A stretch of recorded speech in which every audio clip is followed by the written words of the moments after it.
And I thought it was great that you thought enough to pay her the compliment, because they deserve it. It hasn't always been that way at that particular department. Not at all. All right, we're live on Zoom and we're live on YouTube.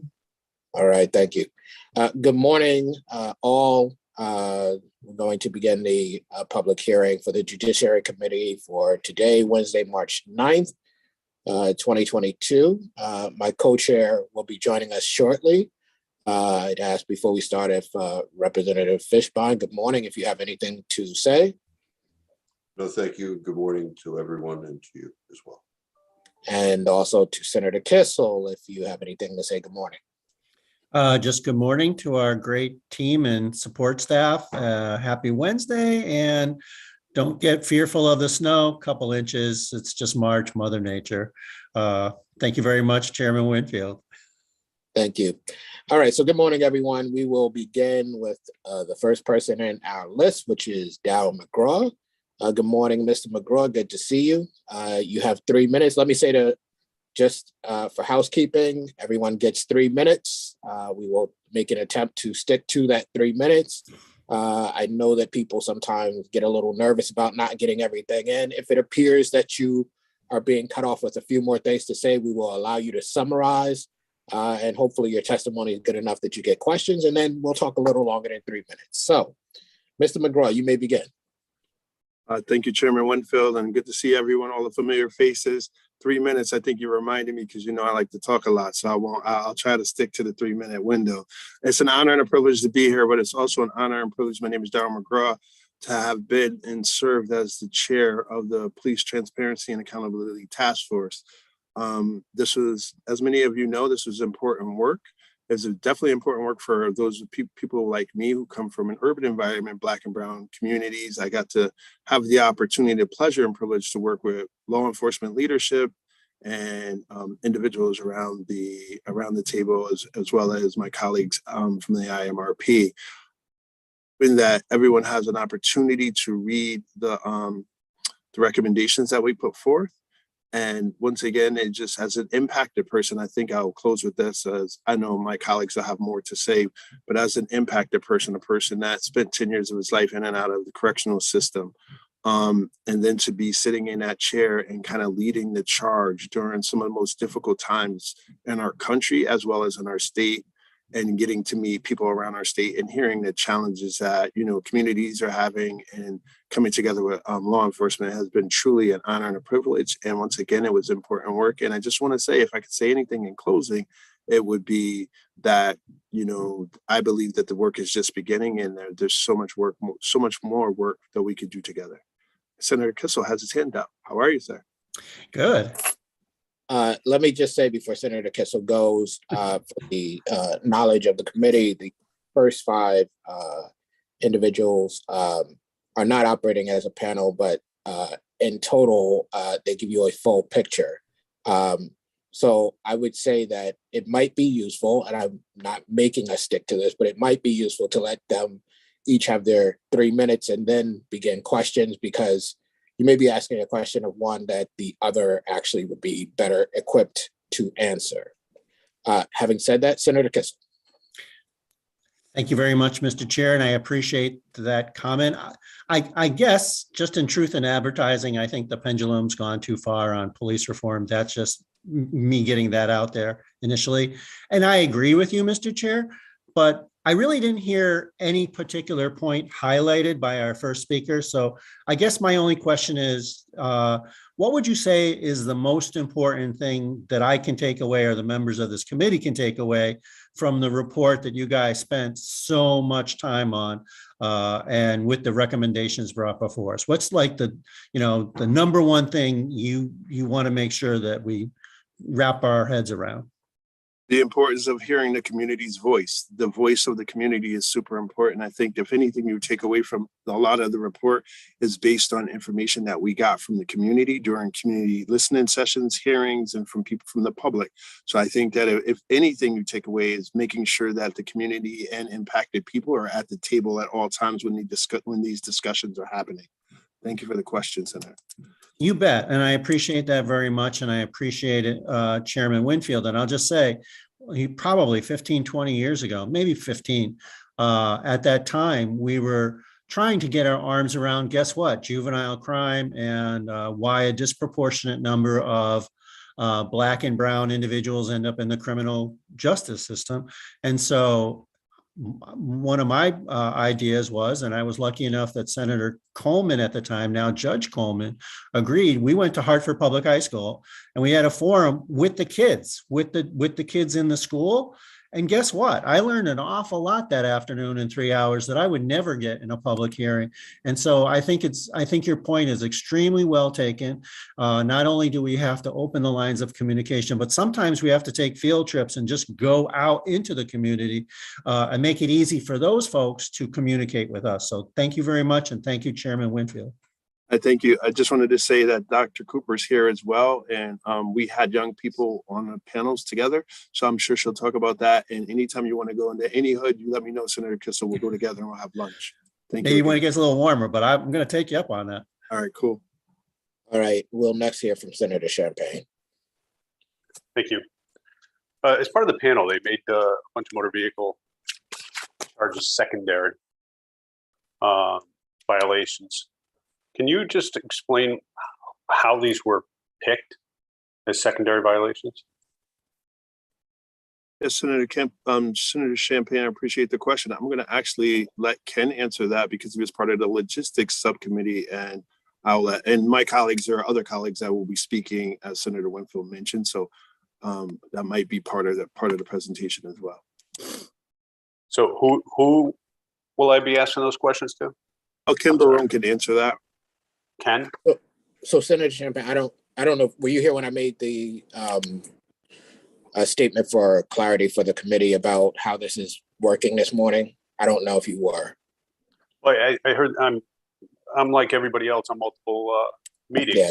So, I was going to actually ask this question to all of them to get their feeling on this and exactly how those violations are ever going to be cited. Or we just allow people to drive with the brake light in the back window and the one headlight and every other violation, the license plate in the back behind the glass that you can't see at night. All of that. Senator Champagne, I wasn't part of it, so I can't answer that. What I will say to you is this. The only thing I was going to say to you was that it would make a lot of sense from my perspective, but they are testifying individually, but it would make a lot of sense to let them do their 3 minutes and then keep them on and have them all be able to help us unpack this whole thing. But because they're not testifying as a panel, you can jump in. You may not be able to get the answer you want out of the individual in front of you. Okay, well, again, this looks like we're just tying the hands of police over and over again. And I guess it's just going to be nonstop from this committee chairs for the foreseeable future. So I'll hold my questions until Ken comes up. Thank you. Any further comment or question from members of the committee? Representative Fishbaum. Yes, thank you, Mr. Chairman. I believe we're still with Mr. McGraw. Is that? Yes. Okay. Good morning, sir. Thank you for your service on the commission. I just heard about subcommittees of this body, understanding that the legislature created the commission as part of the Police Accountability Act. How did the subcommittees come to be within the procedure of the doings of this body? When we came with the subcommittees after we saw like what the requests were, and it was a heavy lift, and we thought that it would be easier to break it off into subcommittees, whether one for the disability community, one connected to the actual community, and another one doing the logistics piece of it. And that actually worked out well because then we were able to focus really on the needs of the community. Another subcommittee really focused on working with the disability community. And then we had experts working from the logistics perspective. And then we were all able to come back together as a full task force and discuss what the findings were from each subcommittee. So that's how that came about. And then who determines that there would be 3 subcommittees as opposed to 6?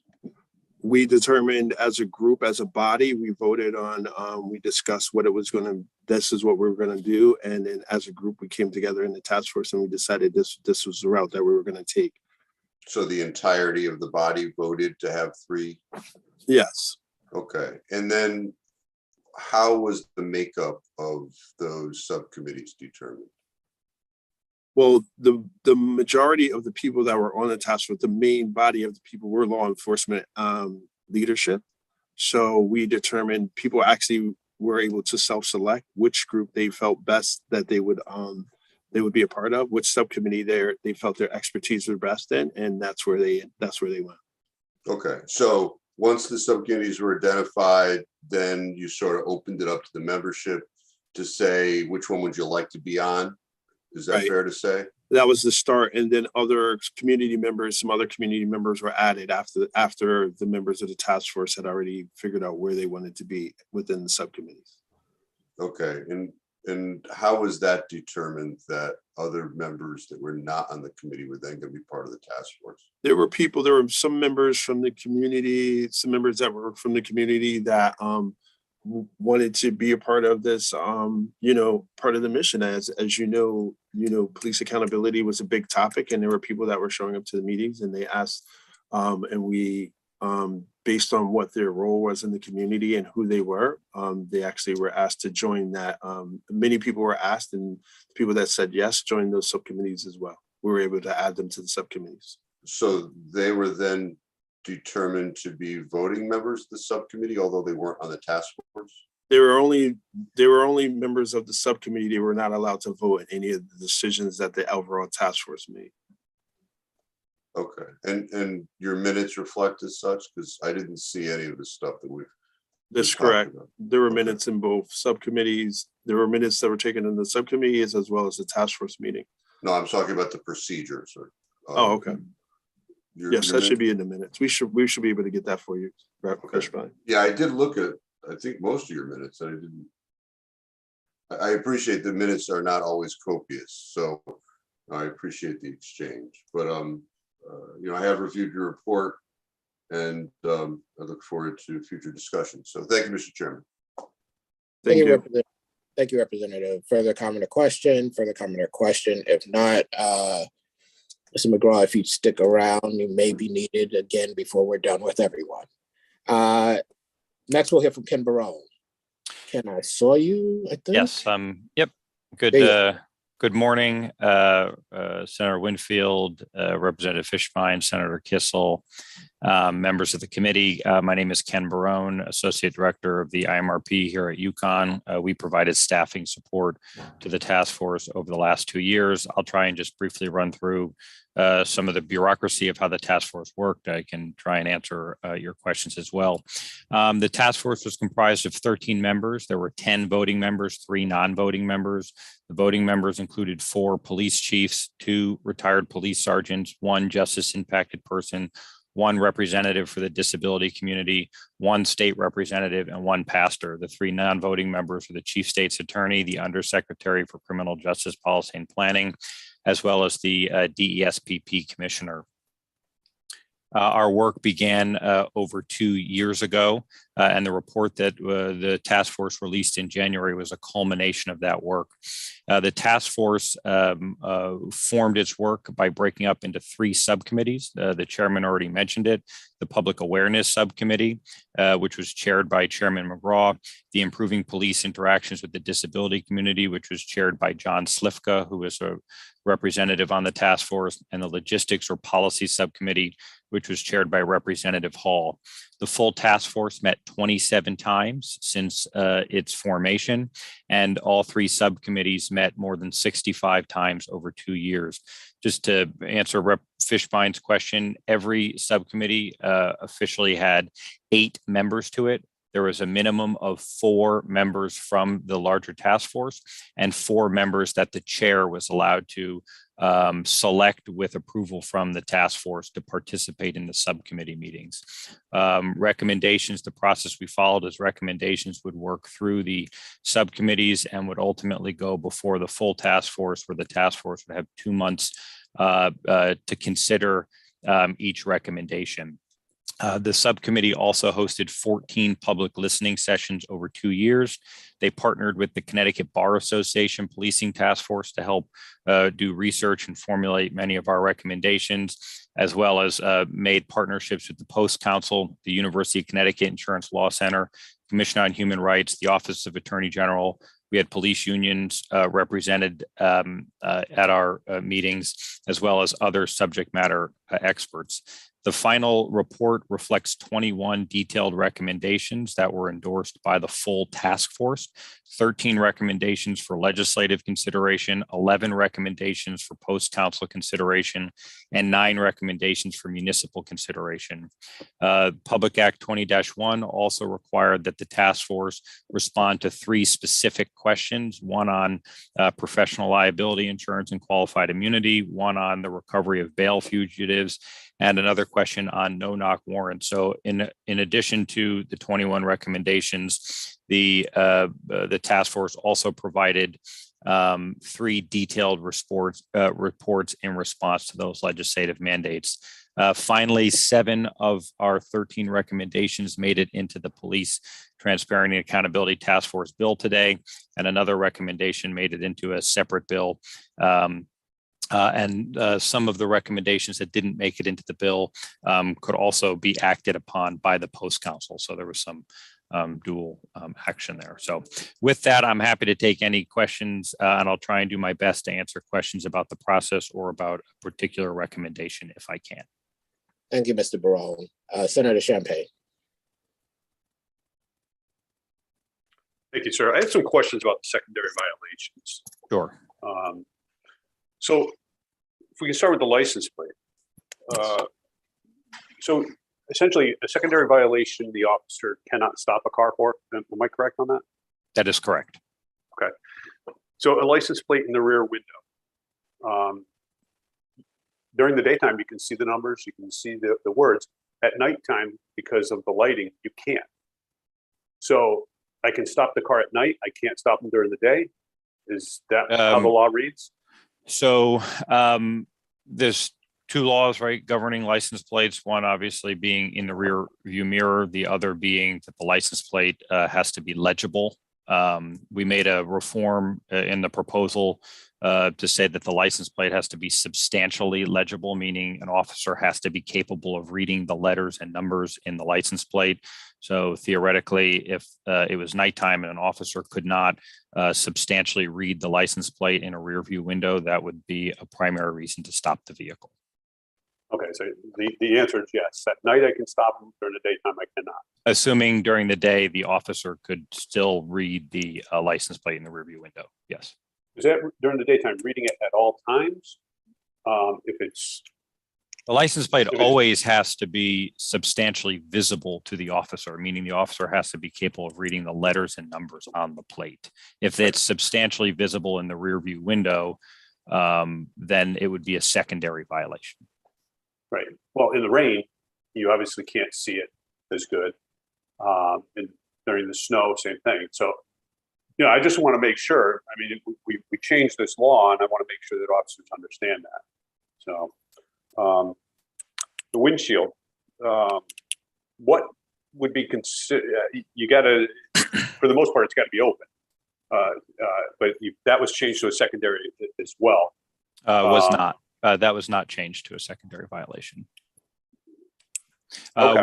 We made a number of reforms, including the windshield reform. Some laws were suggested to become secondary. Some laws, the recommendation was to clarify the law. And so the windshield statute in particular changed, I think, one word in the statute to ensure that the windshield, again, wasn't substantially obstructed, which is still to the discretion of the officer. And that was really to try and deal with sort of the anecdotes that I think you've historically heard about, fuzzy dice hanging on the rear view mirror that doesn't substantially impede the driver's ability to see out of the windshield. But obviously, if you were driving with a big crack down your windshield, which could substantially interfere with an individual's ability to see out the windshield, or something else large blocking the windshield, they could still be stopped. And so the windshield violation was not made secondary. It was just clarified to say to police, there has to be a substantial obstruction of the windshield. Substantial obstruction. And again, that Oh, would be okay. to the discretion of the officer. The officer, which basically, I don't see an officer saying, well, that could be close. Maybe I should stop the car. But you know, they put that law into place because, you know, if you have kids or somebody running across the road, you want to make sure you're able to see them. And so, okay, let's just move on to the headlights. Mhm. So if a car has one headlight, how do I, if I can't stop them for the headlight, how do they get, what's going to force them to fix the headlight? Well, you know, I think it's important to understand that, you know, we reviewed this, the task force reviewed a fairly in-depth report from the Connecticut Racial Profiling Advisory Board that identified violations, particularly lighting violations, that disproportionately impact Black and Hispanic motorists. And there's also significant evidence that says that Black and Hispanic motorists are not more likely to drive around with defective lights, but they are more likely to be exposed to law enforcement looking for those violations in areas where they travel. And so they tried to do a balancing act, which is we did a 5-year study on motor vehicle accidents and contributing factors to motor vehicle accidents, and found that defective lighting is a contributing factor in motor vehicle crashes less than 0.1% of the time. We wanted to ensure that police still had the ability to stop a vehicle who is driving with no headlights on. That could be an indication of intoxicated driving. A simple no brake lights, an officer could still stop a driver, no tail lights.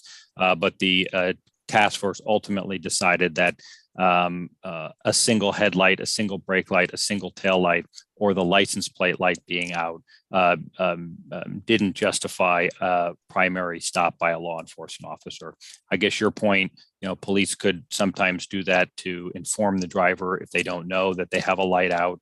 And obviously that would be something that they wouldn't be able to do under this proposal. Okay, Let's go back to my question that I asked. How do I get the person to fix their headlight if a police officer can't stop them? Well, cars go in, I would assume, regularly for oil changes where they're checked. I mean, we have to remember that police aren't stopping every single car for a lighting violation that they see all the time. They're still choosing when to make that stop. So, I mean, I guess I get, again, you're not answering my question.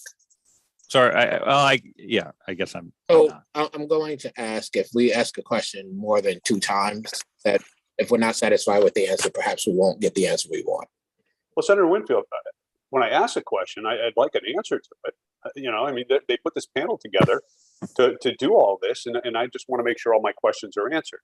And the answer to that is simple. Senator If the person Champagne, doesn't want to finish it, Senator Champagne, I am going to ask you and every member of the committee, no matter what side of the aisle, that if the witness attempts to answer the question multiple times, yes, you may not have gotten an answer. I might not get an answer, but that's the answer that the witness has. Right. And I'm going to answer the question. The answer is there is nothing in place to take care of that headlight. And the other thing is, you know, when you start looking at studies and stuff, have you ever driven in a police car at night? I have. Yes, I have. Have you been able to tell who was inside the car? Your ability to determine who is in a car is certainly diminished in darkness. Exactly. Okay, just so you understand that. Brake lights. I'm not going to ask the same question, but there's 3 brake lights in a lot of cars nowadays. Right. And it basically, you know, it says 1 brake light should be working. Under this new change, if the brake light in the rear window is working, but the other 2 are not, it's a working brake light. Can I pull them over? The brake light statutes currently are fairly antiquated in Connecticut, and they only acknowledge the left and right brake light. You actually don't have a legal requirement in Connecticut to have that high-mounted brake light. And so the proposal before you would be that the left or right brake light, if one of them is out, it would be a secondary violation. But if both of them are out, it would be a primary reason to stop. Still a primary.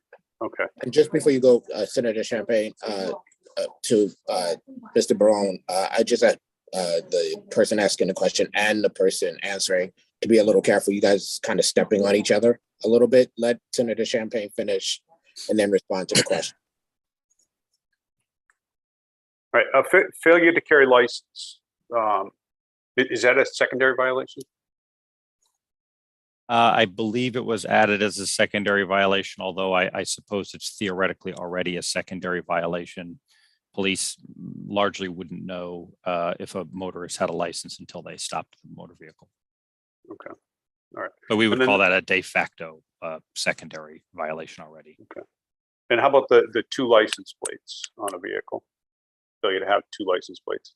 Is that a secondary? I believe that was added. I don't remember. I believe that was added as a secondary violation. Okay, so if they have 1, they cannot be stopped. To be honest with you, I'd have to go back and double check. My apologies. My point in asking these questions is some of the confusion this creates. Police are literally just starting to stop cars again, and we have a whole new round of let's see what we can do to basically make a police officer's job harder, and with some of the confusion. And we have a list of different police things here, but I hope that if this commission's still going, that we remember every single time we make a police officer's job harder, they're not going to do as much. Crime is up in the state of Connecticut, and at what point do we say, okay, enough is enough? We've got to do something about the crime level in Connecticut. So I'm going to stop there. I may have questions for other people, but hopefully some of this confusion will be figured out between stopping a car at night and stopping them during the daytime. Thank you. Thank you, Senator Champagne. Comment or question from other members? Representative Rebumbus. Thank you, Mr. Chairman. I want to thank the individual for his testimony.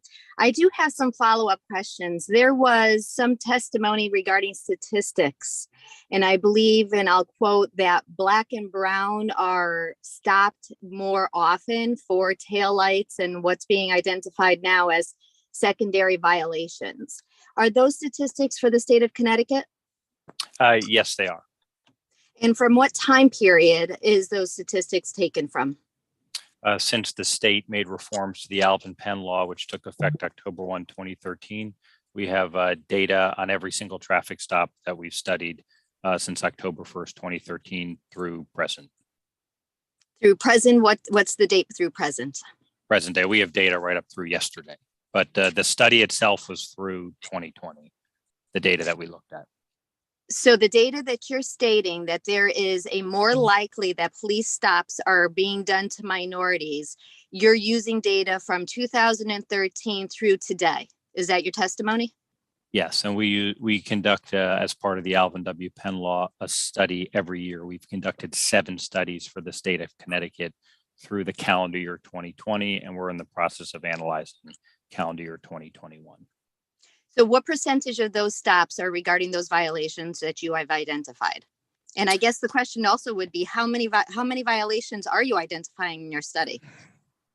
So on average in the state of Connecticut, there are just over 500,000 traffic stops a year. That was pre-pandemic. During the pandemic, that dropped to about 250,000. And in 2021, we were back up to about 325,000 traffic stops a year.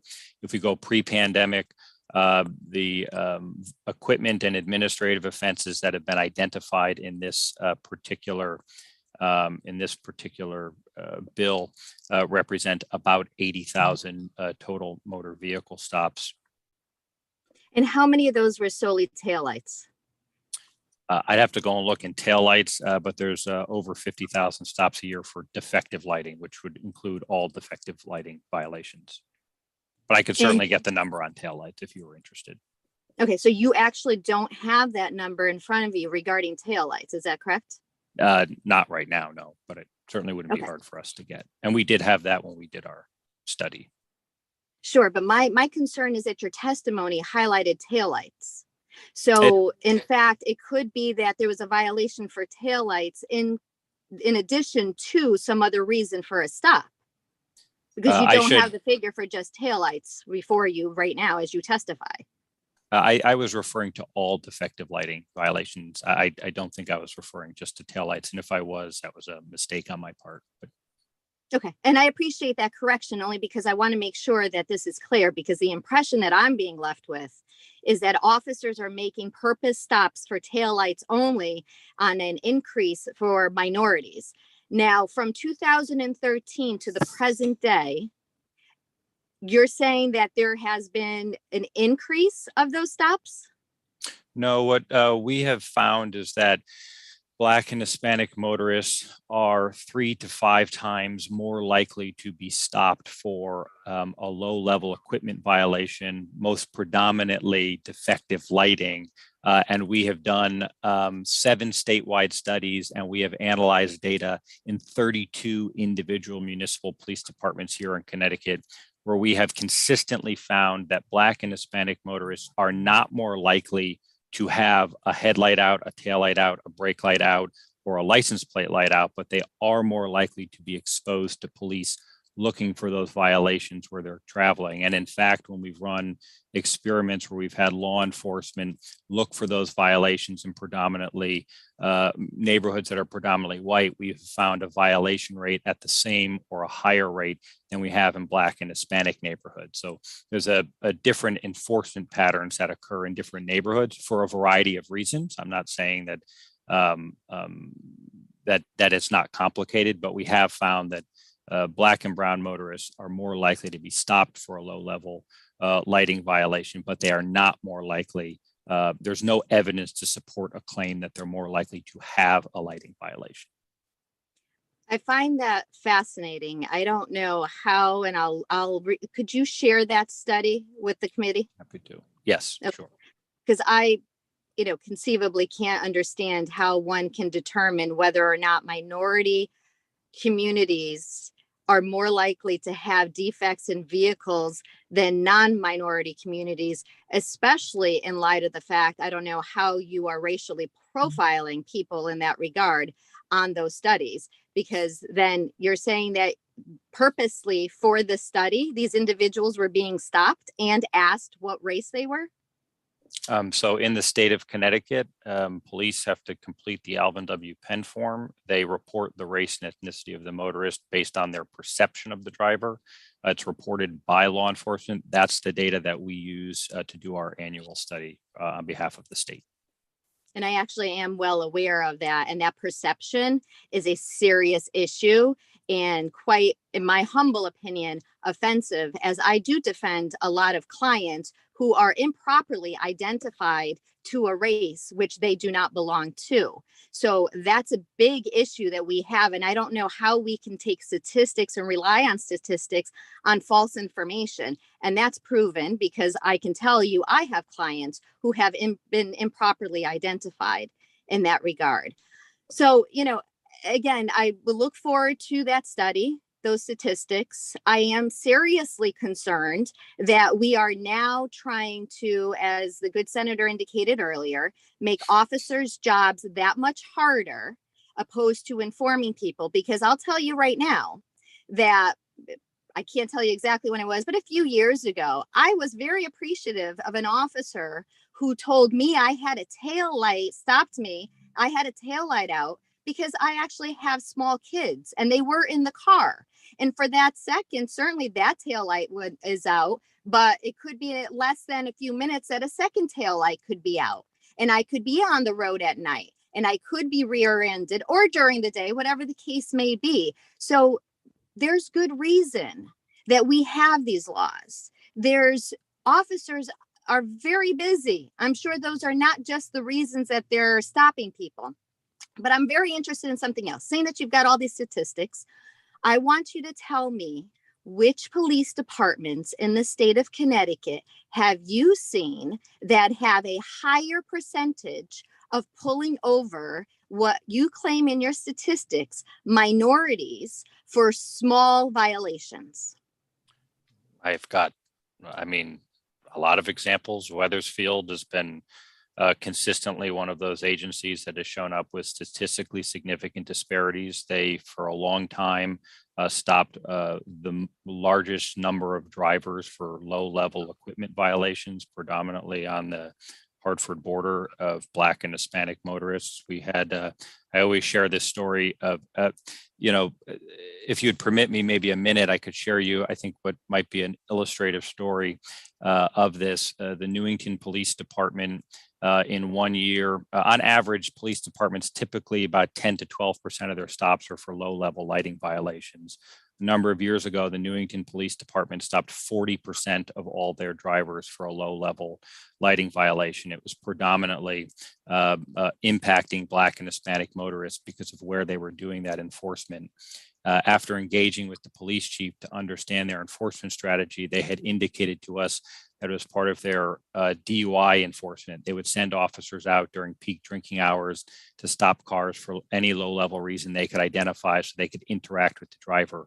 Where are you coming from? Where are you going to? And have you had a drink tonight? And if the answer was no, and the driver did not look intoxicated, they would use it as a way to inform the driver to say, your taillight's out, you should get that fixed. There was no financial penalty associated with these stops. We weren't seeing tickets be affiliated with these stops, but we were seeing that was a significant contributing factor to their disparity. So the next question we had was, is it an effective enforcement strategy? Are they identifying drunk drivers? And if they are, they could then go back to their community and say, we understand that this enforcement strategy is a contributing factor to a disparity, but the roadways are safer for the following reasons. And the truth is that they didn't know how effective of a strategy it was. And so after we concluded our study, we found that out of 1,608 drivers stopped for a low-level lighting violation in the 12-month time period. To put that in context, they only made 740 speeding stops in the same 12 months. They only found one drunk driver. In fact, they found over 20 drunk drivers out of the 740 drivers they stopped for speeding. And they found the largest number of drunk drivers when they focused on violations of motor vehicles crossing the double yellow line, a 14.236 violation. And so in that case, we worked with the agency to say, we understand the enforcement strategy you were using, try and make your road safer and to respond to drinking and driving. It's driving a racial disparity. And so instead, why don't we help you reform your DUI enforcement to focus on those violations that we know are more likely to identify a drunk driver and won't contribute to a racial disparity. And what we found was a year later, they had decreased their defective lighting enforcement by 70%. They had increased the rate at which they were able to find a drunk driver by over 250%, and they had eliminated their racial and ethnic disparity. And that's the work that we're trying to do to create these win-win-win scenarios: reduce fatalities, reduce injuries, and have it done in a fair and equitable manner. I want to thank you for your testimony, and I want to thank the opportunity to have allowed you to highlight that situation, because I think what you further did was clarify that all of the statistics that you have, that you actually testified earlier, could be in conjunction with a DUI stop. So it's not that officers are purposely pulling people over for headlights, but that makes it into the statistics of DUI stops. So there's many other reasons and not just taillights. That's a big difference in my humble opinion, as to wrapping my head around what you were trying to say earlier, or at least what came across. So thank you so very much for that clarification. The other thing I would also highlight is that legally, DUI stops need to be notified and usually printed in paper or social media. So most savvy people, if you know you're going to be drinking, you're not going to want to go by a DUI stop. So I would also submit that that could be another reason for the low level of offenses found at those DUI stops. But most importantly, I want to focus on the fact that you said that you guys reached out to that department and you were able to work with that department. And to quote you, in a win-win situation, keeping our roadways safe, because even one DUI is one DUI too many, because it could lead to a fatality. And the reason why I was asking about specific departments was not to highlight, the department itself, but to know what is being then done in that department. So it is possible to reach out to them, because my concern is then all the other departments that may not be doing all of the low-level stops are going to now be affected by any legislation that's statewide unnecessarily, because certainly crimes are higher levels in different locations in the state of Connecticut. So if we have officers on the road making the public safer because of a taillight or something else, I certainly want them to continue to do their jobs in that regard and not have their hands now further tied where they wouldn't be able to help their communities that they're asked to serve. So I think your, most recent clarification is highly enlightening, and I appreciate obviously the information that you have. I'll look forward to seeing that study. I wish we had more details. I'll wait to see the study, but it sounds like I'm not going to see in that study that person was stopped for a taillight at a DUI stop or some other type of, let's say, violations. I don't think it's going to have the multiple violations. So, but I'll look at it critically, and thank you so much for your testimony. Thank you, Mr. Chairman. Thank you, Representative. Comment or question from other members of the committee? Comment or question, Representative Howard. Thank you, Mr. Chairman. Good morning, Mr. Barone. Good morning. I have several questions on the bill that I intend to leave and ask everybody at once. But while we're speaking of these studies, I had a few questions I just wanted to ask you. Are you aware, is there some sort of compliance check to ensure that every police department in the state is complying with submitting this data accurately? There is. We have had some issues. Most recently, the Hartford Police Department fell out of compliance with the profiling law, and we worked with them to rectify that issue. We're able to verify that. So I think, Representative Howard, am I correct that you are or were a law enforcement officer? Mm-hmm. Yes, that's correct. So that, right? Police officers, when they make a traffic stop, call into dispatch, and there's a log that the officer made a traffic stop. So not only do we check the records that are submitted to the state, we also will do random audits of call logs. We'll ask the police department, can you send us your dispatch logs? If police called in 1,000 stops, there should be 1,000 records in our data set. We also have a partnership with the Central Infractions Bureau. So they give us their data every year. So if the police issued in a Department A 492 tickets, there should be 492 infractions in our data set. Obviously, that doesn't help us capture or verify verbal or written warnings, but we do have a number of ways to try and verify that data is being reported. Right. Thank you for that. And yes, I have 20 years in to answer your question. I have 20 years in policing, and I do feel like I know a lot about policing, but oftentimes I come to these hearings and I find out a whole bunch of stuff about policing that I was unaware of. So that brings us to my next question. What in your opinion, or the opinion of the task force, is the training that the officers get in reporting this data? And as a follow-up to that, what I'm getting at is, are officers trained to report the race of the individual that was stopped as that individual declares it, or as the officer perceived it?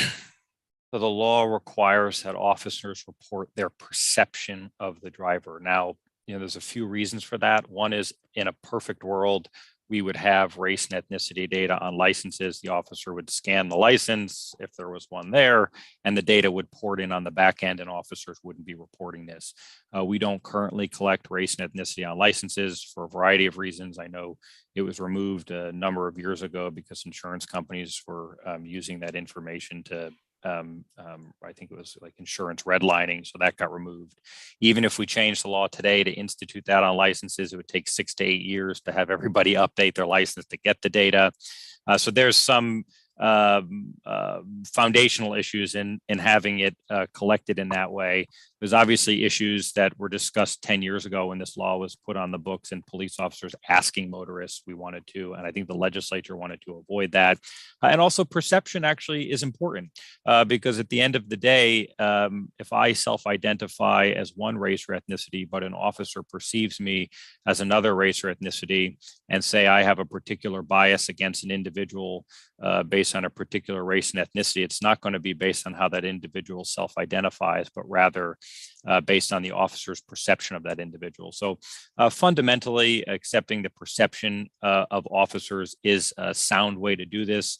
And it's the way that it's done in over 25 states in the country. So we're in line with where other states are. Thank you for that. I think you're exactly right. I think that when we're trying to evaluate this data, I think it's important that we're basically doing it right on the perception of the officer. That's what we're sort of using it for. So I think it's important, which brings into my final question for you, which is more clarification for folks listening and my colleagues here. If I were to stop a vehicle and have no idea what the race of that person is until I've made it to the window to talk to them, that still gets reported as my perception of their race. That data doesn't differentiate when the officer was able to determine the race before the stop, during, or after. Is that correct? A really good question, Representative Howard. Police officers are trained to report the race and ethnicity of the driver based on their perception, based on the totality of the contact. They might not be able to make that perception until they approach the vehicle and the window is rolled down. We do have tools to be able to assess the likelihood that an officer could discern race or ethnicity before the stop or after the stop. So, for example, we ask officers to report whether it was a general or a blind stop. A blind stop meaning they used a radar gun, and that's what made them make the determining factor, or a license plate reader, to stop the car, which means the likelihood they determined the race or ethnicity before stopping was diminished. We have the time of the stop, so we do a whole study that looks at, we know that officers' ability to discern race and ethnicity is diminished in darkness. So there are proxies that we use to try and better understand law enforcement officers' ability to discern race and ethnicity. And we even know that in daylight, under perfect conditions, it doesn't mean 100% of the time they can discern race or ethnicity of a motorist. And we try and account for that in our studies. Okay, and as I said, I have several questions on the underlying bill, but I think it's probably best, as the chairman pointed earlier, to wait till everybody's here and that we can answer appropriately. But it seemed like you were the person who had the most on that particular study. So I seize the opportunity. I thank you for your answers. And Mr. Chairman, I thank you for that opportunity. Thank you, Representative Howard. Comment or question from other members? Comment or question, Representative Palm. Thank you, Mr. Chair. Mr. Barone, thank you very much for being with us. I was wondering if you were aware of a study that came out from Stanford University in 2017 that said that people of color are 20% more likely to be stopped. I'm not trying to put you on the spot, but I was trying to figure out nationally how Connecticut compares. And I was wondering if you were familiar with that study. I am. That was from the Stanford Policing Project. They collected data from a number of entities across the country. I believe they used Connecticut State Police data in their study. They didn't use data from any of our municipalities, just for your understanding. We've been at this. We're getting a little off. We're on the profiling side, but you asked the question, so I'll answer. Connecticut reformed its racial profiling law in 2012. We have a state advisory board made up of over 20 members that has been meeting almost every month for the better part of 10 years. It's made up of law enforcement, our state police commissioner, attorneys, different stakeholders who have been focused on trying to address the issue of racial profiling, racial disparities in policing. And we have a program here in Connecticut that's been modeled now in California, Oregon, Rhode Island. North Carolina is looking to model our program. The state of Colorado is looking to model our program. What makes us so unique in Connecticut is that we don't simply do a study, point the finger at police, tell them they have a problem and say, see you again next year when we do our study. We have a system in place that's designed to identify disparities and then work with police departments to understand what's driving those disparities, to what degree do law enforcement contribute to those disparities, if at all, and then what interventions and reforms can be put in place to address those disparities. We have done 7 statewide studies, identified 32 of our 94 departments over the last 8 years. We've had those interventions in 32 departments. We've gone in and held community forums with the police in those communities.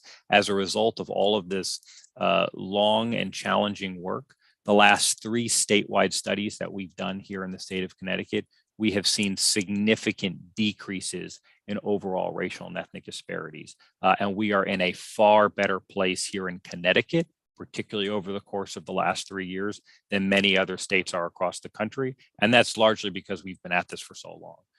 So we do have disparities. We do have things that we continue to work on that continue to need to be addressed, but we are in a much better position than other states are. And when you do these studies, do you take into account factors such as the flow of the nature of traffic? For example, I was interested to learn that Farmington tends to have a higher degree of traffic stops of people who are people of color. But then when you factor in that that's where West Farms Mall is, that it's not so much a reflection of the population as it is that that's an attraction that draws people from all over. So more whites, more blacks, more everybody's goes to West Farm. Do you account for that sort of thing, like commuting patterns? We do. We run every single police department's data through 7 different methodologies that are all fairly statistically sound and sophisticated. We look at traffic volume, traffic patterns, calls for service, crime. We will map stops by patrol district, by census tract, by census block. We will overlay it with crime, calls for service, traffic crashes, traffic flow patterns. And that's all the work that takes place when we go in and we work with departments. And then we engage departments in a conversation. Okay, we're seeing a disparity in this particular patrol zone. Help us understand what you were dealing with to make certain enforcement decisions. Okay, you had 2 more officers because you had an uptick in crime. What were they focused on? Why were they focused on that? How effective was the strategy? And our goal is always, it's really 4 things: reduce fatalities, reduce injuries, reduce and eliminate racial disparities, and use data to improve trust between law enforcement and the communities that they serve. So if you look internationally at this problem, The Guardian reported that in Wales and England, people of color are 9 times more likely to be stopped. So this is clearly not a Connecticut thing or even an American thing. If you had to say what accounts for this disparity at all, and what I hear you saying is you're acknowledging it, but we're working to make it better, and we're doing better than other states. Is that a correct summation of what you said? That is correct. And I'd also just say that the factors that drive, when I talk about disparity, I'm talking about it from a very academic and almost clinical perspective.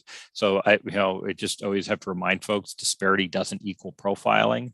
Factors that drive disparities are complicated. Police certainly can contribute to factors that drive disparities to a degree, but there are also other factors that can contribute to a disparity. And we have a number of underlying factors that contribute to disparities in Connecticut that law enforcement don't have control over. So small, real life example, that Newington example I provided earlier, the bars in Newington or near Newington are located on roadways where Black and Hispanic populations are higher, where residents live closer to main arteries and where these bars are located. So police are naturally patrolling these roads at a higher rate because there's more traffic crashes there. There's more traffic volume. That's where the bars are when they're doing DUI enforcement. So your likelihood of being exposed to law enforcement simply based on where you live in that one example is increased, just based on factors of where you can live. And so there are lots of complicating factors that can drive a disparity. And we're always trying to figure out in our work to what degree are law enforcement contributing to that disparity, and are there interventions that they can take to try and reduce that disparity? But it's complicated. I'm sure it is. And when you speak about all the different factors that contribute, would racism be one of those factors? Certainly it could be. I will tell you that it's very difficult for data to be able to get in the mind, right? Because when we talk about racism and we talk about racial profiling, what we are talking about is an action, right? Something that somebody consciously does in this case. And data will always have a hard time getting in the mind of an officer to understand what motivated them to make a particular stop. But certainly there are underlying historical racial disparities and racial inequities that are driving a disparity even today that we just haven't fully unpacked. Well, thank you. And I just think, as somebody who never gets stopped because of her color, it's important for us to call it out when it is there. I just think that's terribly important for us all at this point to be able to do. And I appreciate your testimony. I appreciate that you're working on this. I'm glad Connecticut is at least struggling with the issue in a way that other states may or may not be doing. But I do think it would behoove all of us to take very seriously the research that is being compiled, including by our own research institutes, such as at Central, the Institute for Municipal and Regional Policy, which shows disparity by department. So thank you very much for this. I'll continue to listen with great interest, and I appreciate your candor. Thank you very much, Representative Palm. Representative O'Day. Thank you very much, Mr. Chair. Just real quick, I appreciate very much your testimony, and obviously it's a very difficult issue to address. Motivation, right? We can all agree, can't we, that the Connecticut roads are less safe now than they were 2 years ago. Is that fair to say? We had one of the deadliest years on our roadways last year in 20 years. And so, look, if we don't pull over any cars, we're not going to have any racial profiling and pulling cars over, right? So that's not what we want to do. But we want to get those close to zero as practical and possible in racial profiling. And I appreciate the fact that Connecticut's doing better than other states, but and it's hard for me to say because I'm a white male, right? So I have not experienced what many of my Black and brown friends have experienced on the roadway. So this is hard testimony for questions for me to ask, but I have to ask them. To do my job, we've got to make our roadways safer. So, how are we as a group addressing the unsafe roads? And I think we all would agree that pulling people over for whether it's a headlight or suspected DWI helps in getting distracted driving, drunk drivers off the road. So, do we say, listen, if you pull somebody over and they're Black or brown, do we have to get a Black or brown officer like we get women to pat women down in drug enforcement? That doesn't make sense to me. And I think we just need to get rid of the bad officers. So I guess my concern is we've got the highest death rates. We're making police officers' jobs harder, not easier. And we had the DOT testify yesterday in transportation about how motorcycle deaths are up across the country, and in Connecticut, vehicle deaths are up, and we just keep on pounding on the officers. And I understand we've done a good job in reducing racial profiling, but we've also done a horrible job in making our roads safe. So I'm all ears, Mr. Barone. I appreciate what you're doing, and I would hope that we're trying to figure out and walking the line a little better on how we address these issues of safety and racial profiling. Respectfully, Representative O'Day, if I could just provide the comment, I appreciate your comments. I think it's important to know that we have found from almost 10 years of data that when police officers use the motor vehicle code to predominantly focus on hazardous driving behaviors, those driving behaviors that contribute to motor vehicle crashes, we see little to no racial disparities in the data set. When they start to use the motor vehicle code as part of, say, a crime reduction tool, or they focus more on these lower level equipment and administrative offenses that we know do not contribute to motor vehicle accidents, we tend to see a larger racial disparity. And so I think rather than view these reforms as police officers potentially making 80,000 fewer stops, it's more about saying to law enforcement, what if we made 80,000 different stops? Imagine if we made 50,000 more speeding stops. So when police are stopping a car for a lighting violation, which might be appropriate, in a number of circumstances, they're not stopping a car who's speeding or following too closely or crossing the double yellow line. Law enforcement officers are capable of identifying a legal reason to stop a vehicle, usually within 60 seconds of following any vehicle. There's been a number of studies, and most vehicles have some technical violation on them before the key is even put in the ignition. And so police officers certainly have wide discretion over what types of stops they make and for what reasons. And I think the purpose of this proposal that came out of this task force was to say, we can make our roadway safer and we can reduce and eliminate disparities at the same time. And what it means is encouraging police to focus on those violations that we know drive those fatalities and injuries. No, and I appreciate that. I don't disagree with the word you said. I only add to that is I want my child pulled over for a light being out, if for no other reason than to let him know that his light's out. I want a police officer pulling me over for having a light out, for no other reason than giving me the knowledge that my light's out. And as I get older, it's harder for me to see. So, it's not. I get my oil changed every 3,000 or 5,000 miles, but that doesn't mean I know that my light's out.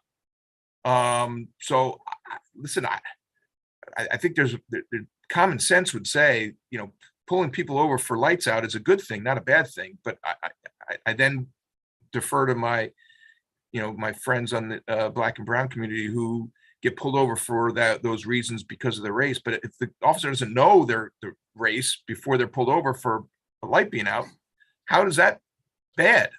But in any event, I'm listening intently and learning, and I appreciate your testimony. Thank you, Mr. Chair. Thank you, Representative. Comment or question from other members of the committee? Representative Callahan. Thanks, Mr. Chairman. I do respect your wishes tonight, but I do have to participate in this line of questioning. And I do appreciate Mr. Barone for coming in. I don't know if there's anyone in this committee that when they go to get in their car to make their daily trip, they start by walking around their car to see what lights are on or off. The only time I do know that I have a problem with a light in the car is when somebody else tells me. So, and I think that somebody else is often a police officer. And I don't understand why the focus here is to lower the bar for public safety. One of my key focuses for being a legislator is the public safety of the people of Connecticut, and certainly of this committee. But it just happens that that's the person who tells you that. Now, Mr. Barone, do you know, often I know I've worked in law enforcement for almost 30 years, and I know a lot of police officers. How often is it just, hey, get your light fixed, see you later? Is that statistic taken? We collect certainly the disposition or the outcome of the stop. And we do see that for particularly defective lighting violations, it is frequently the result of the stop is a verbal warning, right? So it's, hey, get the light fixed, right? There's no financial penalty typically associated with the lighting violation. But what we have historically seen, which might be addressed, we'll have more data in a few months. We were seeing a very strong correlation between, say, defective lighting stops and consent searches. And so, right, you would see in the data, stop for defective lighting, consent search, and almost always we saw the hit rate, the contraband rate was less than 10% in those cases. And so, the question is, in the reforms that were made to the consent search law, will that curb those defective lighting stops or not? I think it's a little too early to tell in the data, but to your direct question, the financial penalty is not great. And thank you. Is there? Do you keep statistics on if there's a racial disparity in those verbal warnings? We do, yes, and we've actually in the last 4 years. We've included in our statewide study what's called a stop disposition test. So trying to understand if people are treated differently for the same violations when they are stopped. And we have found that with the exception of insurance, which is a little bit more complicated, we are not seeing significant differences in outcomes of stops when drivers are stopped for the same reason.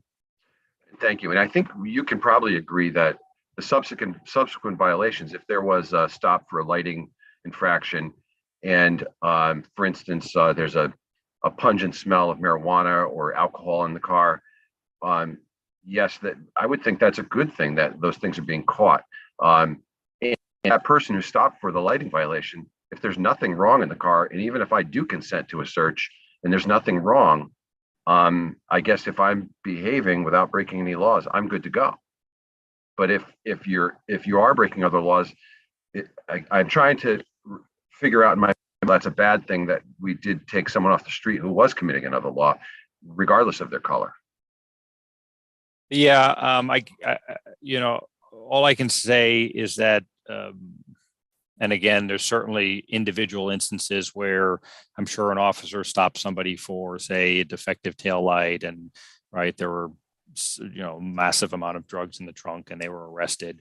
But overwhelmingly, the hit rate, the rate at which police found contraband when searching vehicles for low-level equipment violations is significantly lower than it is when they stop vehicles for other violations, build probable cause, and search those vehicles. Part of that is because of the way consent searches were being applied, right? And so it's a little complicated. But we were not seeing over the last 10 years a very good return on investment in terms of stopping cars for low-level equipment reasons that led to a search. Police were overwhelmingly, when they did find contraband, the contraband they were finding was less than half an ounce of marijuana, but most of the time they weren't finding anything in those specific cases. I appreciate your answer, and I do still think it's a big public safety issue to make sure people's lights are working. And my point is, I don't check every day, and I doubt anyone on this call checks every day. We do need someone to tell us. And I thank you, and I know you've had a tough round of questioning, and I appreciate your answers. Thank you. And it sounds like we might be winding down. I thought I was going to kind of breeze in and slide under the radar, so I apologize if my answers were a little lengthy. But I wasn't anticipating this, and I hope I was able to respond to the committee appropriately. No such luck, Mr. Barone. Thanks. Thank you, Representative. I'm not sure why Mr. Barone thought he was going to breeze in. Are there comments or questions from other members of the committee? That's never happened, Ken. Comments or questions from other members of the committee? If not, thank you very much. And I think I might have to adjust my statement as long as we're going. Some people might actually not make it to the end to answer some of the follow-ups. But next we'll hear from Ann Kringen. I see you're on. You may offer your testimony.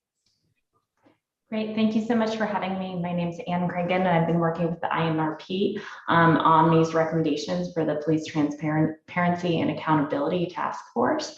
I currently am on a leave of absence as an associate professor at the University of New Haven, while I'm the division manager over training at Austin Police Department in Austin, Texas. So thank you so much for your time.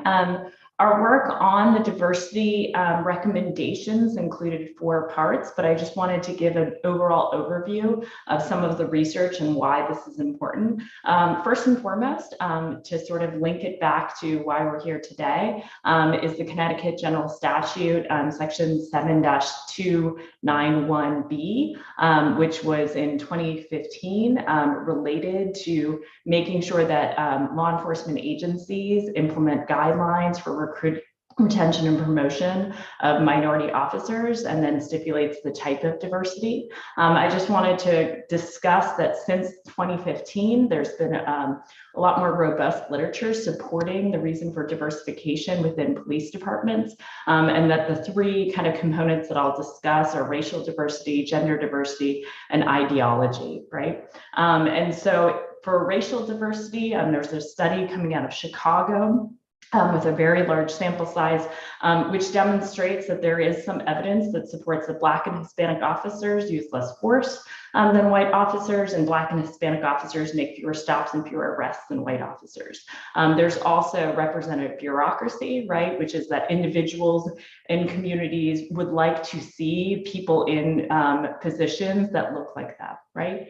And within gender diversity, which is sort of my research of interest, there's studies that support that female officers use less force in comparable to male officers, less coercion, and receive fewer complaints, engage in less misconduct. There's also a 30 by 30 initiative that Milford Police Department has signed up for that says by 2030 that they're striving to get recruit classes to be 30% female. And then the last component is ideology diversity. And I noticed that that was part of this bill and included, which usually when I talk about diversity, I have the discussion that racial diversity and gender diversity support this idea of ideology diversity, right? And that really for organizations to be really robust and to be critical, that you have people who think differently, who are all at the table, right? And my guess is that the legislator is the same type of body, right? Where you have the hard discussions to actually promote better decision making. And so I do think that this is an important component to include when having the discussions related to diversity. I think in the end, what I really do want to stress is that you have to have a body that really thinks about and disseminates information and collects the data for the departments, right? This particular, excuse me. Your time is elapsed. If you could summarize. Okay, that in the end that you have to be able to disseminate the information as well and collect it. So we had several other recommendations that posts and municipalities would support, but we noticed that number 1 was included. So thank you so much. And I'm happy to take questions. Thank you very much. Comment or question from members of the committee, Senator Kissel. Thank you very much, Chairman Winfield, and I am mindful that you wanted people to hold up. But since this speaker did reach out regarding this ideological diversity, my concern, ma'am, is this. If we demonize law enforcement, and there seems to be a propensity in that direction, and also if law enforcement is not an appealing career amongst minority, at the moment, they're minority. At some point, they may become majority, but Black and brown communities, urban areas, I've seen a lot of stress. And so at this time, my understanding is, at least within the state of Connecticut and the state police ranks, because of pension and retirement benefit changes, I learned in the Transportation Committee yesterday that there's going to be 2 waves coming our way. Another retirement wave April 1st to take advantage of a certain quarterly differential. And then the next one, it'll be by July 1st. So we're seeing lots and lots of people leaving state police ranks, but also within municipalities, they're having a difficult time recruiting as well. And so we have these goals, which I think are laudable: more women, more African-American, more Latino. I get it. And I think it's all to the good. But at the same time, if we're super critical with law enforcement and they get demonized and they feel like their hands are getting tied, and we have an uptick in crime, and our response is to tie their hands even more, those roads are gonna diverge, and we're not gonna have enough people of any race or gender to fill the ranks of law enforcement. And so what do you say about that? Because I think the pendulum has gone, and I said fair truth in advertising. I think the pendulum went too far with the bill that we passed that summer, and I voted against it. And I'm seeing it play out, and people say, no, that's not it. Well, I haven't seen any evidence to tell me otherwise. And I think if we continue along that path, we're going to be in a worse predicament, through no ill will of anybody. I'm not casting aspersions that way. But, the road to Hades paved with good intentions. And sometimes reality steps in and sort of says, you got to tip it in the other direction. And I think that's where we are right now. So what do you say about the fact that I'm hearing statistically, we can't entice people to have a career in law enforcement, no matter their race or ethnicity or gender? Yeah, so thank you so much for your question. Unfortunately, I think it is happening nationally. Here in Austin, we struggle to hire. However, I think the point that we're trying to get at, and it comes with our second recommendation, which is state level dissemination of promising practices, is that a lot of times when I hear from police chiefs, they say, yeah, we do want a diverse police force. We want a police force, right? We don't know how to do it. And there are a lot of best practices, or at least promising practices, on how to widen that bucket of applicants, right? Because I think I can't discuss how to change sort of the overall national messaging, right? I think that I can only tell departments and work with departments on how do they message out policing can be a good career. It's a career for many people, and it is about serving the community. And that if we can have people understand that policing isn't the way that media necessarily portrays it, right? That we can widen the bucket of applicants and then see critically, are we actually disqualifying people for reasons that perhaps are not BFOQ or do not relate to policing? I think you bring up valid concerns. Our goal isn't to,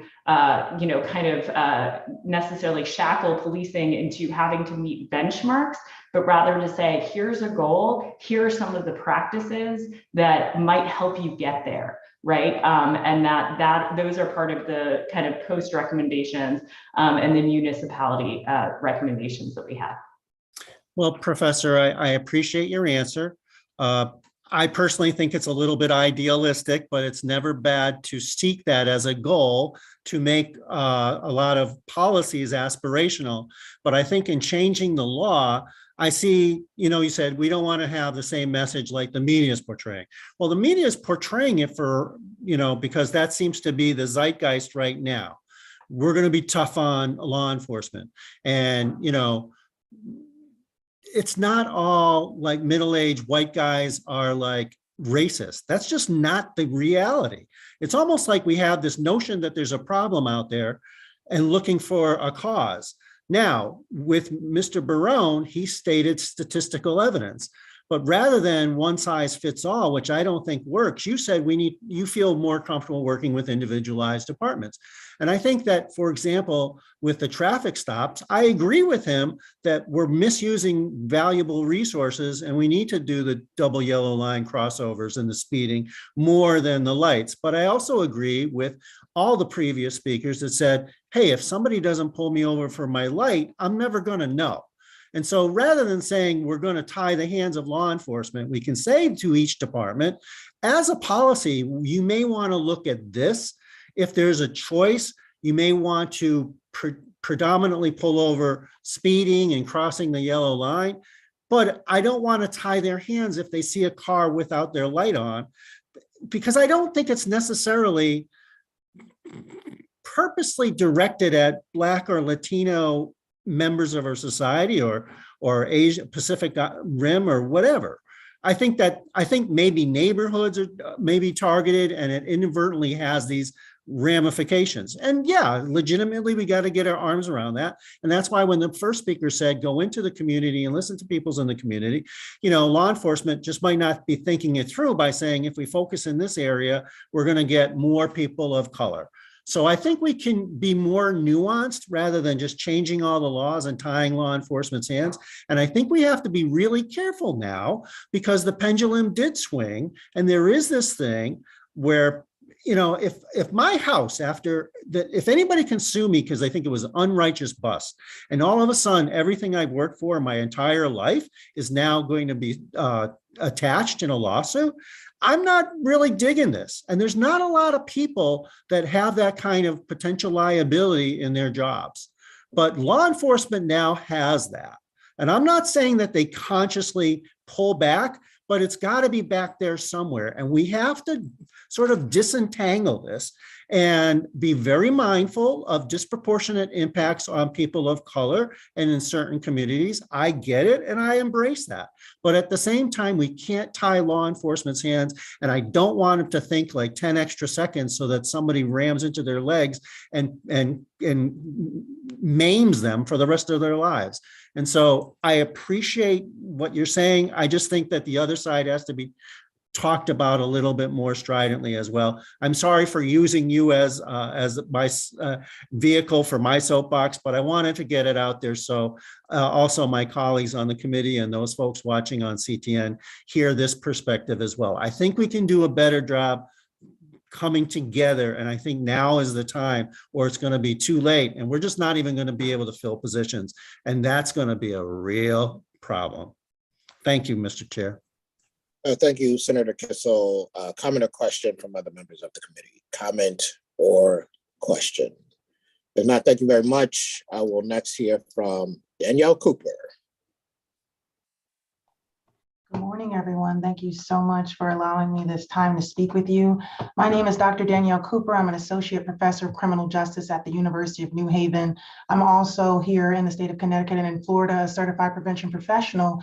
And I bring you information about the listening sessions that were held starting in September of 2020 through March of 2021. First listening sessions are an opportunity for us to invite the community and invite all types of people to come and share. When we first held listening sessions in September, we experienced a variety of perspectives, comments, questions, passions, recommendations as well, asking us to hear them. But we also asked ourselves who wasn't yet at the table. And we dug in a little deeper, particularly to make sure that we engage communities that weren't fully represented. We asked ourselves how we could engage persons who are members of the disability community. We asked ourselves how we can get not just parent voice and parent concern for their children, but actual voice from younger persons. So in November of 2020, we hosted college level listening sessions where my students at the University of New Haven, as well as students from Central Connecticut State and UConn, not only spoke about themselves as citizens, people who want to be safe and people who care about this conversation, but also the future workforce. Here at the Lee College and at the University of New Haven, we have a substantive proportion of students who care about policing science, care about public safety, care about public service, and they acknowledge that they want a workforce that would also allow them to serve the community, be with the community, and be mindful of ways that policing in the past may not have always served the community well. So if you've not checked out Appendix B and C, which start on page 68 of the report, I very much encourage you to digest the information from the over a dozen listening sessions that took place over the past 18 months. Once again, these allowed younger persons, including persons under the age of 18, to speak about not only how they have thoughts about engaging police on the street, but also in the school, also the way that they are influenced by the way that they see their parents, their older siblings, their older community members engaging with police officers. And so I just want to thank Chair McGraw for answering the question and asserting that one of the most important things that you can find from this report is the voice of not only lay community members, but really practically oriented students, staff, and practitioners all offered their voice. And so I just thank you all for this time.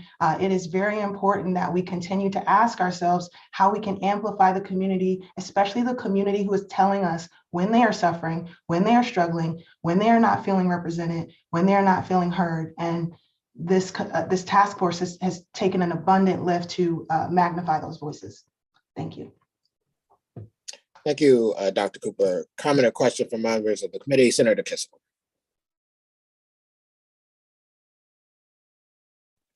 Senator Kissel, you're muted. Trying to be good there, Mr. Chair. Thank you, Mr. Chair. I'll be very brief. Dr. Cooper, Professor Cooper, I really appreciate those comments, the comments from Mr. McGraw, the first speaker. I think reaching out to the community and keeping up this dialogue is incredibly important. I will look at those appendices that you had pointed out. But again, I think that we have to be very careful about not demonizing law enforcement and making it a profession that people aspire to. And in part, that extends also to the practical ramifications of exposing them to liability for lawsuits. I haven't seen that played out as a practical matter, but we're still gathering up information with our public hearing process. And so maybe some folks will inform us as to if there's been negative ramifications regarding the reforms that we've done thus far. And as a last note, it's nice hearing about your Lee Center. I consider myself very lucky that I'm good friends with Dr. Lee, and he actually gave me an autographed copy of his book, but I don't read Chinese and I've never figured out what he wrote, but I know he said it was very personal and very warm regards. And so he's a great guy, and you work for a foundation or a university that's associated with a real incredible individual. And Mr. Chair, I know I'm breaking your admonition, but I appreciate your latitude, because I think this speaker raises a very important point and something that we have to continue working on even beyond the group that met. And I want to compliment everybody. You guys put in a ton of work, and I was very sort of thankful that I didn't get put on it from a very selfish perspective, because I know it wasn't easy. And as I believe Mr. McGraw said, it was a very heavy lift. So may not agree with all the recommendations, but thank you for your efforts and your thoughtfulness. Thank you, Mr. Chair. Can I Thank add you, a Senator. quick comment, Senator? Go ahead. Yeah. Go ahead. The University of New Haven is one of just several schools here in the state of Connecticut, but as we view ourselves a leader in criminal justice and forensic science, I just want to clarify that not only have our enrollments continued to grow, not only is the strength and the interest in policing continuing to grow, the actual diversity of our college continues to grow. It has not suffered despite the pandemic. We have more Black and brown students in our college than we ever have before, and many of those persons are asking themselves, they are not discouraged by the future of policing. They are encouraged by this type of work that says that they can have a voice and that their career can be satisfying on many levels, because I understand that it is dissatisfying to feel villainized. It's dissatisfying to do very important work and to not feel that gratitude or that satisfaction. But the students are really guiding this conversation. Thank you very much, ma'am. Thank you, Dr. Cooper. Thank you, Senator Kissel. And Senator Kissel, my admonition went out the window quite a while ago. Comment or question from members of the committee? Comment or question? If not, we'll next hear from Andrew Clark. Good morning, Senator Whitfield, Representative Staffsroom, Senator Kissel, Representative Fishbein, members of the Judiciary Committee. I'm Andrew Clark, and I direct the Institute for Municipal and Regional Policy here at UConn Hartford. And I'm here to talk about the next steps of the Police Transparency and Accountability Task Force, going beyond the recommendations. I would like to just reiterate that this work started in 2020, right in the midst of a pandemic and the killing of George Floyd. And so it didn't have a lot of staffing to support it.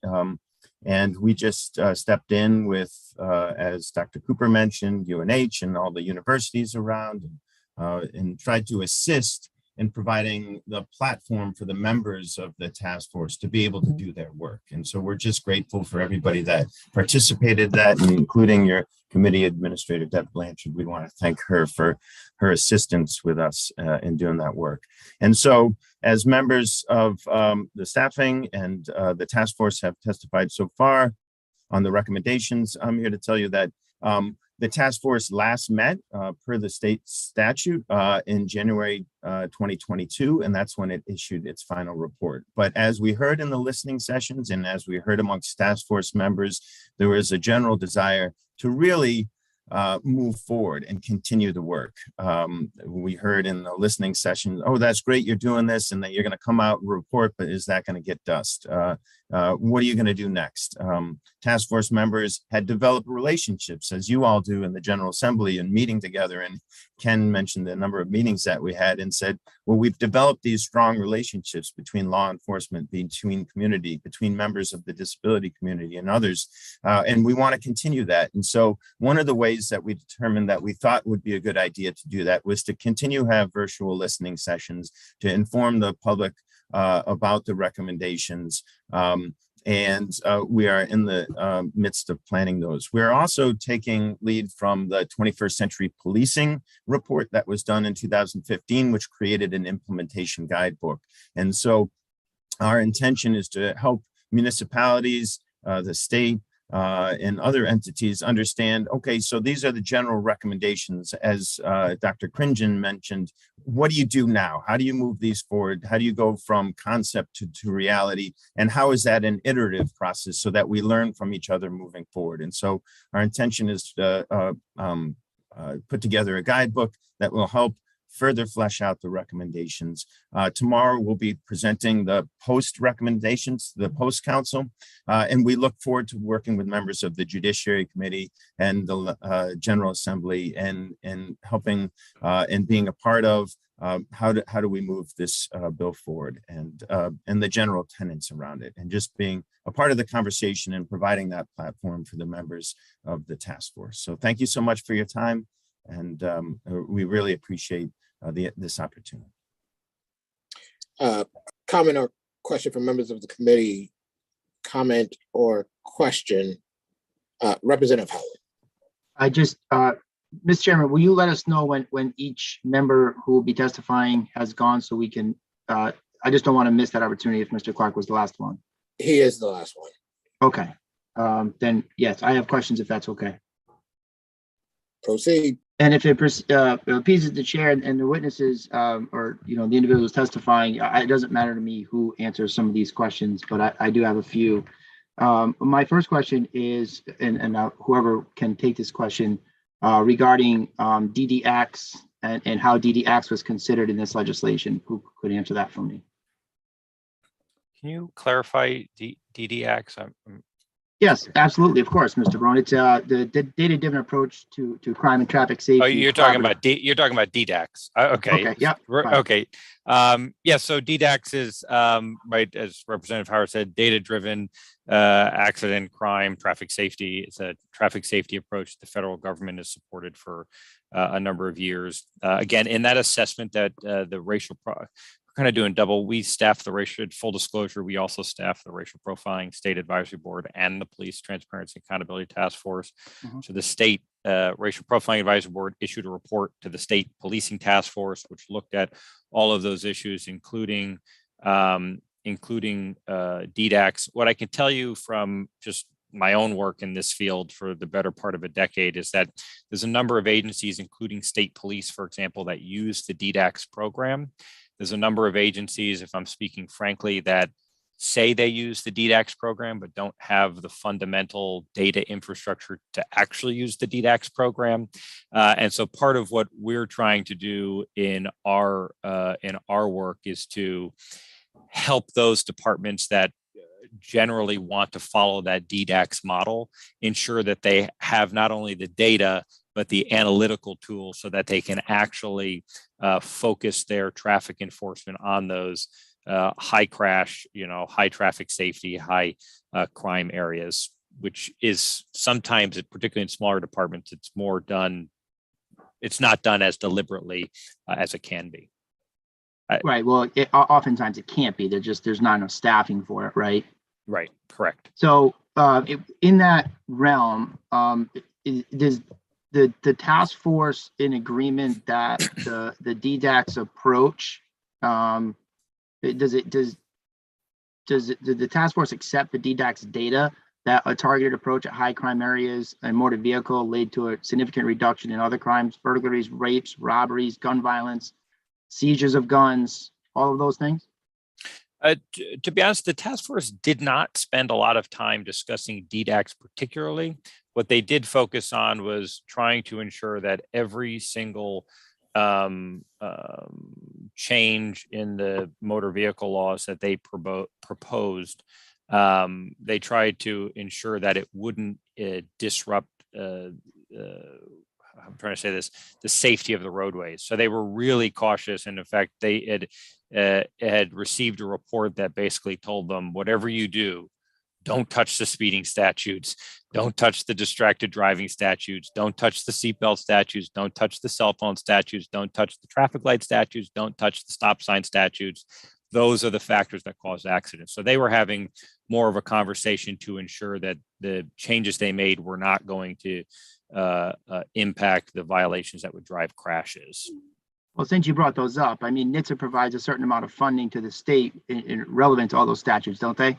Correct. government And money. Yeah, we they won't also touch made that, sure would we? do not touch any of those. Yeah, right, of statutes. course. So yeah, that's a motor vehicle, but and as you know, DDAX is part motor vehicle, but it's also crime. So so again, taking into consideration the chairman's earlier point, I'm not going to ask you the question more than twice, so I'll ask it a second time. Sure. What consideration was given to the reduction in crime? So, for example, in Harlingen, Texas, with the DDAX approach, murder down 33%, rape down 31%, robbery 32%, burglary down 46%, larceny down 40%, auto theft down 58%. And I'm sure I can go through the other cities, and you are shaking your head that you would agree that it's going to be the same. So the targeted motor vehicle enforcement in those areas led to significant reduction in crime. What consideration was given to that by the task force when we decided to circumvent or prevent a lot of these motor vehicle stops? Yeah, so this is not was not intended to have officers not patrolling in, say, high crime areas where they believe that that type of enforcement is needed. In fact, we have examples here in Connecticut. The example of Hamden is one where they were having an issue in a particular neighborhood with guns and drugs. They were using the DDAX approach, but the type of enforcement that they were doing was predominantly low-level equipment enforcement, and they were searching lots of cars, asking basically every car in that neighborhood if they could search the car. Their hit rate was 7%. When we went back and worked with the agency and they reformed their approach, they kept presence the same. So a big component of DDAX is ensuring that police presence is in high crime areas, not necessarily what they do once they're there. And so in the case of Hamden, we worked with the Hamden Police Department to keep their presence high in the particular neighborhood where they were seeing a spike in violence, a spike in guns, and a spike in drugs. And they changed the type of enforcement that they did. So they didn't just blanket the area in lots of low-level stops. They were more targeted in the types of stops they did. And in fact, although they made fewer traffic stops, not significantly fewer, they started stopping and searching the right cars. And in a 6-month period, their crime rate had dropped 5%, their accident rate dropped 15%, and the rate at which they were finding contraband went from 7% to 67% because they were searching the right car. So, right, it's again, these changes in these laws aren't intended to tell police make fewer stops. It's intended to say, let's ensure that you're primarily, when using the motor vehicle code, focusing on hazardous driving behaviors. And you can focus on hazardous driving behaviors in a high crime area as well. Does that answer your question a little better? It certainly does. Thank you. And I would also ask, I'm sorry, I didn't know. No, I think there's some feedback. Okay, yep, no problem. If the chairman was interrupting, I wanted to be respectful of that, but he's not. So, no, I'm sorry, it was me. Oh, thank you, Senator. Good morning. Always a pleasure. Sorry, Ms. Barone. So, and jumping back to another thing that you talked about, the statistical data that we discussed a bit earlier. Do you have that in a more analytical way that it's, in other words, I'm talking about the profile data that you spoke about earlier. Were you able to see that there, some number of departments that you didn't see profiling data and some departments that you did? Is there that differentiation within that data? Yeah, so I just have to be very careful. We identify agencies with, sorry, a little academic, statistically significant racial and ethnic disparities. And we go out of our way to say that the data in and of itself, without formal legal investigations, aren't evidence of racial profiling. That being said, we do identify, and we have agencies that meet our threshold for having statistically significant disparities. And we have lots of agencies that obviously aren't identified with disparities. Certainly not set at the thresholds. The state advisory board sets the thresholds for what's considered statistically significant, but there are many agencies. On average, less than 10% of the departments in Connecticut on an annual basis are identified with what's determined to be statistically significant racial and ethnic disparities. All right, thank you. And I don't mean to mince words. I don't play it that way. I'm sorry, but I thank you for your response. It was great. So if less than 10%, that brings it to my question. If Well, let me ask you this first. Let's just briefly talk about narcotic interdiction. All right. Narcotics continues to be a problem in this state. We have overdose deaths on the daily. Narcotic interdiction is, the narcotic trade operates on supply and demand like every other business. Granted, it's illicit, but it operates on supply and demand. If we want to attack the narcotics issue in this state, we need to educate to limit the demand, and we need to interdict to limit the supply. That's been what I've been saying. People get mad at me about that, but that's the reality, okay? Narcotic interdiction becomes difficult the more that we restrict our police officer. In Renville, United States, the Supreme Court allowed narcotics officers, granted there was a moving violation, to stop a car based on that moving violation and what they call a pretextual stop because the violation existed. Is there a concern on your part or the part of the task force that those narcotic interdiction officers are going to lose that tool when they say have somebody leave a known narcotic location where they need to flip an informant or something like that? Was that a consideration or talked about at all? So let me just make sure that I'm clear here. It wasn't a concern of the task force. And it also wasn't addressed in that much detail. It wasn't anything that I think they were generally concerned about. Now, shifting gears a bit away from a response that reflects maybe the answer of the task force and more a response that reflects just my own experience in my own work. And we might disagree a little bit here. We have not found a lot of evidence, not just in Connecticut, but across the country, that those traditional drug interdiction tools, particularly using the motor vehicle code to stop cars for low-level reasons as a way to get guns and drugs off the street, to be effective. And we found that it has a very low return on investment. I'm not saying that there aren't those anecdotal stories, again, of the car that was stopped for the taillight out and there was a trunk full of heroin. But those are the outliers. And so, and it's also important to remember that the motor vehicle code is hundreds of pages long. And I don't think the reforms that were made here today are going to prevent an officer, if they need to, of again, finding a technical violation to stop a vehicle that they suspect of committing a crime. So I don't think that this will largely impact, this is my own just personal opinion.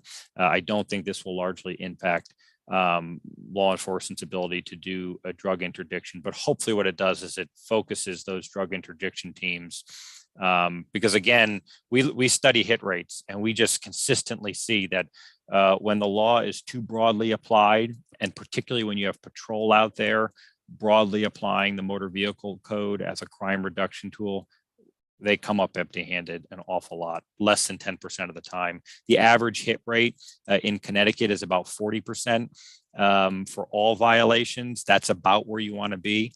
When we get into searches of stops that were a result of a low-level lighting violation or an administrative offense, the hit rate drops below 10%. So we're just not getting a very good return on investment when those stops lead to a search. So when you, and thank you for that. I'm not necessarily talking about hitting the mother load on an out traffic light. And yes, it vehicle light. It happens. I get it. It happens, but not very often. I'm in agreement. I think that the best way to do interdiction is through investigations. But I will say to you, and I'm happy to hear you tell me that I'm wrong, and I accept that oftentimes when you have no narcotic locations in suburbia, in the state of Connecticut, you have narcotics detectives that will sit outside of that no narcotic location and find reasons to stop people who go in and come out for 10 minutes to flip them to an informant. So that's not going to go across your desk. Those people are protected. Those stops are protected. The documentations, all that stuff is protected. So it's not going to come across your desk. So how can you confidently say that tactic is not used widely successfully in Connecticut when there's no way that information could have made it to? Even the judge doesn't see it. No, I think we might be talking about two different things. I guess in the case that you laid out, right? I mean, technically, if the speed limit is 30 miles an hour and the driver's going 31 miles an hour, the officer has a legal justification for stopping the motor vehicle. So again, if the idea is that we need these narcotics officers to still have the flexibility to be able to interdict a motorist in a known drug location, I don't know that the motor vehicle code is being restricted so much that they couldn't still find a technical violation of the law to stop the vehicle in that case. Sure, I think a good cop could do that. I think you're right. But it brings into my next question. If less than 10% of the departments in the state are the issue, then why do we not take an aggressive approach with those departments, which it sounds like we've had success with, in addressing those issues instead of taking a broad brush sweeping approach to the entire state and good officers who do their job well every day? Why do we not focus it more, put a little bit more responsibility on some chiefs of police, some police commissions, some mayors, wherever the case may be, to have, to get things in line in their particular department or their particular municipality? Yeah, let me just, again, if you give me an opportunity to clarify, Sure. racial and ethnic disparities exist in every agency. We set thresholds in Connecticut to identify those agencies with the most significant disparities, mostly because we're triaging. In order to do the type of analysis that we talked about in those examples of Wethersfield and Newington and Hamden, it requires a lot of time and effort on our part. And it takes about 6 to 8 months per department to do that work. And we're a small team of 2 people here doing that work. And so, so the 10% of departments that we're talking about are those departments that are on average identified for that deeper level intervention and analysis. Although when you try and look at, which we do, what's driving statewide disparities, if we often will look and say, okay, we're going to remove those 10% of departments from our data. Did that eliminate our statewide disparity? If it did, then you can conclusively point to, okay, those 5, 6, 7, 8 departments, they're driving the disparity. Let's deal with them. But in fact, when we remove those agencies from the statewide database, the disparity still exists. And so then the question is, okay, what gets us to eliminate that disparity? And consistently, if you remove equipment and administrative offenses from the data set, disparities disappear. So when we look at just those violations, again, that are focused on hazardous driving behaviors, no disparities in the data set. Defective equipment and administrative offenses driving a disparity. The next question we try and answer then is, okay, is this driven by certain socioeconomic factors, right? It costs money to re-register your vehicle. It costs, money to ensure your car is in proper working order. Could there be underlying socioeconomic factors driving this disparity? The only evidence that we have that shows the socioeconomic impact on a violation is when it comes to insurance. We have found no differences across racial or ethnic groups when it comes to general equipment violations, and we have found no evidence when it comes to most administrative offenses, with the exception of insurance. And that's a little bit more complicated, right? You pay your insurance bill typically every month. So if there are financial hardship, that's a bill that would be harder to pay than, say, a registration renewal every 2 or 3 years. May have gone a little off task, but I hope that tried to just kind of answer your question. So I guess my point being, it's not just a matter of focusing on those agents came as a result of what is still largely contributing to the statewide disparity. And it's still predominantly being driven by this low level equipment and administrative enforcement. And then the question is, okay, what's our return on investment? Can we at least show, okay, that type of enforcement is driving a big hit rate? So we're finding lots of contraband when we search those cars. We can't. Are we showing that they contribute to reducing motor vehicle crashes? We can't. So when we played that balancing act and had those conversations with the task force, the decision was, okay, if we want to help address the disparity, we don't want to impact the safety of the roadways, let's focus on these particular violations. Thank you. I appreciate that. My final question, thank you, Mr. Chairman, for the opportunity, is just if these particular violations are not important enough for police officers to stop people for them, then why not just change the law? Why not just require one headlight? Why not just require, get rid of the tint law and the ones on the list? Why not just do that?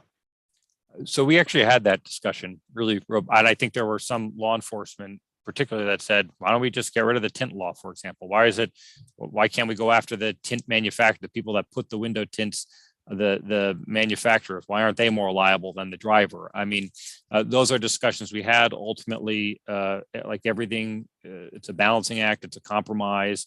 This was the proposal that they thought made the most sense, but that was certainly part of a robust conversation we had over several months. Okay, thank you very much for your time today. Mr. Chairman, thank you for the opportunity. I know I asked several questions, but in fairness, I waited through 4 of the 5 at least. Thank you, sir. Thank you, Representative Howard. Comment or question from other members of the committee? Comment or question? If not, thank you all for joining us this morning. I will be turning over now to Representative Staffstrom. Thank you, Mr. Chair. Next up, we'll hear from Chantel Fields.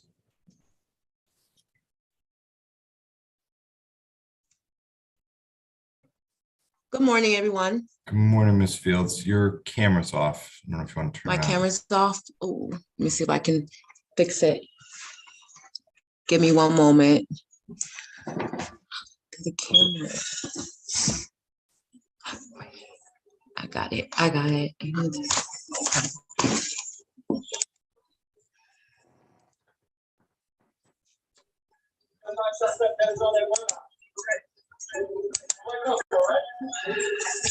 Okay. All right. Hi, how are you?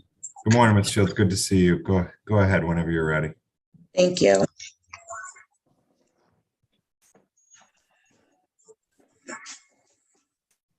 Okay.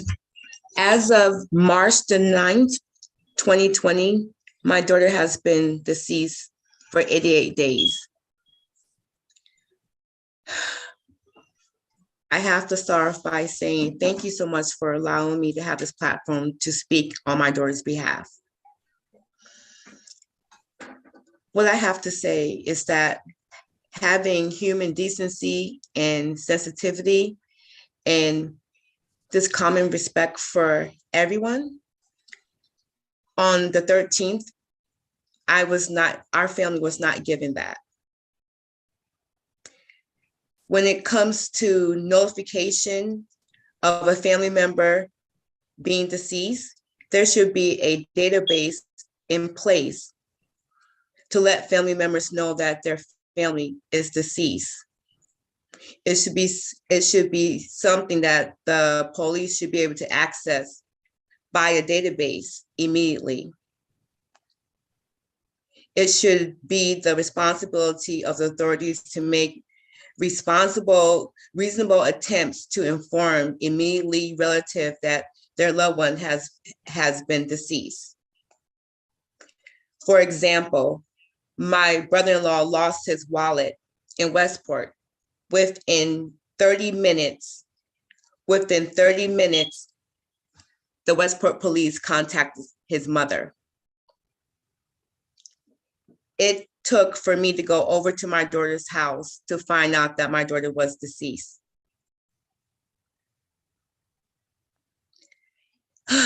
Sorry. Family should not be treated as suspects during the notification process, especially when the manner of death have not been established. A crime scene should have been investigated and should have been secured immediately. And evidence that have been found and collected to be examined, a chain of custody have not been followed, especially in my daughter's case. When it comes to Black and brown people, you need to treat us like we're human. We have family members that pass away. Contact us as soon as possible. I only live 10 minutes away from my daughter. They had her ID, her passport. We was calling and no one responded. I just need for everyone to be treated as a human being and be notified of their family's loss and be treated with respect and kindness, which the Bridgeport Department did not allow us. I thank you. Thank you, Ms. Fields, and obviously my deepest condolences on your loss. Certainly, if it wasn't clear at the beginning, obviously you're testifying, I presume, in support of House Bill 5349. Is that correct? Yes, that is correct. Okay. And obviously this bill relates to how long a police officer has to notify a next of kin when they discovered a deceased body, right? Yes, and also a chain of custody on how it is handled. As of today, the evidence that was found in my daughter's apartment still yet have not been submitted. The day that they found her dead in her apartment, it was not treated like a criminal's. It was not, excuse me, it was not treated like a crime scene at all. And Ms. Fields, I've said to you before and to others, I really wish this bill were not necessary. But unfortunately, it most certainly is, based on what we have seen, not just in your case, but certainly others, I believe, are going to testify today as to what should be common sense and what should be common procedure, but at least in one department, and I think we'll hear in other departments, is not. So I want to thank you for certainly, particularly in this time of such raw emotion, to be able to come forward and to present your daughter's story and advocate for this legislation today. So thank you. Thank you. Thank you. I think we have a question for you from Representative Porter.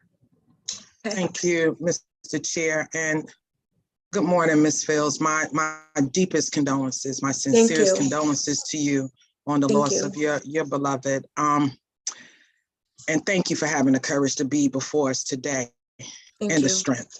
Can you tell me how many days transpired before you were notified that your daughter was deceased? My daughter died, as I was told, on the 12th. And the 12th I went there of December. December 12th, 21, okay. Yes. I went over there and I seen a note on her door that was left by her landlord, Mr. Hector. And on the note on the door, it says, if you're looking for Lauren, call this number. And it was the landlord's number. He was the one that told me that, he was the one that told my son and I that my daughter was deceased. It was not the Bridgeport Police Department. And when he called to ask them if we can call them, the police was very reluctant to speak with us and to meet with us. He said that he was going to be on his way. That's what he told Mr. Hector. And we waited there for an hour. Then it was 2 hours. Then it was 3 hours. Then he never showed up. And then my daughter's father called him, and he said that he already explained everything to me and not to call him again. And he hung up the phone. He says, stop calling me. And on what date was that, Ms. Fields, that you went to your daughter's home? That was on the 13th at 9-something at night. Okay. Thank you. That's all the questions I have for you. But again, I do offer you my sincerest condolences. I'm so very sorry for your loss, and I'm even more sorry for the way you were treated during that time. Thank you, Mr. Chair. Thank you. Thank you, Representative. Chairman Winfield. Thank you, Mr. Chair. And Ms. Fields, as you probably would hear from many of us, I too am very sorry that you have to be here today. And sorry that we came to know your daughter's name in the way that we did. I want you to know, and I think you know this, that this is a very important bill to those of us who sit in the leadership of this committee. And unfortunately, I can't say that your situation is as unique as it ought to be. I have had experience where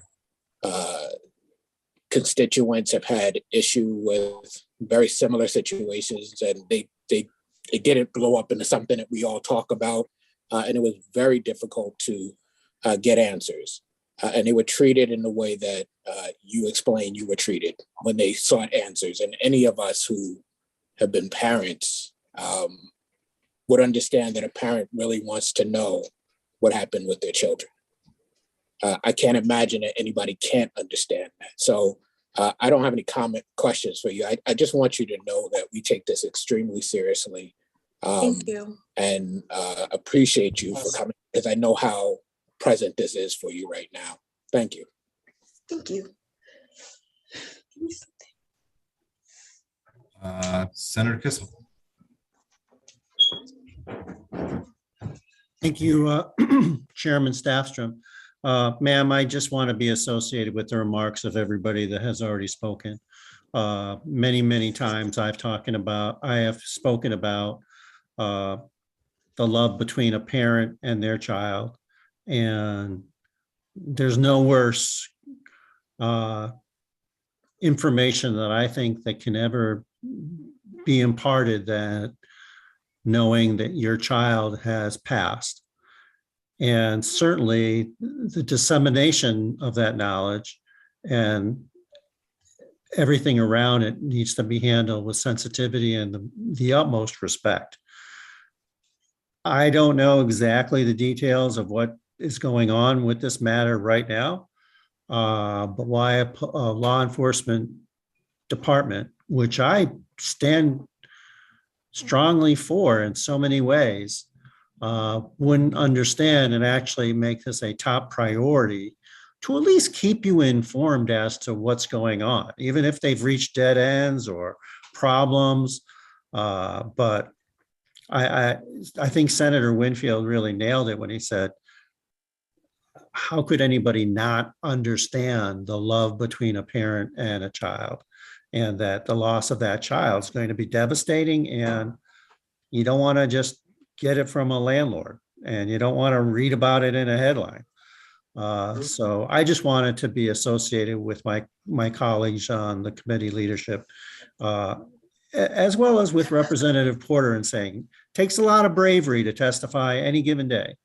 I've been on this side of the hearings for many, many years, but back when the building was open and we had in-person hearings, on occasion, either with my constituents or on my own, I would testify. And I don't care how many years I've been a state senator, it's nerve-wracking to testify in front of a committee. And on something this heavy duty and tragic, I just commend you. A lot of bravery, man. Thank you. Your daughter's looking down from heaven and smiling at your bravery. Thank you. Appreciate that. You're welcome. Thank you, Mr. Chair. Thank you, Senator. Further questions or comments from the committee? If not, Ms. Fields, again, our deepest sympathies, and thanks for being with us this morning. Thank you. Next up will be Everett Smith. Yes. Can you hear me? We can. You're a little faint, but if you could speak up for us. Is it better? No, we're still having a little trouble with the audio. I don't know what to do. There you go. That's better. Just keep your voice up if you would, please, sir. Okay, it's better. Yep. Okay. I'm the father of Lauren Smith Fields, and I'm here not out of desire, but out of need. The way that my daughter's death was handled was simply an atrocity. I received a phone call en route into Connecticut to help my mom, who actually was in the hospital. And I received a phone call from Chantel, and telling me that my only daughter, my baby, was deceased. At first, it was surreal. I couldn't believe it, and today it's still surreal. I immediately went to her apartment where she lived alone, and was greeted by other family members, and everyone was quite distraught, obviously.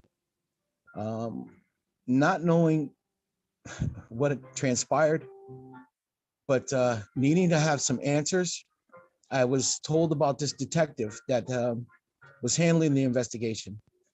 I immediately called him on the phone and was met with just disdain, just condescending, just nasty, just insensitive communications. I then found out that we weren't told by Bridgeport Police Department that my daughter was found deceased. We were told by fourth party, by the landlord, who left a note on the door of my daughter's apartment, whom also told us that the investigating officer left his card, and I immediately gave him a call. And after speaking to this man, I had no respect at all for any police department in totality. And I know that's wrong because one, apple doesn't spoil the whole, the barrel, but it was just his manner. I asked him question after question, and I was met with answers that were completely insensitive. And I know this bill is about communicating with next of kin in regards to the loss of a loved one or a family member or whatever is the situation. When you watch documentaries and when you watch television, you get that, you see that detective knock on that family member's door and break the news to him, to her or to them. We didn't get that. We didn't even get a phone call. We had to search and dig and find, from fourth party, and then just the way that this whole ordeal was handled is disgusting. My daughter was my baby girl. And every day is a challenge. It's a daily reprieve. It's a daily reprieve to try to understand and to try to gather some sense of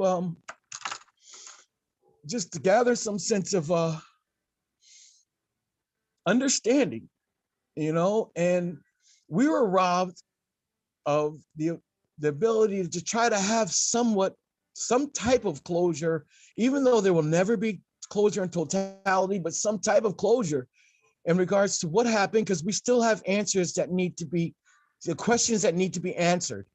We still have evidence that need to be investigated. We still need the Bridgeport Police Department to step forth and do their job, the job that me as a taxpayer pay them to do, the job that me as a voter voted in the people in office to perform. And I feel that we've been kicked to just discarded. My daughter's death it's just been discarded, swept under the rug, and it's disgusting. And I know that this bill is not going to take care of everything, but it's a start, and to be met with such I call it red tape because it's common sense. I mean, if you look at the bill, it's common sense. You think automatically that a person's next of kin would be contacted immediately. Mr. Smith, I certainly hear certainly hear your hurt and your angst in your voice, and again, my absolute deepest condolences and thanks for the strength to be with us today. Senator Kissel. Thank you very much, Mr. Chair. As I had said to the previous speaker, sir, first of all, it took incredible bravery for you to testify, and I want to thank you for that. And again, the bond between a parent and their child, especially a single child, is incredible. We talk about widows and widowers, but I've heard often that it's the loneliest club in the world to be a parent that lost their child. And no one wants to be a part of that.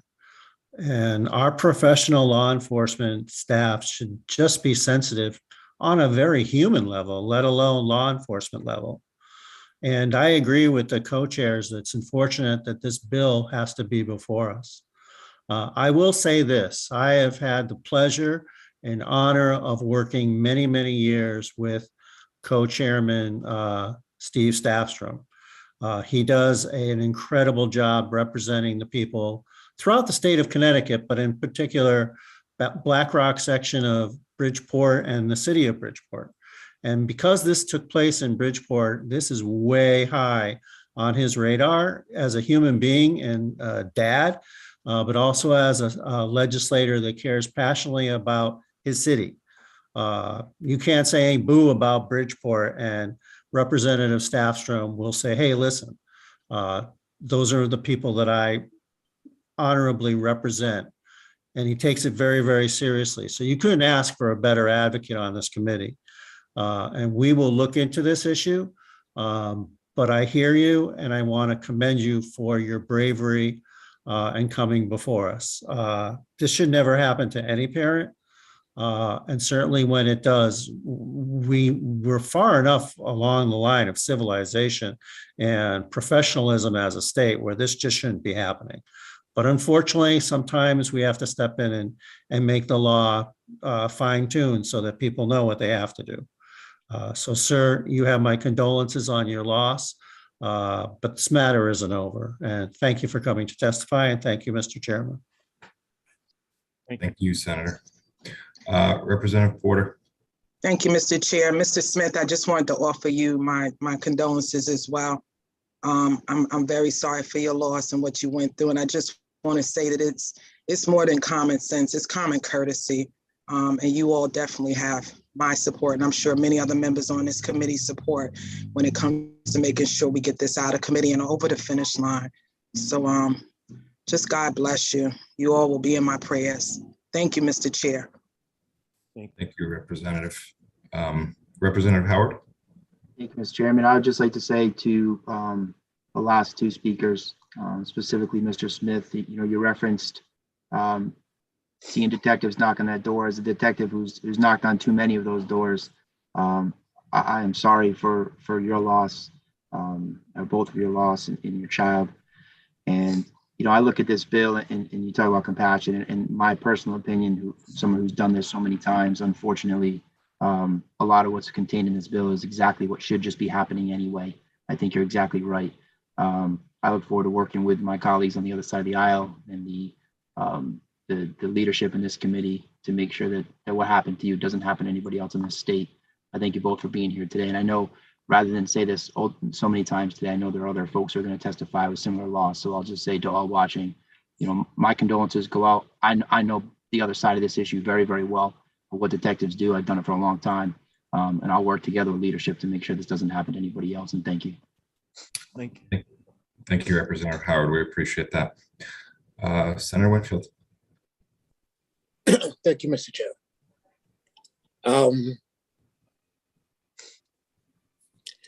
So sorry you had to go through this. There are a lot of people who've been watching your situation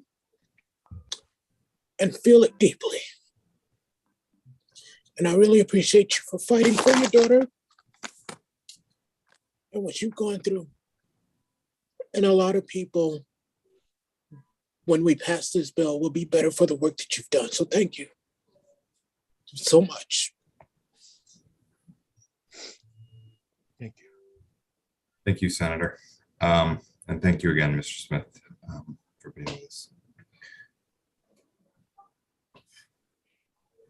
Okay. Dorothy Washington, please. Dorothy Washington will be next.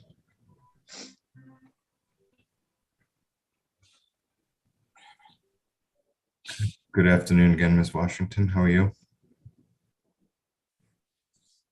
You're on mute, ma'am. Okay. There you go. Can you see me? Because it looks like a little dark. I think, yeah, the blinds behind you. Maybe if you put this down. Or there you go. It's amazing how we've all gotten so good at positioning the Zoom camera. Yes. 2 years. I want to thank you for having me today. My name is Dorothy Washington, and I'm the sister of Brenda Lee Ross, who was found deceased on December 12th in a male acquaintance home. We had to also search for our sister, me and my family. Well, I was at work at the time, but my family had to search for my sister, which we found her 2 days later at the coroner's office. Well, medical examiner's office. To this day, we have not had a meeting or anything with police officers or the police department. They have not entertained meeting us at all. And that's really sad. It's really sad. To this day, we have no more information than we did the first day when we actually found my sister. I want to know who's gonna eventually talk to us, tell us what they found, what happened. And I'm totally in support of the bill 5349.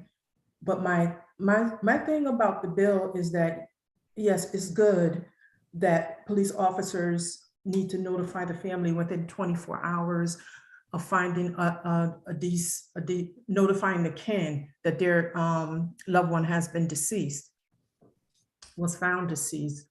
But my thing is, I read the bill, but I can't understand where is the oversight. I heard individuals talking about there's oversight built into the bill. But my thing is, listen, I've been a state worker 18 plus years. Thank God I don't work for the state anymore, because I know how the state and the city runs things.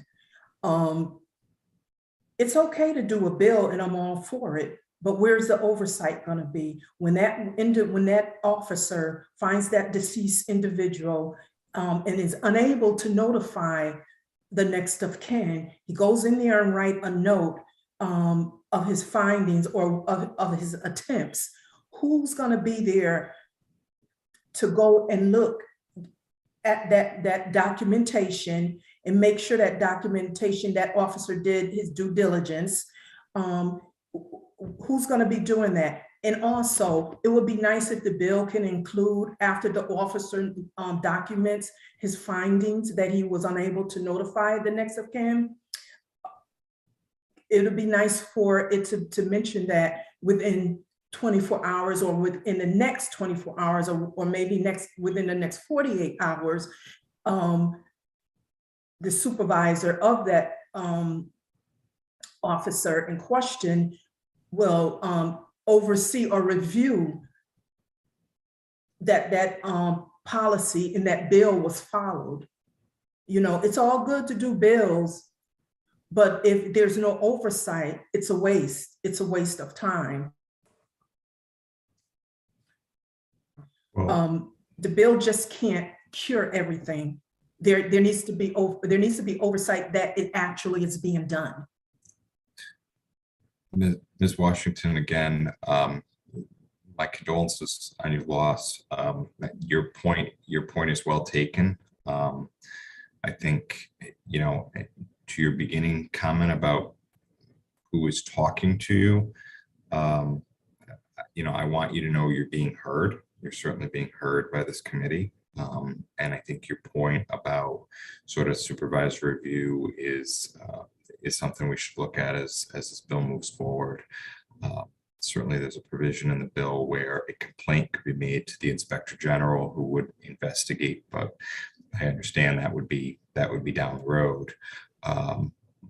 But having a supervisory review earlier on may make a lot of sense. So we will certainly be cognizant to take that into account as we continue to work through this bill this session. Yeah, because there's a reason for supervisors and oversight.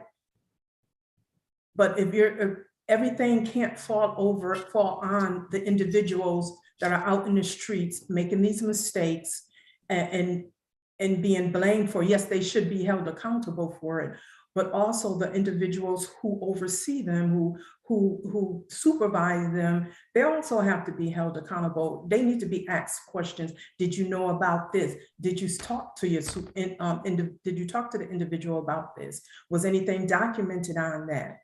You know. Fair point. Further questions or comments from Ms. Washington? Further questions or comments? If not, ma'am, thank you again for taking the time and certainly for your advocacy on behalf of your sister. Next up will be Deirdre Owen. Okay, first of all, I would like to say thank you for giving me this opportunity to speak. And I support this bill with the hope that no other family will have to go through the following. Tuesday, December the 14th, 2021, my daughter Jessica came to my home and told me that they were going looking for my sister, Brenda Lee Ross, because she wasn't answering her texts or phone calls. Later on that evening, my sister Angie called me and said, the guy Brenda was with said she died Sunday morning, December 12th, 2021 at his house, and the coroners came and got her body. I said to my sister, if Brenda died, we would have been notified. And if she dead, where is she? Angie said, I don't know. Jessica and Lou is on the phone, calling the hospitals, funeral homes, and the police, but they don't have a record of her death. I said, maybe she not dead. And then I got off the phone with my sister and I called Isaac Baker Funeral Home and asked him, when a person dies, who do you call? And he told me to start with the police and the hospitals. And I said, we did all that and they don't have a record of her death. And I said, where does the body go when somebody dies? It has to be somewhere. Isaac said, call the medical examiner's office in Farmington, Connecticut. And if she dead, she will be there. Through the family's own efforts of frantically calling around Bridgeport, we found out that Brenda's body was at the medical examiner's office in Farmington. About the time we found Brenda, the medical examiner had already completed the autopsy. I don't know what would have happened to Brenda's body if we wouldn't have found her when we did. My family was never notified by the Bridgeport Police Department that my sister passed. My family never got the opportunity to identify my sister's body. We are very disappointed in the Bridgeport Police and city officials in the handling of my sister's death and in the way they handled my family. Their actions or inactions concerning this unfortunate event, proven them to be incompetent, negligent, insensitive, and disrespectful, and has added insult to injury. Instead of being able to mourn my sister's death, we had to try and figure out, and still trying to figure out, what happened to her.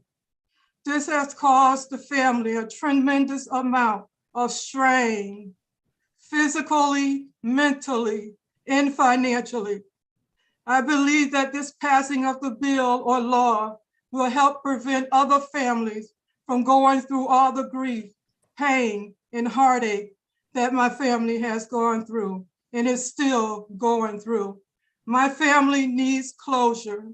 When we finally viewed my sister's body, she was not even recognizable to me, and I'm her sister and couldn't recognize her. So therefore now we have to hire a private investigator to make sure that was my sister. It broke my heart when my daughter turned to me and asked me, are we sure that's her? I support this bill 100%. Thank you for your time. Thank you, Ms. Owen, and again, my absolute deepest sympathies on the loss of your sister. It is just incredible to me that we're not talking just of one incidence of this, we're talking two within days of each other, that we have two families who have suffered the same fate and the same trauma at the hands of a single police department in not even any sort of attempt to locate family. And we're not talking about family far away. We're talking about family that lived in town. It is absolutely incredible and tragic that we have two of these instances to talk about just within a matter of days of each other. And as with the Smithfields family, you know, my absolute condolences and support to the Rawls family for being able to come forward and talk about your loss as well in this manner. So thank you again for being with us this morning. Senator Winfield. Thank you, Mr. Chair. I want to address both Ms. Washington and Ms. Owen. I had planned to address each individual, but I had to go collect myself. I just wanted to thank you for coming and sharing. Ms. Washington, you demonstrate the importance of people showing up to these hearings because you suggested something that is important that I think people think about, but might not have recognized wasn't apparent in the bill and might be overlooked. But I just feel as though, and I normally try to let these things go so that people have their space to testify, but I just feel as though, given your circumstances, each one of you should be thanked for coming before us and putting your story out there in public, because I know it's extremely difficult. And you may not, I don't know if you feel this or not, but it certainly is brave, and you certainly, my wish is that we pass this bill, so you certainly will have helped a lot of people as we move into the future. So again, I just wanted to take a moment to thank you. Thank you. Representative Powell. Thank you, Mr. Chair. Ma'am, thank you so much for being with us. I hate to ask about a detail when the overwhelming reason for this bill is so clear and so devastating, but something you said just gave me pause about hiring the private detective. Why would a DNA sample not suffice? And please forgive my ignorance if that's an obvious question and a painful one. And again, I don't mean to break open anything hard, but I think it's important for us to know the lengths to which families have to go and shouldn't have to go if the system were working properly. So if you don't mind terribly answering that question, please. Well, I can't say within 50%, at least 50%, that was my sister in the casket. She wasn't recognizable to me. It didn't look like her. And they said there was no trauma to her body. It had to be something done to her body in order for her not to be recognizable. I mean, she was 3 times her size. And it just didn't look like her. And I don't know if a DNA was done or not. I haven't seen the autopsy. I haven't seen the report at all. So I don't even know what's in the report, what was done and what was not done. I mean, 10 weeks, you would think everything was done. Well, I'm certainly not a forensic expert, and there are people in this committee with far greater expertise in police matters than I, but I would question why that DNA couldn't have been made available and saved you the agony and the expense. But thank you very much for being here. Thank you. Further questions or comments for Ms. Owen? Further questions or comments? Ms. Washington, Representative Walker? No. Thank you, Mr. Chair. I was just going to yield to Ms. Washington because I think she wanted to give light to part of this discussion. So I just wanted to do that, but thank you, sir. Yeah, I'm gonna, normally we don't go back to people testifying, but I am gonna, I think because Senator Winfield wanted to ask your question and wasn't able to, I'm gonna exercise some discretion here and allow you to respond to Senator Winfield's comments if you'd like, Mrs. Washington. Okay, ahead, I'm sorry. Can you hear me? Yep, go ahead. Okay, I just wanted to add to that question regarding the autopsy. There was some discretion that, well, in my opinion, some misinformation regarding the cause was cardiovascular disease may have been, but it also mentioned the fact that it was escalated due to diabetes. I specifically spoke to the medical examiner myself, and he said that the level of her blood sugar did not add to that. And that's one of the reasons that I believe that we need to do another independent autopsy. Because there's a lot of questions that we have not gotten answers to. Thank you. Thank you, Ms. Washington. All right, further questions or comments for Ms. Owen? Further questions or comments? If not, thank you again for being with us this afternoon. We're gonna next hear from Jessica Owen, please. Thanks for having me today. On January 31st, 2022, news station NBC Connecticut published an interview with Chief Medical Examiner Dr. James Gill. Dr. James Gill was asked, what is the medical examiner's communication with families after a death? Dr. Gill answered that the police are in charge of notifying the next of kin of a death outside of a hospital. My aunt Brenda Lee Ross was not in the hospital when she died. Brenda was at a male acquaintance's house less than 1 minute away from where she lived. Therefore, it was Bridgeport Police Department responsibility to notify us, the family of Brenda's death. On Wednesday, December 15th, 2021, the day after I found out my aunt passed away, I went to work trying to hold it together and keep my composure. In the morning huddle, myself, along with my coworkers, was informed that one of our fellow coworkers' son passed away the same day me and my family went hunting for my aunt without the help of Bridgeport Police Department. This 28-year-old white male that passed away was attending college at Hartford University in West Hartford, Connecticut. While playing basketball on campus, he collapsed and died. After speaking with my coworker and learning about her experiences with the passing of her son, she informed me of the treatment and notification she received from law enforcement agencies. My coworker did not only receive a knock on the door by the Fairfield Police Department, but she also received multiple calls, in her words, from a weird number, which resulted in being Hartford Police Department. My coworker lives in Fairfield, Connecticut. Her son died in Hartford, Connecticut. Not only did Hartford PD and Fairfield PD work together to inform my coworker of her son's death, they did not give up reaching out to her until she answered. She missed the knock on the door by the Fairfield PD, but they actually attempted to notify her of her son's death in person. Not only did Fairfield Police Department attempt to notify my coworker in person, they continued to call her until she answered. Now that is what I call respect, moral principles, and common courtesy being met. My coworker, number one, was informed of who made the initial 911 call.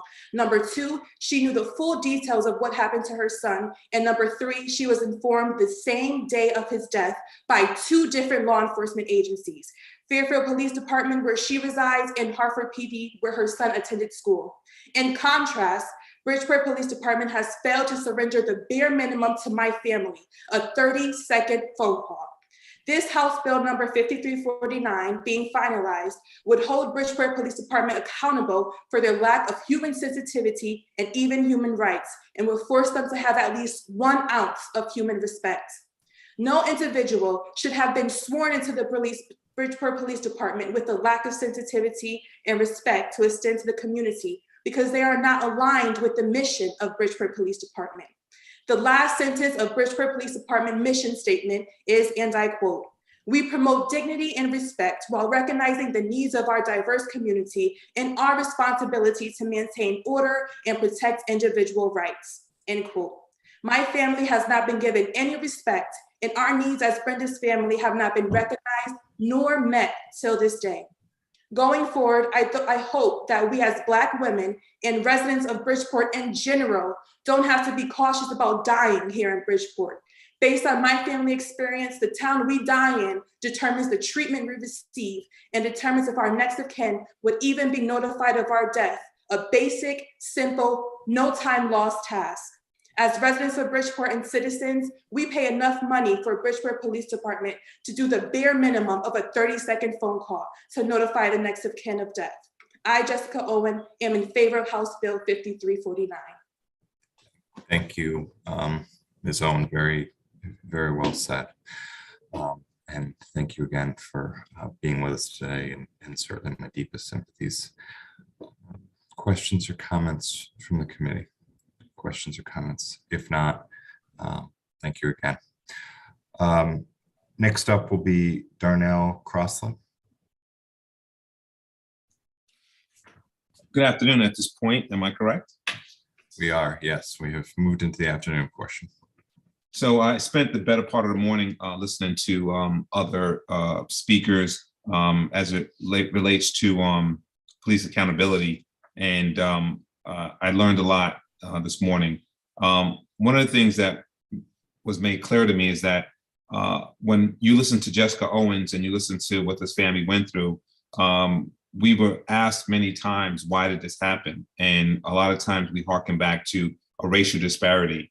And some people will say that you're playing the race card when you do so. But after spending the better of the morning listening to Mr. Barone and all of the other senators, it's clear that there's a racial disparity that exists in Connecticut and throughout the country. So I don't think it's unfounded when we feel that we were racially disregarded based on the studies that these experts have been talking about this morning. And so, you know, just to highlight a little bit of this morning, we talk about these traffic stops that are based on race. And maybe I'm privileged to some degree that my car tells me when my lights are out. So I don't need a police officer causing me to piss my pants to tell me that my lights are out. But we found that along the speakers this morning, some white folks enjoyed to have a police officer to pull them over. We feel that our interaction with police officers as Blacks and minorities are much different.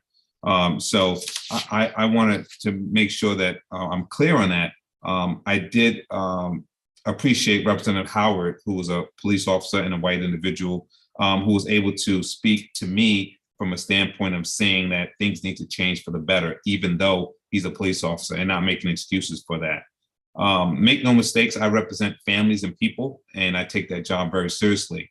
On about December 12th, 2021, we learned that Lawrence Smith Fields and Brenda Lee Rawls died that day.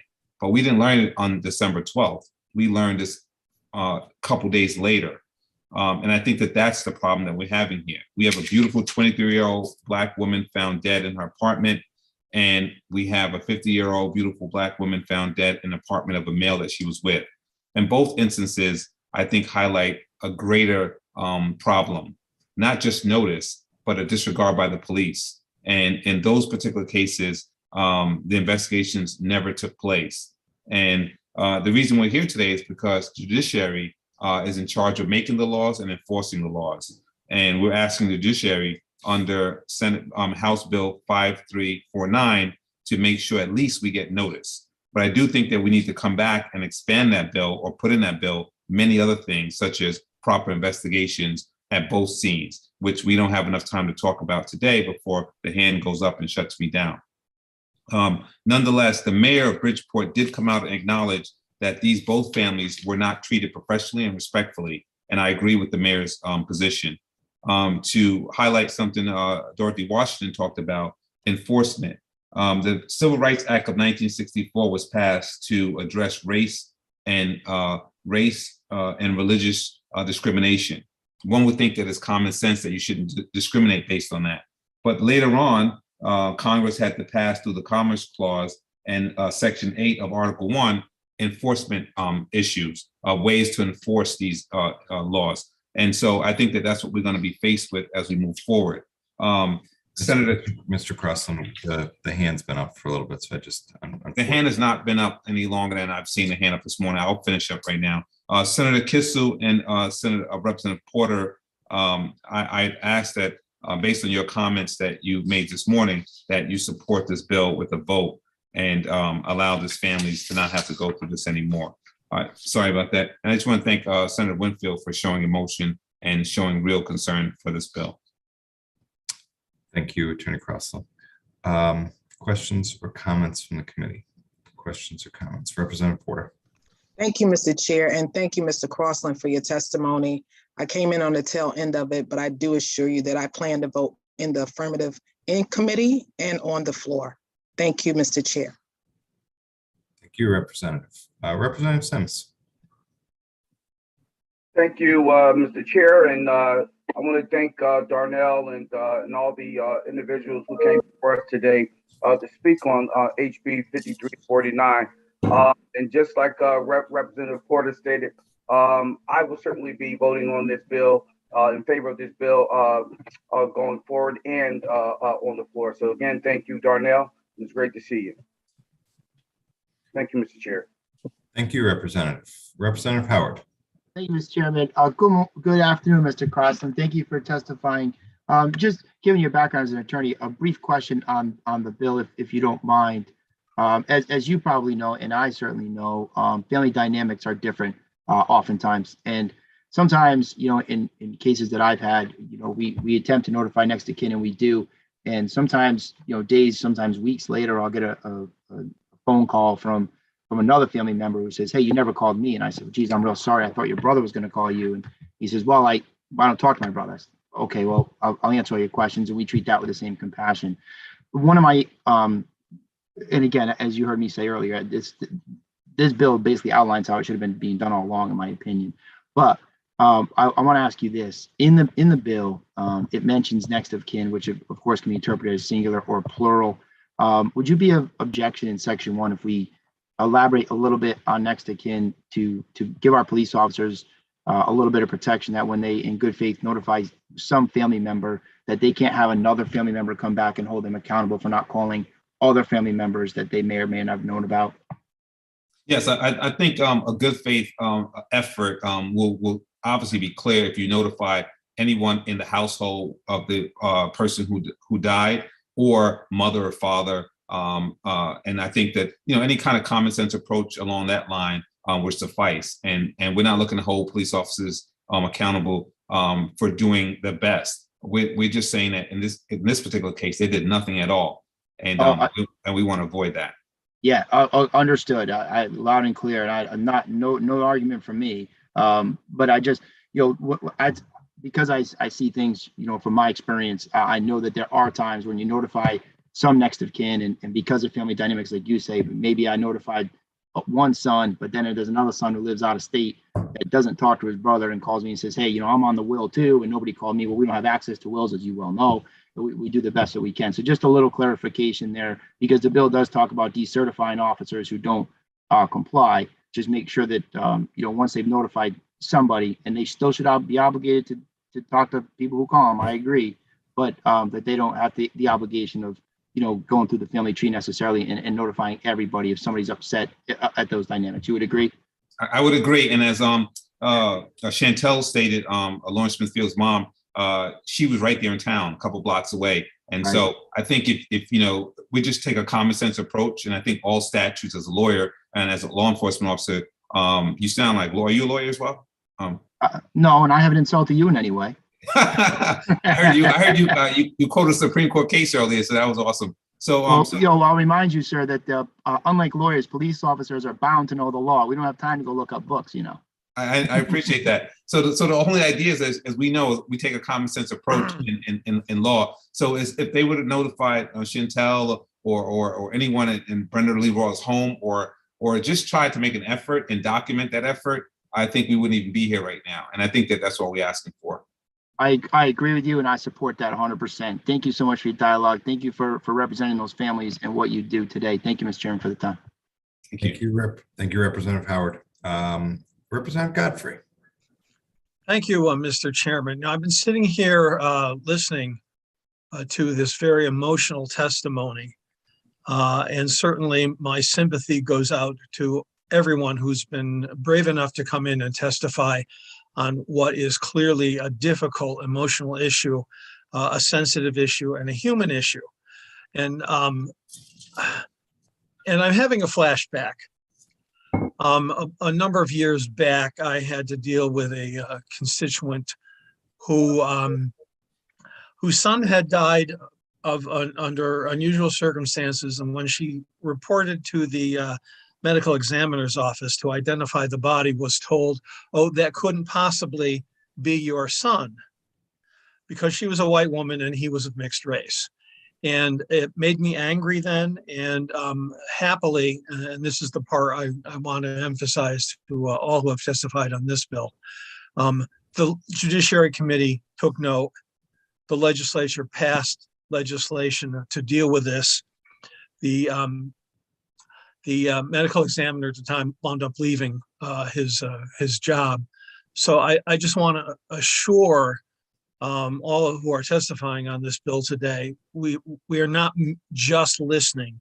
we intend to take action. I intend to take action. I intend to support reporting this bill out and getting it through the House and the Senate and to the governor for signature.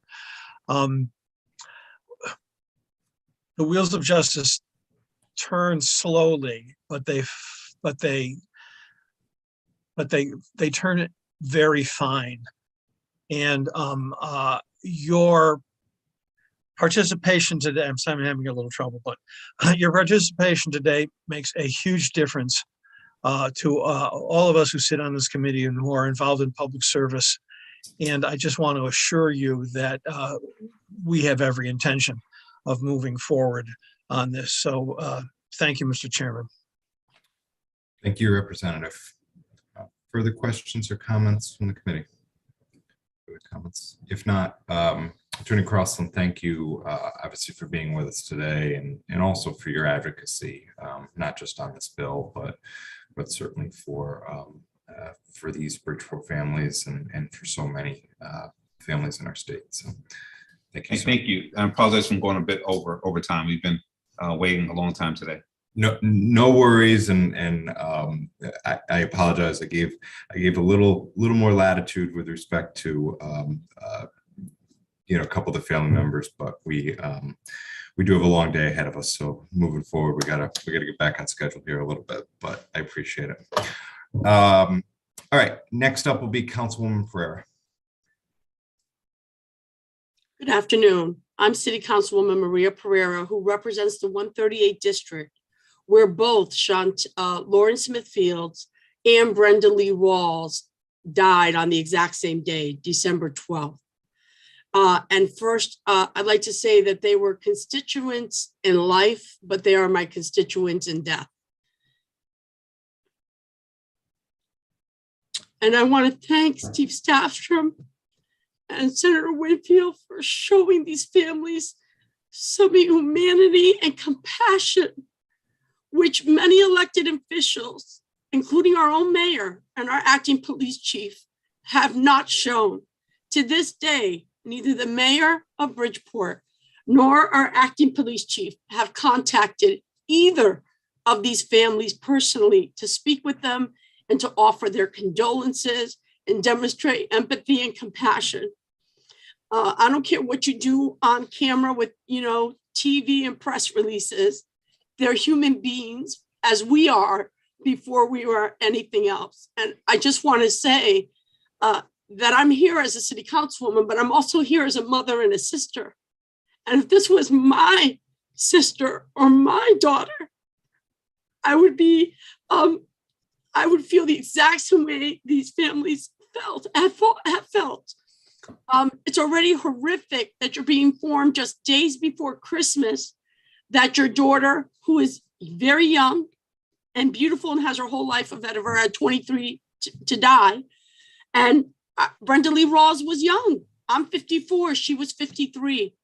I consider that young. And to be told that they're deceased before Christmas, but then you compound the trauma and the grief by not even telling the families that they're deceased. And the families, both families, are literally hunting and looking and conducting their own search to find their family members. So I do want to say that when I read section 1 of this bill, and I agree with Dorothy, somewhat of what Dorothy Washington is saying, section 1 constantly refers to the officer who responds. And I want you to think about, like, for instance, in Bridgeport, we have officers on 5 days, 3 days off. What if it's an officer who's on his 5th day and it's 4 hours before his shift ends? Now he's off for 3 days. And I think in Bridgeport, certainly a patrol officer is not the person that's just going to immediately contact the family. They're probably going to contact a supervisor to say, we have a deceased person at this residence or this location. So I think sometimes we go after low-hanging fruit, and I know many of the Bridgeport police officers. I grew up with them. They're good, decent people. I think this is more a reflection on leadership than it is our officers in Bridgeport. That's just my opinion. But I would ask that you consider inserting there that it's not just the peace officer that responds, but it's adding and or their superior officer. So we know a patrolman's going to call a superior officer, and that superior officer is going to give them direction. It could be somebody who's only 6 months out of the academy. So Mr. Staffstrom and Mr. Winfield, members of the Judiciary Committee, I ask you to kind of dive into that a little bit because we want to be fair to a responding officer and look at who else might be responsible. Thank you. Yep. Thank you, Councilwoman Pereira. Point well taken. And certainly, I think that we'll, we've heard some good feedback on this bill. The reason the Judiciary Committee does, some committees in the General Assembly will do public hearings kind of on a subject matter, right? The reason we do a public hearing on a drafted bill is for this exact reason, that sometimes these hearings flush out language a little bit more. And even if there's general support for something, there's there's language that needs to be tweaked. I think we've heard that loud and clear today, and I expect there'll be some tweaks to this bill as we move it forward. So appreciate you bringing that to our attention. Representative Fishbein. Yes, thank you, Mr. Chairman. And Councilwoman Pereira, I just want to echo the statement that was just made by the chairman of the committee. That was what I initially intended to say. That's the benefit of you coming here today. You not only bring the emotion, but you also bring something concrete. Let's work on this together. And I will assure you that when we originally screened this bill, originally talked about it, that I've been in support of this concept, and I do agree. And I welcome to hear the suggested changes from Attorney Crossland also, having to refine that, next of kin. I certainly feel for what has happened, and I hope as a councilwoman that you're able to get to the bottom of, in your community, what happened and what is happening with regard to these sorts of situations. So, I just want to give assurances that I am in support of this concept. I agree that we got to work on this language so that we get to a really good place for the betterment of everybody. So, but thank you for coming here today. Thank you, Representative. Senator Winfield. Yes, thank you, Mr. Chair. I just wanted to briefly thank Maria for Councilwoman Pereira for her efforts here and her persistence in making sure that this committee paid attention to this issue. I think we would have, but it's important that there are advocates like you on these issues so that hopefully these families can find some sense that the state is paying attention. And I think you see from the responses of the members of the committee, the support here is across all kinds of lines. So I just wanted to take a moment because I know you've been reaching out, and I haven't had a chance to actually get back in touch with you, but for you to know that we really are hearing you, hearing the families, and fully intend to do something about this. Thank you, Mr. Chair. Thank you, Senator. And thank you again, Councilwoman Pereira, for certainly contacting us about this, contacting me, and looping this committee in on this bill, and for your advocacy. Thank you. All right, we will next move on to hear from the Undersecretary of OPM, Mark Pelka. Thank you very much, Mr. Chairman. And Member Nasa testifying, and I'm regaining my composure and rattle. So I would ask the chairman to bear with me. Chairman Staffstrom, Chairman Winfield, Ranking Member Kissel, Ranking Member Fishbein, thank you for the privilege to testify in front of you today on Senate Bill 307, an act concerning prosecutorial accountability and priority given to cases prosecuted. I recognize the significance of this legislation, which is why I felt compelled to appear in front of you today to commend the committee for the transparency, accountability, and best practice goals sought, and the efforts to increase the public's confidence in the criminal justice system and improve justice system outcomes. My name is Mark Pelka, Undersecretary of Criminal Justice Policy and Planning at OPM, where my primary duty is directing the Criminal Justice Policy and Planning Division. Quick background on our division: we produce an array of monthly and annual reports regarding recidivism, correction population forecast, trends, and prosecutor data report. along with a variety of ad hoc analyses. OPM's Criminal Justice Division has produced 2 prosecutor data reports in 2020, 2021, which we delivered to the Criminal Justice Commission, which appoints and reappoints prosecutors across our state. Similar to our other reports, we capture workflow and operations analysis of cases moving through the criminal justice system. Senate Bill 307 involves OPM in providing administrative support to the CJC and to our division for completing performance reports for the 13 states' attorneys across several domains. There are 33 performance metrics listed under Section 7 that we would be required to complete. And I feel compelled, given the significance and importance of analysis and informing criminal justice policy and practice, that it would create substantial impact on our division to do this. Several of the performance metrics involve data we have not yet analyzed. The data may not be available. All of it comes from external sources, in the judicial branch, other state agencies, DCJ, or the local departments, state's attorney's offices. And nearing conclusion, I would note that part of the concern we have regarding this is making sure that we can properly produce effective performance reports, but we recognize the difficulty in actually contributing to performance reviews of the state's attorneys. This information, including looking at internal management and function in the offices, are areas we have not broached before or have recruited staff for. And that we do have concerns, therefore, about structure and function. And because of how important this issue is and how hard we work on today, I felt compelled to bring that forward. I'd like to emphasize in closing my desire, if the committee would wish, to be of any assistance I can as it considers this bill today and moving forward. Thank you, Chairman Stassman, for the chance to testify. I'm happy to answer any questions I can. Sure.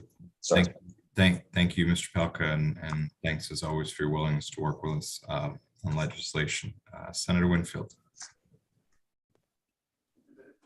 Thank you, Mr. Chair, and good afternoon, Mr. Pelka.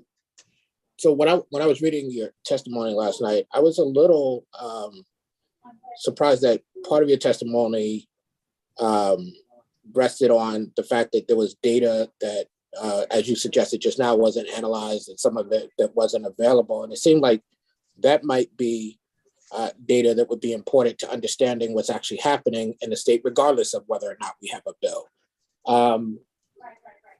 And I guess if you could talk to me about how it is the case that data is not data we have, and we sit here, whether a bill's in front of us or not, we sit here without an attempt to make sure that we have that data.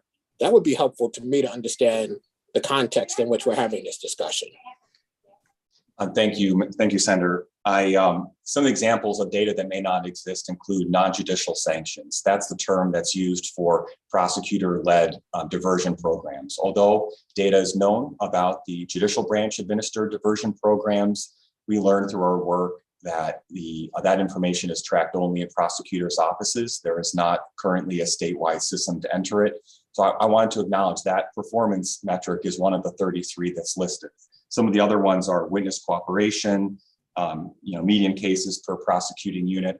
I bring that forward not to say that that information ought not be provided or that it is anything less than critical for that to be known about the system. I wanted to acknowledge the difficulty we would have fulfilling that because of uncertainty over being available. And sir, we also wanted to mention that the entirety of the data is outside of our division. And I bring that up, sir, just regarding concerns we would have and challenges, I think, underscore challenges regarding efficiency, because we would be requesting that data mainly from the judicial branch, also from state's attorney's offices and Division of Criminal Justice, which could take time for us to become familiar with that information to vet our analysis with the IT and research staff there and bring it forward. I suspect that the reason, that our division was involved in this bill is to provide an independent or perhaps external agency review of the data. And if I'm right on that, I acknowledge the desire for that. However, there is an efficiency associated with that, and that's why I felt compelled to raise that, sir.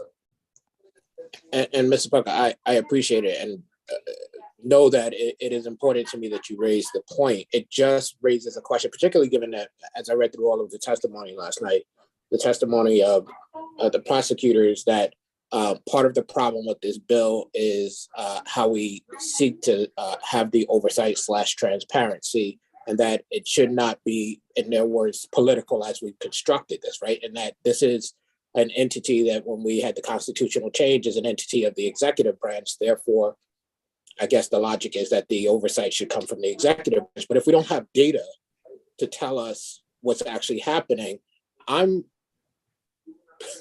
not sure how you could actually have the type of oversight you might need, particularly given that, I've been involved in these conversations for a long time. There is a segment of our population that has suggested that prosecution is not the same across the board, right? That's why I asked the question about how do we get to this moment, because given their testimony, you should probably currently have that information. I'll just leave it there. I appreciate your testimony, and I'm sure we'll have a lot of conversation in the future. Yes, sir. Thank you, sir. Representative Callahan. Thank you, Mr. Chairman. Good afternoon, Mr. Pelka.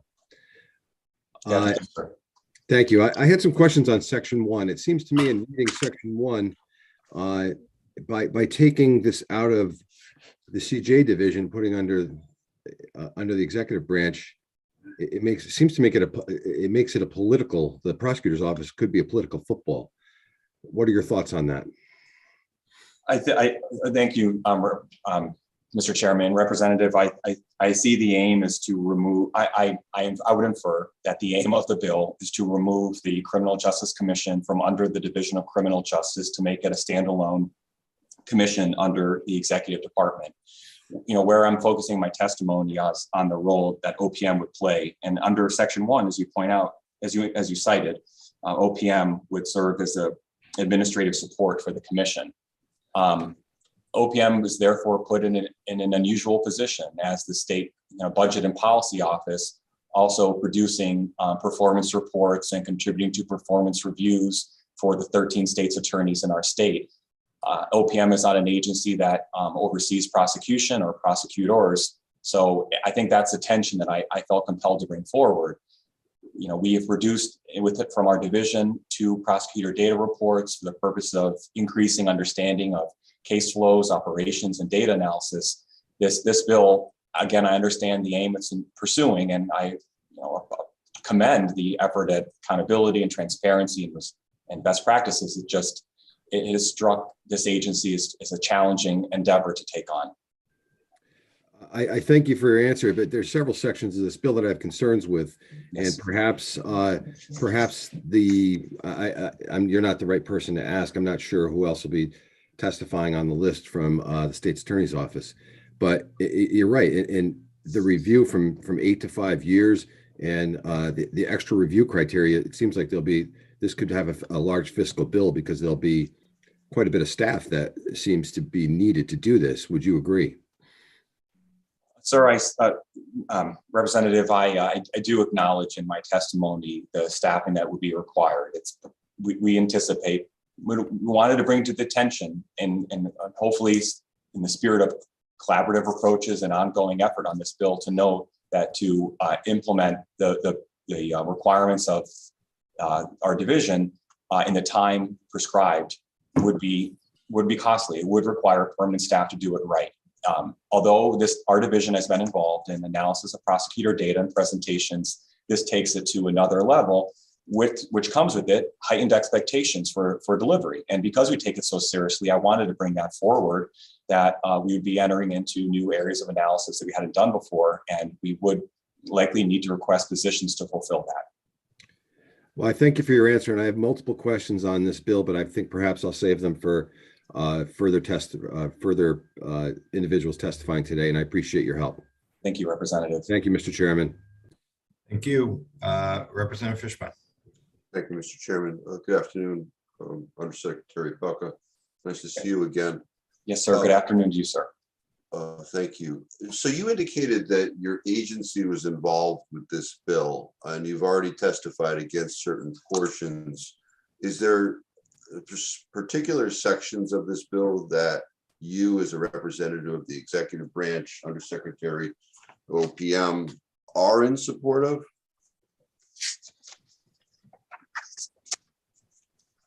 Representative, I support the overall goals of, and I say that the overall goals, I feel I can see them when I read this bill, because I have, as Undersecretary of the division, produced with the team 2 prosecutor data reports. What I see when I read the kind of the domains in Section 7 where data analysis is being sought, I see that there's pursuit of a more data-driven, best practice based system for prosecutors. And I can see in the various performance metrics that are listed a desire to elevate information from each of the judicial districts as well as statewide. And I, through the existing prosecutor reports, very much support that goal, and look forward in the upcoming present reports we'll be doing to advancing that. So I do support the goals that are achieved. I just have concern over how they are executed in the current draft of the bill. Okay, so just to, I understand, your answer. Is there any section of this bill as currently drafted that you, as a representative of the executive branch, Undersecretary of OPM, would have us vote in favor of? I'm representative, I can support the goals overall, but there's not a section in isolation that I can express support for today. My testimony is not in opposition to the bill, because I'm convinced that ongoing effort will be made to attain it.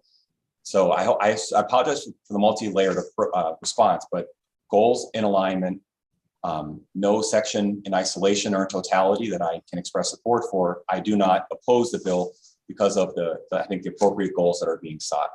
I apologize if that's a convoluted answer, but that is what I meant to convey in my testimony in writing and bring to you today.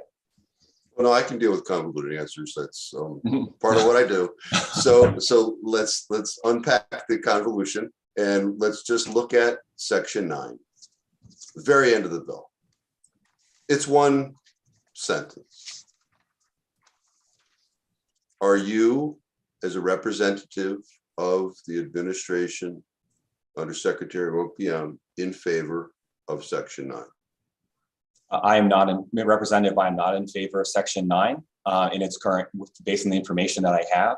I have read testimony that's so far, not everyone's, to understand why that is included in the bill and what's being sought. So with humility, I say that I have entered not supporting that section. I do lack, however, an understanding of why that was included. I read some of the testimony. I will listen to as much of the meeting today as I can and read additional testimony to understand the aims of that section. That's my candid response, sir. Is there any reason why the repealing of Section 9 is not addressed in your written testimony in any way, shape, or form? Representative, because my desire was to bring forward the sections that directly impacted our division. I believe, especially the division that I work in is cited, that it's my responsibility to bring forward testimony and input and try to be of assistance. So that is the reason why my testimony in writing and until you asked the question verbally focused on mainly Section 7, because that's the area where I have the most to provide. Okay, and I'm very concerned about an initiative that apparently the administration is silent on that would repeal the following language. Very small sentence in our Connecticut General Statutes. Presently, 51-277C says, in the investigation and prosecution of crime, priority shall be given to crimes involving physical violence and to crimes involving possession of a firearm. Now, on one hand, we have the administration out there saying we're going to do stuff about guns. On the other hand, we have an initiative which repeals the priority of guns or crimes involving possession of a firearm that the administration is totally silent on. I can't put the two together. So I guess I can only assume that the initiative is political, but the action is something else, because I'm very disappointed that there's absolute silence. I guess the takeaway is that you would have prosecutors focus on larceny 6, stealing a pack of gum, as opposed to crimes involving possessions of firearms, which I think are very serious, and crimes involving physical violence. So I don't know why anyone would support Section 9, and I'm disappointed, as I've said a few times, but wouldn't be the first time I was disappointed. Representative, can I respond? Sure, absolutely. Go. Let's go. I would thank you, sir. And I would say that there, as I said in the beginning, the reason why I focused on the sections that I did is because those directly impact the division that I direct. When you asked me about Section 9, I shared my reaction that I do not support Section 9. I come to public hearings recognizing these bills are in draft form for discussion, and I try to keep it as open mind as I possibly can. The meeting is still underway, and I've read the written testimony and searched for an explanation of that, and listened and intend to listen to the remainder of it. So there are many voices in the administration, and I'm giving you my perspective. And this is only the public hearing on the bill, and I anticipate that on this bill, this section, this bill, and other bills, discussion will continue. So I hope that that provide you the clarity that you are seeking. No, I totally understand, but I also recognize that your boss, the top boss, had a press conference about a month ago, said we're going to do all this stuff, but is absolutely silent about this particular portion, which would be counterintuitive. So I know that if I was the executive, I'd be issuing something through my whomever, saying this is counterintuitive and that I don't support, and yet we have nothing of that flavor. So once again, disappointed. I understand where you are on this, and I appreciate your testimony in the exchange. So thank you, Mr. Chairman. Thank you, Representative. I will just note, obviously, as was said by the Undersecretary, oftentimes we have bills that are presented to us. They are in draft form. We are hearing plenty of things today that I think there are members on both sides of the aisle that will not support. That is why we hold these hearings, is to flush these out. I think the Undersecretary is here to speak directly on sort of the agency impact, particularly financial impact. And I appreciate him being here to do that. Senator Winfield. Thank you, Mr. Chair. And I don't want to speak for others who might testify later, but I think you will discover that that last section is probably not what people were necessarily looking for. So I think it's very much along the lines of what Representative Staffstrom was saying. Representative Fishbein, that we get these bills and we're attempting to get to the public hearing, and sometimes it's not quite what the intent was. I think you will discover as we go along, this is very much the case here. Thank you, Mr. Chair. Thank you. Further questions or comments from Mr. Pelka?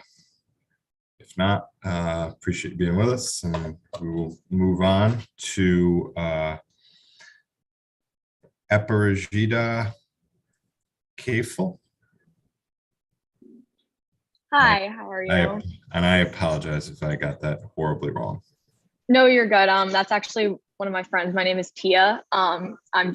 We got the name mixed up, but my name is Tia. I'm a first-year student at Yale. It's an honor to be speaking here today. And well, hold on, man. Are you signed up to testify today? Yes. What number on our list? Sorry, I'm under Arpegito's name. We just signed up with the wrong name, but I'm speaking for him. What's your name? Pia, P-I-A, Baldwin Edwards. All right, you know what? We're gonna pass you just for the time being. We don't normally let people kind of substitute testimony. So, Okay. all right, Madam Administrator, are you on? Do we Yes, have? I am. I got her name and I'm going to put her back down to being a panelist. I mean, an attendee. Okay, all right. But she can testify later. Okay, that's great. Yeah, we'll put you towards the end.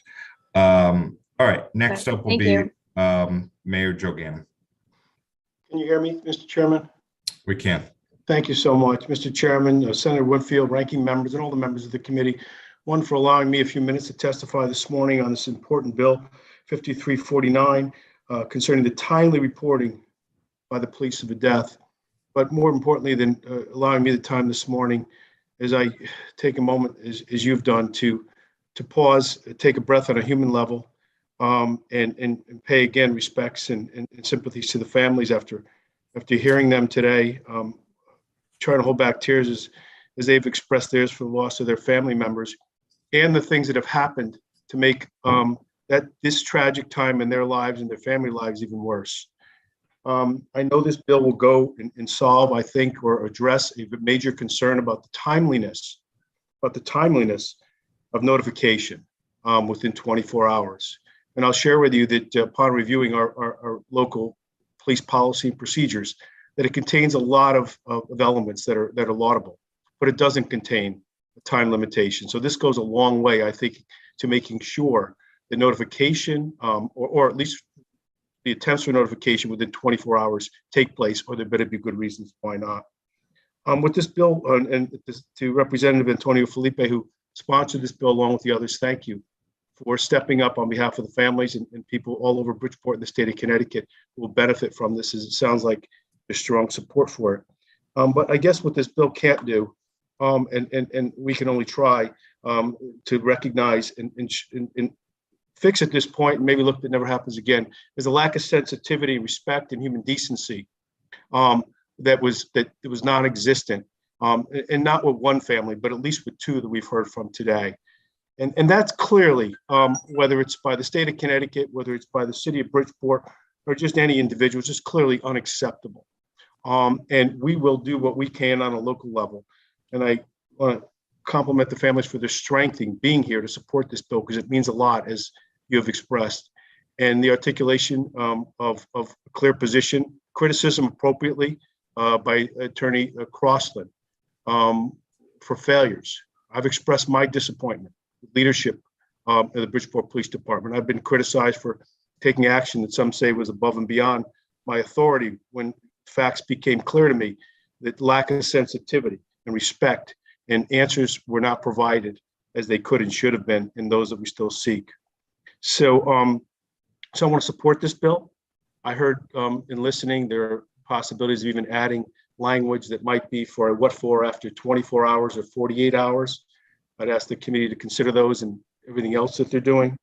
I look forward to this being one step in the right direction for what happened, so it never happens again, as we continue to seek, as I have, in any way that I can, answers for these families, for what happened and for their terrible loss.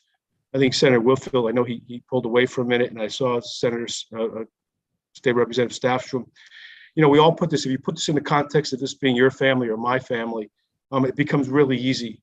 It becomes very, very difficult, certainly on a personal and emotional level, but it becomes really easy to see how all these things compounded are just not clearly unacceptable, but just something that we need to close ranks on and make sure the chips fall where they may as to who may have done what they did, and to make sure that these families get the comfort that they need, and that we as an entity, in this case, the state of Connecticut and the city of Bridgeport, do all we can. So thank you for the opportunity. If there's questions or things that I can answer, I'll try to, but I wanted to make sure I expressed not only in my written testimony, but in some comments through you, Mr. Chairman, to this committee, and hope that you'll pass this bill. Thank you, Mayor Ganim. Representative Porter. Thank you, Mr. Chair, and good afternoon, Mayor Ganim. Good afternoon. I'm bouncing in between meetings, so I did miss most of your testimony, but I just wanted to ask you a question, because we have had some folks from Bridgeport who are intimately involved with these cases regarding the bill before us, House Bill 5349. that stated something that really concerns me. They said that neither yourself or the acting chief of police have not reached out to either of these, none of the families that have been impacted. And I just want to ask you personally, while we have you here, is that true or is that not true? Yeah, What's the case? Councilwoman Pereira said that. In my initial conversation with Attorney Crossland, we talked about getting together with the families, and so they could have the opportunity to, one, just as you said. We didn't to this point follow up with that. There have been outreach to the family, and I think it was better felt that the timing, at least that's the way it was conveyed back to me. So my only opportunity has been indirectly to express my condolences, to tell them, as I had Attorney Crossland, those questions that have been asked that we think we can answer. I've demanded answers for them. Some have come, some have not. I do it again, even though it's impersonal here, at any opportunity, to let them know that feel their pain, certainly not to the extent that they do, but share that. And whatever responsibility falls on me as mayor and overseeing the police department, that I'll continue to do the best I can to get them and to stop this from, or prevent this from ever happening again. But thank you for your question.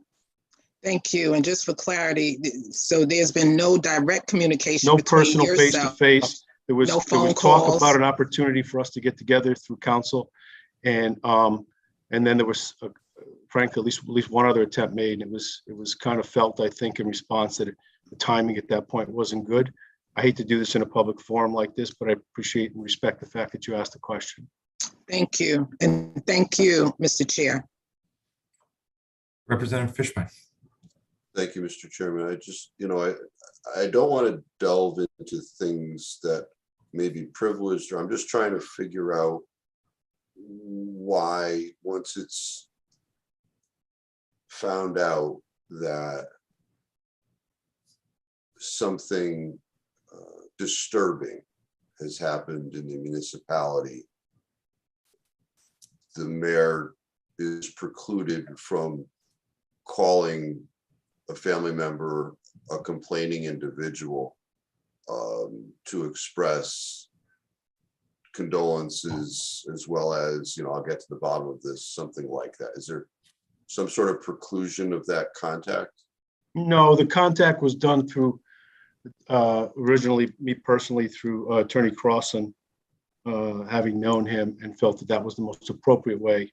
And we had discussed that. I didn't feel it was, at that point, appropriate to go past council in this situation. I think, and look forward to his guidance as the best way that would be comforting, maybe, and not taken the wrong way by the family. So I appreciate that too. And I know, Senator, that you're exactly right. Any way that we can express them, I can only tell you what happened and try to be sensitive and delicate to family sensitivities. And I've expressed to the department too, where a number of contacts were made, that there were things that were brought to my attention, just were not handled with sensitivity and respect. And I took whatever action I could at the time, and will in the future if it comes to my attention. And similarly, do you have knowledge as to the chief of the department? There's an allegation that rank and file, perhaps that individual supervisor, had not done their job. Is there any indication that the chief of the department has taken it upon themselves to contact the family, indicate condolences, sympathy, and that they'll get to the bottom of it? Yeah, there was criticism of that too, Senator. I think you're correct. There was some correspondence. I don't know exactly to speak for the chief. It's under my impression that well, back to the two officers and the supervisor, but the chief, from what I understand, she shared some communication, but it became a very I did not feel comfortable, just speaking for myself, after talking to Attorney Crossland, to go beyond our conversations and go directly to his clients and the family, even the fact that I was mayor and I wanted to express my feelings. I had that respect for him, and he felt it was better that we put something together, at least at the time. And other outreach was made by by my office to say, hey, can I give a call? And the response was, frankly, that maybe it wasn't a good thought or a good time at the moment. So I hate to share all those private conversations with you, but I just wanted to be responsive. Yeah, and I appreciate that, and I understand the sensitivity of the total situation. So I appreciate the candid response, and I will not probe any further. So thank you, Mr. Chairman. Thank you, Representative. Further questions? If not, Mayor Ganim, I just want to say certainly I appreciate your support on this bill. I will say, as I've said before, unfortunately, this is a bill that really shouldn't be necessary. Absolutely. This is something the Bridgeport Police Department and every other police department should be doing. I appreciate your comments in recognizing the lack of sensitivity, the lack of decency, and the justifiable criticism that the Bridgeport Police Department is taking for this. Look, you and I have been around this town for a while, right? We know a lot of good cops in this town. We have some really good, sergeants, lieutenant captains, but it's not uniform across the department. And I have to say it's time for new leadership at that department. I know you're conducting a national police search. Hurry up. We need new leadership in the Bridgeport Police Department, and fast. Yeah, and if I could, Mr. Chair, Steve, and for the benefit of the committee too, to your comments, that is correct. We are engaged for a national search for a new police chief. The acting chief has been in place for a number of months, and I look forward to the new leadership rebuilding those elements of the department, whether it's starting at the top or starting at the bottom, whatever cliche sounds most appropriate, but not to put it in a position where not only aren't bills like this needed, but action does need to be taken in the form of the aftermath of tragedies like this for families, where any answers that we provide are insignificant, can't bring back or can't remedy a situation. I don't know what's more difficult for a family than dealing with a loved one, as we heard the father and mother and family speak. Coming from a large family who's had our share of losses as well. Again, Steve, your comments are well made. Hopefully we'll have a new police chief in Bridgeport through results of a national search, and that leadership will demonstrate, I hope, all the qualities that you and I and other members of the city of Bridgeport and this committee would hope and accept. Thank you so much. Thank you, sir. All right, I am going to turn this back over to Senator Winfield. Thank you, Chairman Staffstrom. We will next hear from Kathy Flaherty. Good afternoon. You may proceed. Good afternoon, Senator Winfield, Representative Staffstrom, Senator Kissel, Representative Fishbein, members of the Judiciary Committee. My name is Kathy Flaherty. I'm the Executive Director of Connecticut Legal Rights Project. We provide legal representation to people who are eligible for mental health services from DEMIS. I'm here to testify regarding HB 5372 and to relay my concerns about it. When you were considering the original Police Transparency and Accountability Bill, I, excuse me, objected to the section about the behavioral health assessments because I did not believe that encouraging police officers to access services and supports were the same thing as the behavioral health assessments that were done in the bill. But I do appreciate adding LCSWs to the people who can do those assessments, because if nothing else, you have hit upon the workforce issues that exist in the behavioral health workforce. I do think you should remove Section 2 from the bill because it's not necessary. First, a lot of us really want a true alternative to the police responding to people who are in emotional distress, which means embedding social workers in police departments is not really the approach that a lot of us would prefer. And I don't think we should be expanding the universe of people who can write emergency detention orders, because if a social worker is part of a team that involves police, the law enforcement officers can already write the emergency evaluation request. I thank you for your time. I'm certainly here and happy to answer any questions. But that's what I wanted to say. Thanks. Thank you very much. Are there comments or questions from members of the committee? Comments or questions? I don't see any. You suggested you wanted section 2 removed. You didn't think that was the way to do it. You don't have to have it right now, but you have a suggestion for how it should be done? I don't think you need, in terms of the bill, I don't think section 2 of the bill is necessary. It adds nothing to the process. If they're there as part of a police response, the police can write the detention order. What I would love to see is what we're seeing in some communities around the country that are really developing community crisis response teams that include people with lived experience of mental health crisis, and don't involve law enforcement officers responding to people in distress. Thank you for that. I still don't see any other hands, so I want to thank you for joining us today and for your continued work. Thank you very much. Thank you so much. Bye-bye. Next, we'll hear from Brian Pileski. I see Brian, you may testify. Senator Winfield, Representative Sandstrom, Ranking Members Kissel and Fishbein, and distinguished members of the Judiciary Committee. My name is Brian Perleski. I'm the state's attorney for the Judicial District of New Britain, and on behalf of the Division of Criminal Justice, I thank you for allowing me to testify today. The division submitted a written testimony on more than one bill today. However, my testimony will be focused on SB 307. It's my privilege to testify on behalf of the Division of Criminal Justice, an independent agency consisting of more than 400 of your friends and neighbors, all of whom have chosen to dedicate their careers to the pursuit of justice. Our primary function is to represent the state of Connecticut in criminal prosecutions. That's really a far too esoteric description of what we actually do. What we actually do is every day stand up in this state's courtrooms next to the children who've been abused, next to women who've been victimized by domestic violence. We stand up for those who can't stand in our courtrooms because they've been the victims of gun violence and they're no longer with us. We do this in a nonpartisan fashion, free from political influence, just as it was envisioned when our state constitution created the division as an independent agency.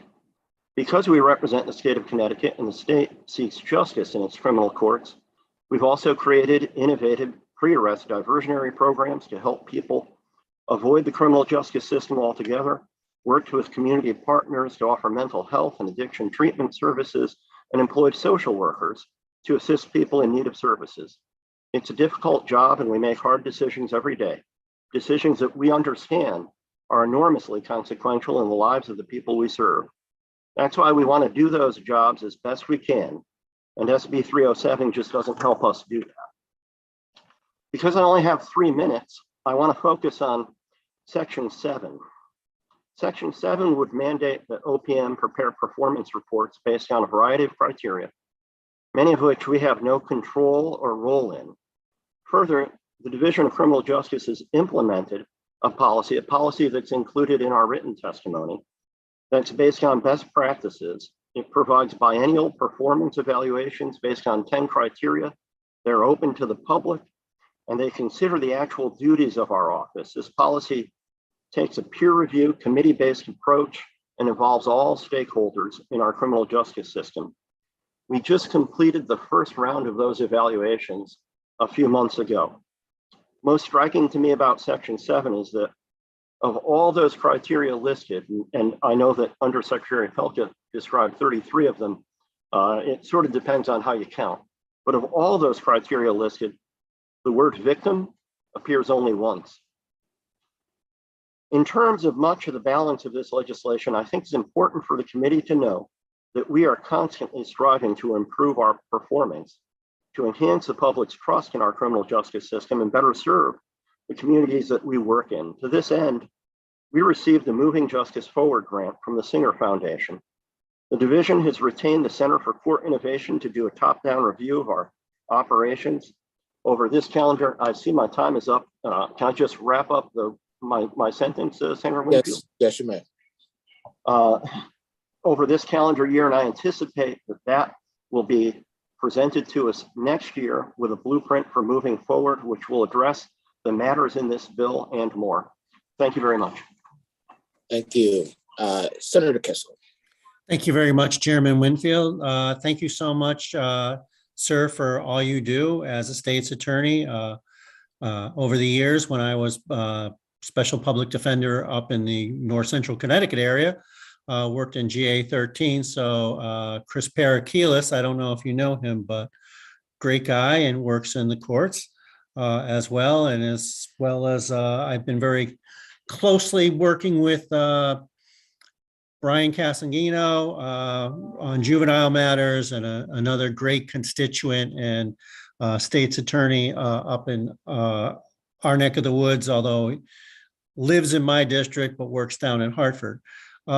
So you would say that the bill is premature, that there's a lot of things in motion right now, the Singer grant, and without undermining the good intentions of those who put it forward, is it your position that we should just not raise that bill or not send it out of the committee? And perhaps if members of the committee have an interest in some of these issues, could inquire of you regarding the review that just took place, the Singer grant, what's around the bend, and look at this issue that way. The division is asking that no action be taken with respect to the present bill. It's 9 sections. With respect to section 3, we do agree with section 3 of the legislation in concept. We do believe that section 3 should be revised. The language of it should be revised to make it clear that for those purposes, the Chief State's Attorney does not sit as a member of the Criminal Justice Commission. With respect to much of the balance of the bill, we worked very hard to get that grant to bring the Center for Court Innovation in. And as you can see from our written testimony, the goal of that is really very similar, I think, to the goal of this bill. It's fairness, transparency, and consistency. And they're going to be working through the rest of this calendar year and producing at the end of the year, and hopefully very early next year so that we can have it, a blueprint for us to move forward in terms of what sort of data we want to collect, in terms of where our policies fall short, because we already have over 100 written policies, in terms of where our practices fall short. And that's not going to be, it's obviously an external group, the Center for Court Innovation, but we also have external individuals who are going to be sitting and advising them in connection with that. We have a former justice of the Supreme Court. We have a former public defender who's going to be sitting on that. So we are doing that work. And what we would like to do is let the Center for Court Innovation complete their work so that we can sit down with that blueprint, get all the stakeholders together and move forward with that. That sounds really terrific. I applaud that. I am foursquare with you regarding the state's attorneys, the prosecutors' view on the bill. I think due to the unfortunate situation that State's Attorney Colangelo found himself in, and certainly I am in no position to make a judgment one way or another, but certainly there's a focus on the Chief State's Attorney's position. So your position as state's attorneys or prosecutors regarding Section 3, I think, is timely. And so it seems to me from this senator's perspective that maybe I would strip away the rest of the bill and move forward with that Section 3 modified the way you would suggest, and just go from there, because it sounds like there's a lot of really good stuff already in motion. And we've got plenty of other things to tackle on this committee and in this legislature right now. And so, you know, let's use our limited resources in the most fruitful way possible. So I appreciate your testimony. I wanted to give you a chance to elaborate because your written testimony, I knew you put a lot of thought into it. It was like a really good forward to a novel, but then you just left yourself with like 30 seconds for the nub of it. And I think just saying all the good things that you guys are already about will help my colleagues hopefully see it as I do, that we're really, this is not necessary and it's premature at this time. And you guys are already well on your way to making a lot of reforms and doing the reviews that'll be better for everyone, both yourselves and the people of the state of Connecticut. And yes, highly important point, because I was the legislator that put through or helped lead the charge and put through the bill that said, we read the rights to those that are accused, but we don't read the rights in the courthouse regarding victims. And that's now what's done. And I'll take some credit for that. But it's enshrined in our state constitution, right? We voted on that. Victims have rights, and we still have to put more meat on those bones. And it takes an awful long time. But your point that what we have before us only mentions victims once, yeah, that immediately tells me there's a problem there. And we have to, as a state, focus on victims as well as defendants. And thank you very much for coming today and being patient and testifying this afternoon. And Chairman Winfield, thank you very much. Thank you, Senator Kissel. Representative Bodett. Thank you very much, Mr. Chair, and thank you, sir, for your testimony. I would echo my good ranking member's comments, Senator Kissel's, on having victims' concerns. I see in light. I see in section 3. I thought I just moved, but there was some training within a certain period of time. There were a number of things that had to have the new state's attorneys, assistant state's attorneys have training. I assume right now you get training on victims' rights and how to handle victims. Is that fair to say? We do. We receive training on victims' rights, and we've also offered training that is along the lines of the training suggested in the legislation. So, for instance, the division has partnered with DOC for training and tours of the TRUE unit in Cheshire. We are acutely aware of some of the impacts that mental health and substance abuse have on driving our criminal dockets. So, for instance, in New Britain, we started the HOPE program. It's a pre-arrest diversionary program for opioid users, where, and I know New Haven has a similar program. I know Hartford has a similar program, where if a police officer comes upon someone and finds them with opioids, they receive a choice of whether or not to go through the court process, or in New Britain, it's you go right up to the emergency room and you get some treatment. You get evaluation and whatever treatment they feel after the evaluation you need. So we're acutely aware of those issues. And quite frankly, I think that when you look nationally, we're pretty forward leaning in terms of those as well. Taking a look at line 305, it looks as though they're changing, the proposed legislation is changing reviews for prosecutors, each state's attorney, from being done by the chief state's attorney and each state's attorney's office to OPM. I assume that causes you some concern. Is that fair to say? It is fair to say, not just that OPM is conducting the reviews, but that the reviews are going to be apparently based on all of these statistical criteria, and many of those criteria we just don't have anything to do with, frankly. For instance, we don't sentence people, we don't impose fines, we don't order restitution. Now, those are all worthy statistics for us to gather, but it's one thing to say, gather these statistics. It's an entirely different matter to say, gather these statistics, and then your performance is going to be based on a bunch of things that you don't really have any control over. So I would liken it to, it's March. It's tough not to be a UConn fan in Connecticut in March.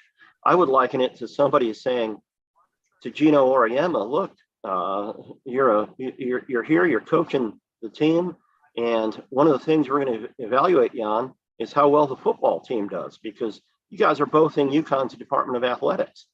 I mean, we want to know how all the teams do, but don't evaluate us on things that we just don't have anything to do with.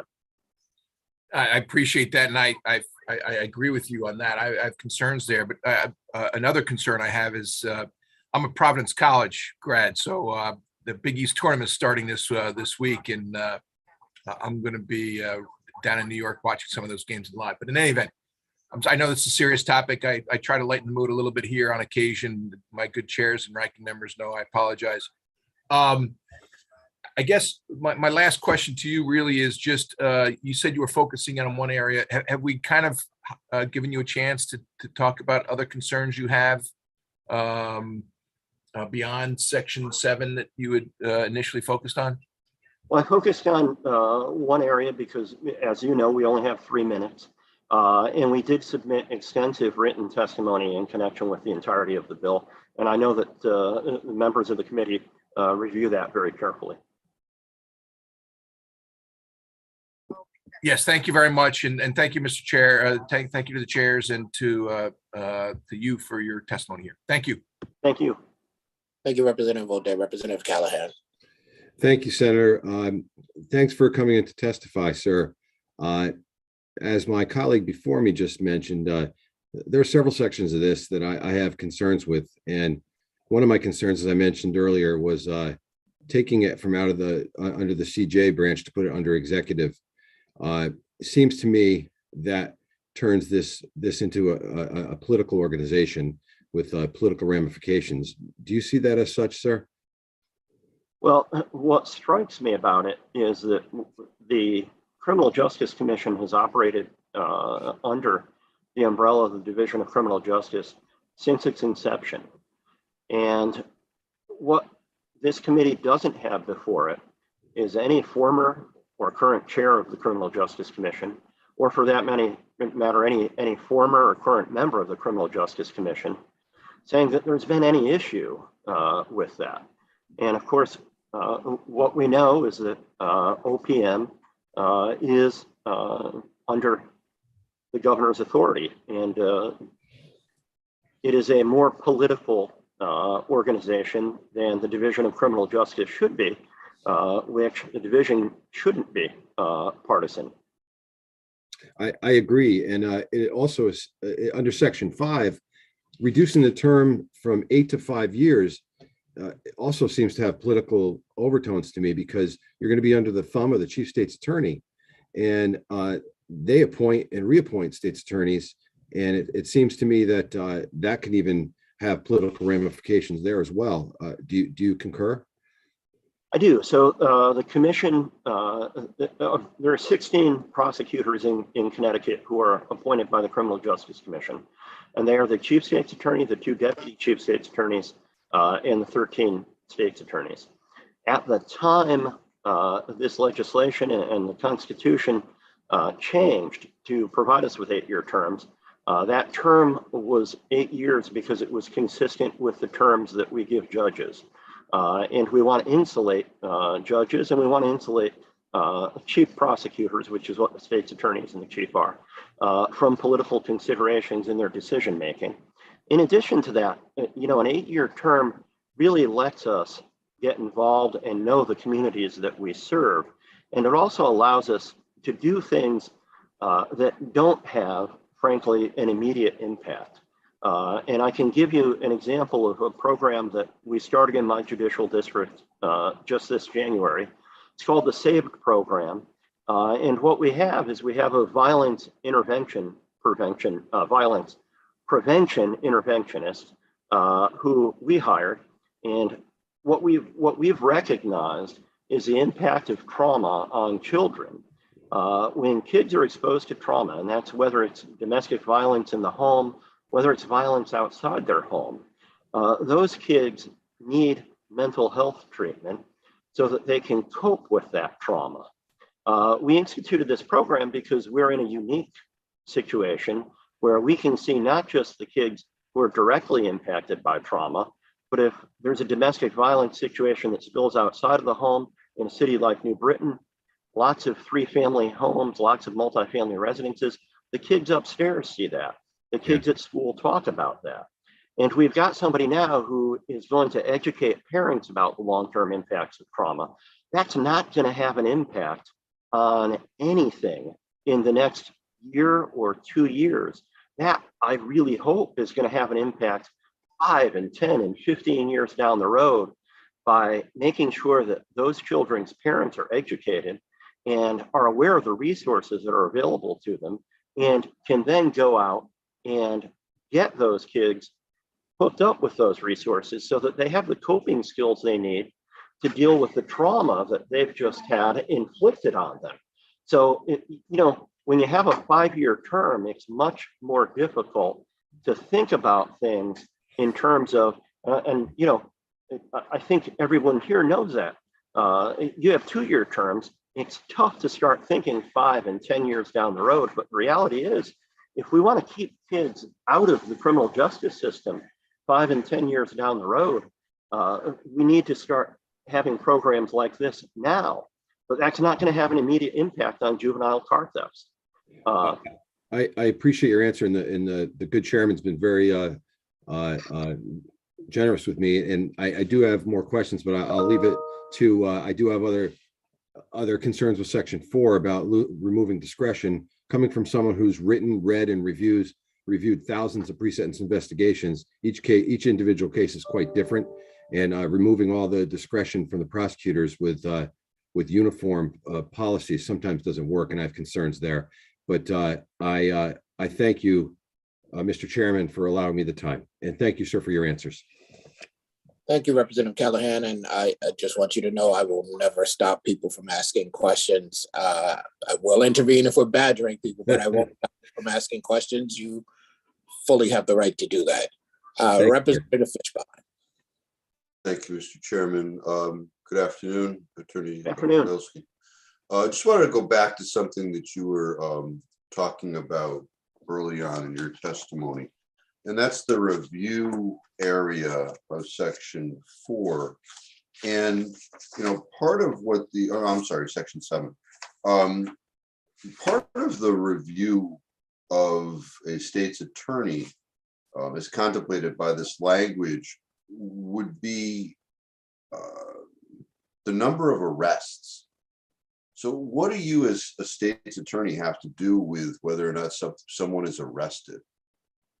So that's an area, generally speaking, that is in the discretion of the police agencies with competent jurisdiction, not state's attorneys.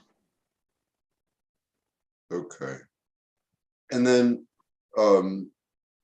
there's another portion that state's attorneys would be reviewed based upon whether or not someone successfully completes a diversionary program.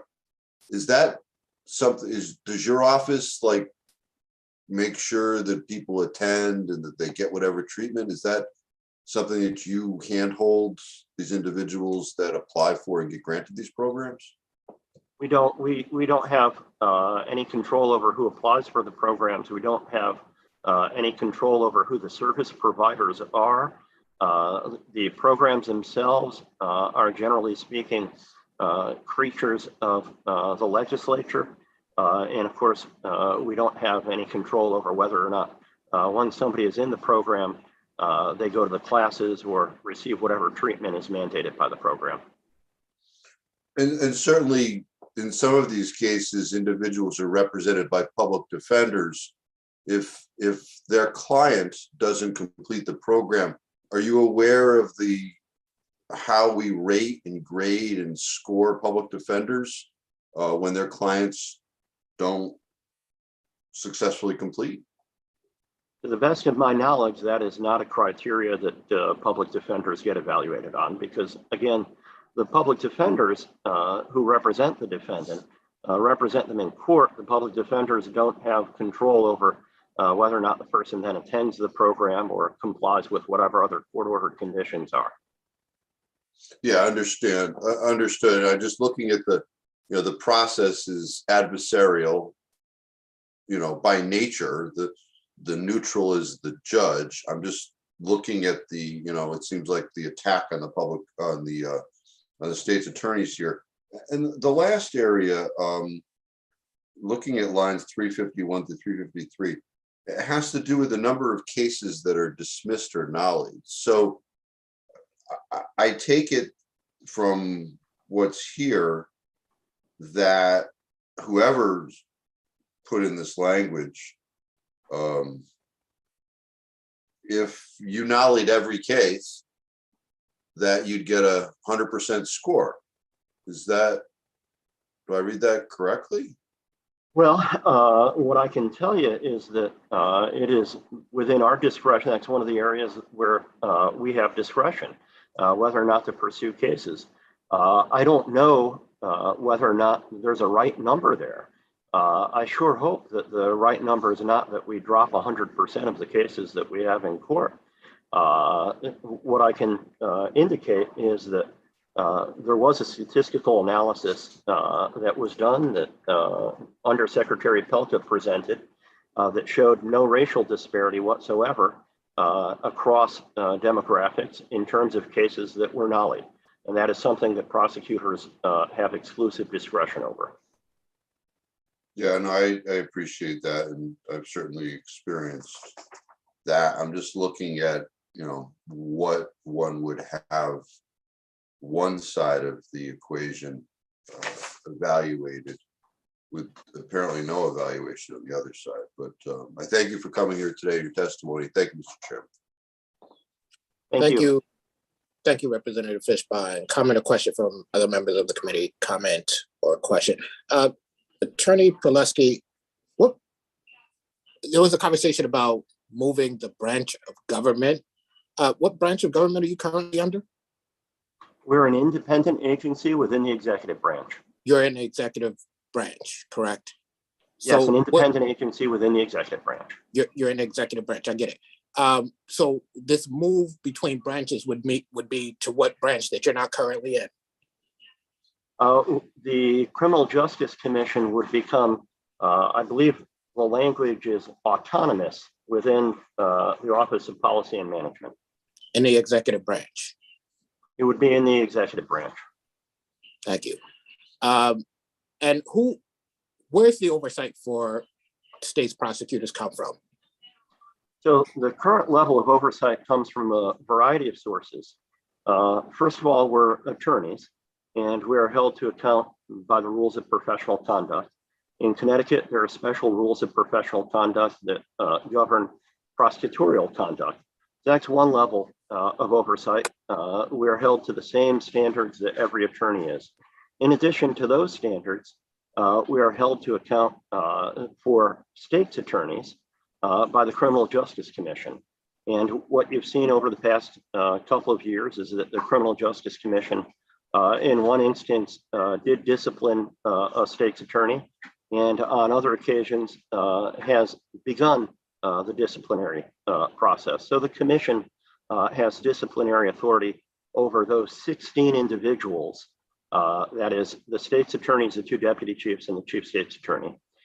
In addition, the assistant state's attorneys, who make up the vast bulk of the number of prosecutors in Connecticut, are subject to disciplinary processes through their collective bargaining agreement. That is a collective bargaining agreement that this body votes on, and that is a process whereby they are ultimately disciplined by the chief state's attorney, and then they have the ability to arbitrate that. Then, in addition to those processes, we're also subject to our courts.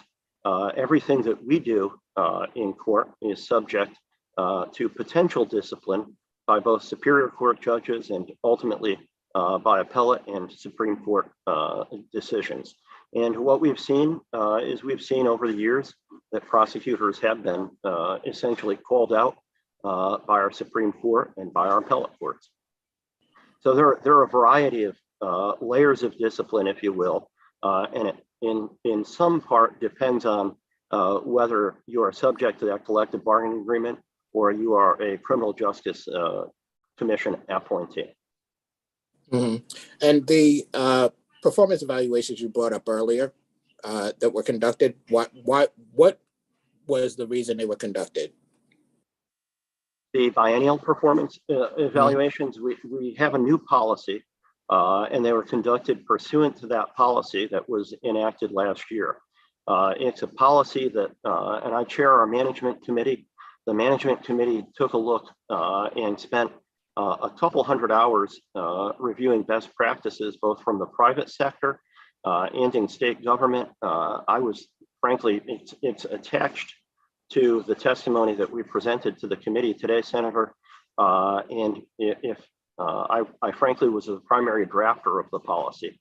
So it looks at 10 different criteria, and many of those criteria are similar criteria to what is proposed in this legislation, like compliance with ethical directives.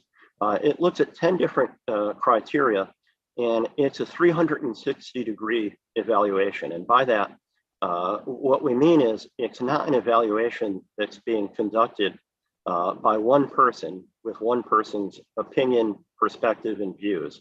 It's an evaluation that's conducted by a committee. And I will also note that not just every state's attorney is subject to that evaluation. The chief state's attorney and the 2 deputy chief state's attorneys are subject to that evaluation as well, although we call it something differently with the chief state's attorney for statutory reasons. Sorry, I did not mean to cut you off. I thought you were stopping. Oh, I'm sorry. I will if you'd like, but what we do is we have the committee get input from all the stakeholders in that state's attorney's judicial district. So I sat on an evaluation committee for Pat Griffin, who's the New Haven state's attorney. And that means talking to the judges with whom that state's attorney works, talking to the defense lawyers who appear regularly in that court, talking to the victims and the victim advocates who appear in that court, talking to the police agencies who are served by that. We try to coalesce all of that. And what we try to do is provide that state's attorney with a report that talks about here's the good, here's the bad, and what do we want to see over the next 2 years for you to enhance your performance in that? Thank you for that. And I'm going to make an assumption and correct me if I'm incorrect. I assume that you are aware that I was involved in the 2019 bill dealing with accountability and transparency with prosecutors. And I'm also going to assume you know that I was involved in the conversation that continued into last year. And therefore, I'm going to assume that you know that I've been involved in this conversation enough to know that the very work you're talking about comes out of those conversations. That's why it's new work. And it wasn't going to happen like that without the push for a bill here in the General Assembly. I assume that that is knowledge that you have. I know that this has been an issue for many years, Senator Winfield. Yeah. So, you know, I recognize that you all are now doing things that you weren't doing in the past. I recognize that.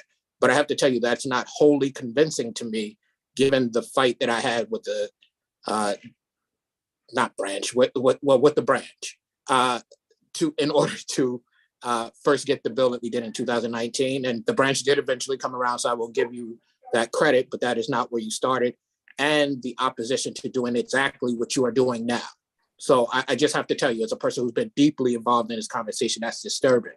I'll also tell you that what you call oversight seems largely like you all have oversight over yourselves. And when you have the power that you all have, you have a lot of power to affect the lives of people. I'm not sure that that is wholly convincing to me either.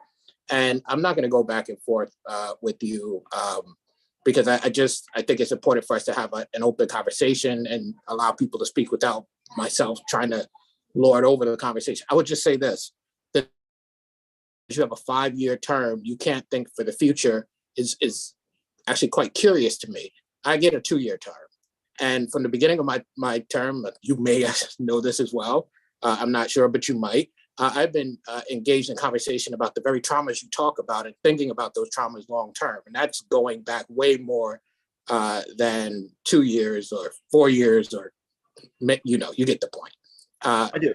And I've had difficulty having the division along with that until very recently.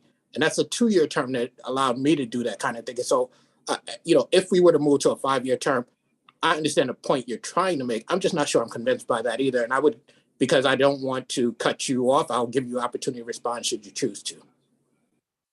No, well, I mean, I think I'd be repeating myself if I were to respond. The 8-year term is a recognition that we are quasi-judicial officers and we make very difficult decisions, very controversial decisions. And that's a term length similar, well, it's not similar, it's the same term length that judges of the Superior Court receive and Supreme Court, because again, we want those folks to make those decisions with some degree of insulation from political considerations.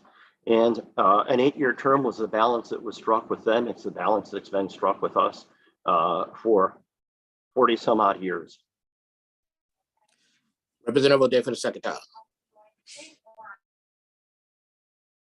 Thank you very much, Mr. Chair. I actually just wanted to just say thank you to the chair, and it just as a way of telling my colleagues, this committee, unlike one that I will not mention, allows more than one question and follow-up. The chairs on this committee are outstanding, as are the ranking members, but I am truly appreciative of the chairs in this Judiciary Committee who always allow questioning beyond the 1 or 2 limits. So, you know, the good senator and the good rep from Bridgeport have always encouraged us to feel comfortable asking questions. And so, irrespective of their position and irrespective of what goes on in other committees. So thank you, Mr. Chair. And my only follow-up would be to educate some of the people on here who may not be attorneys. And I know Senator Winfield knows this better than anybody, and he's been involved in doing very good work in bringing up change to the judiciary.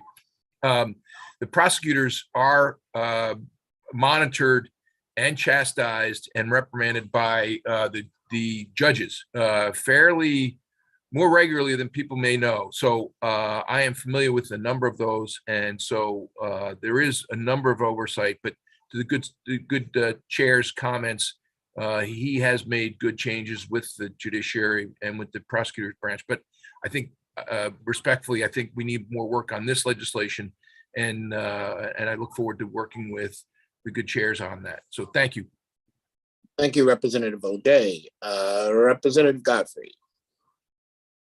Thank you, Mr. Chair. There's been a couple of comments with this witness and others about moving agencies around from one part of the executive branch to the other.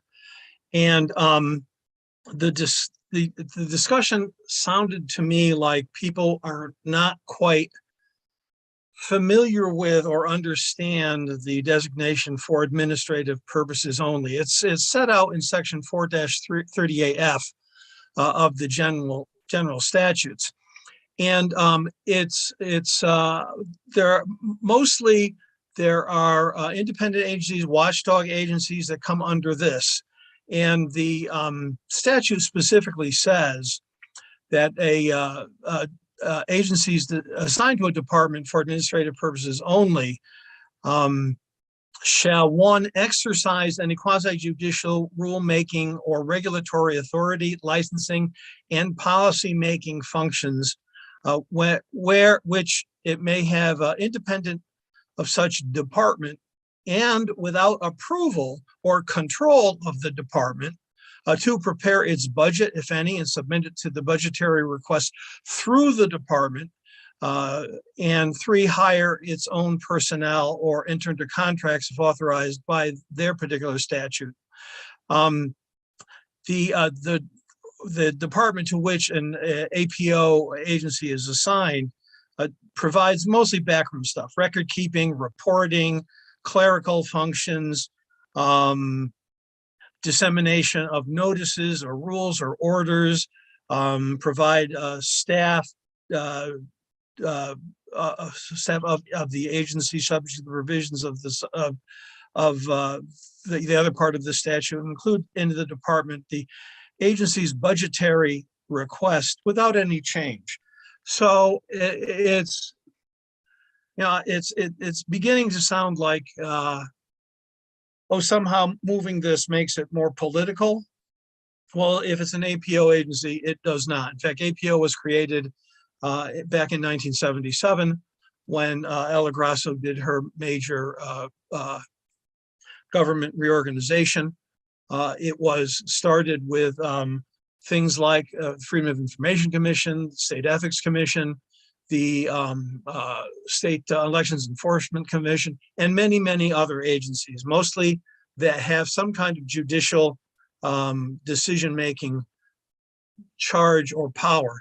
So I am less concerned about what agency for administration administrative purposes only where it goes as to what it does.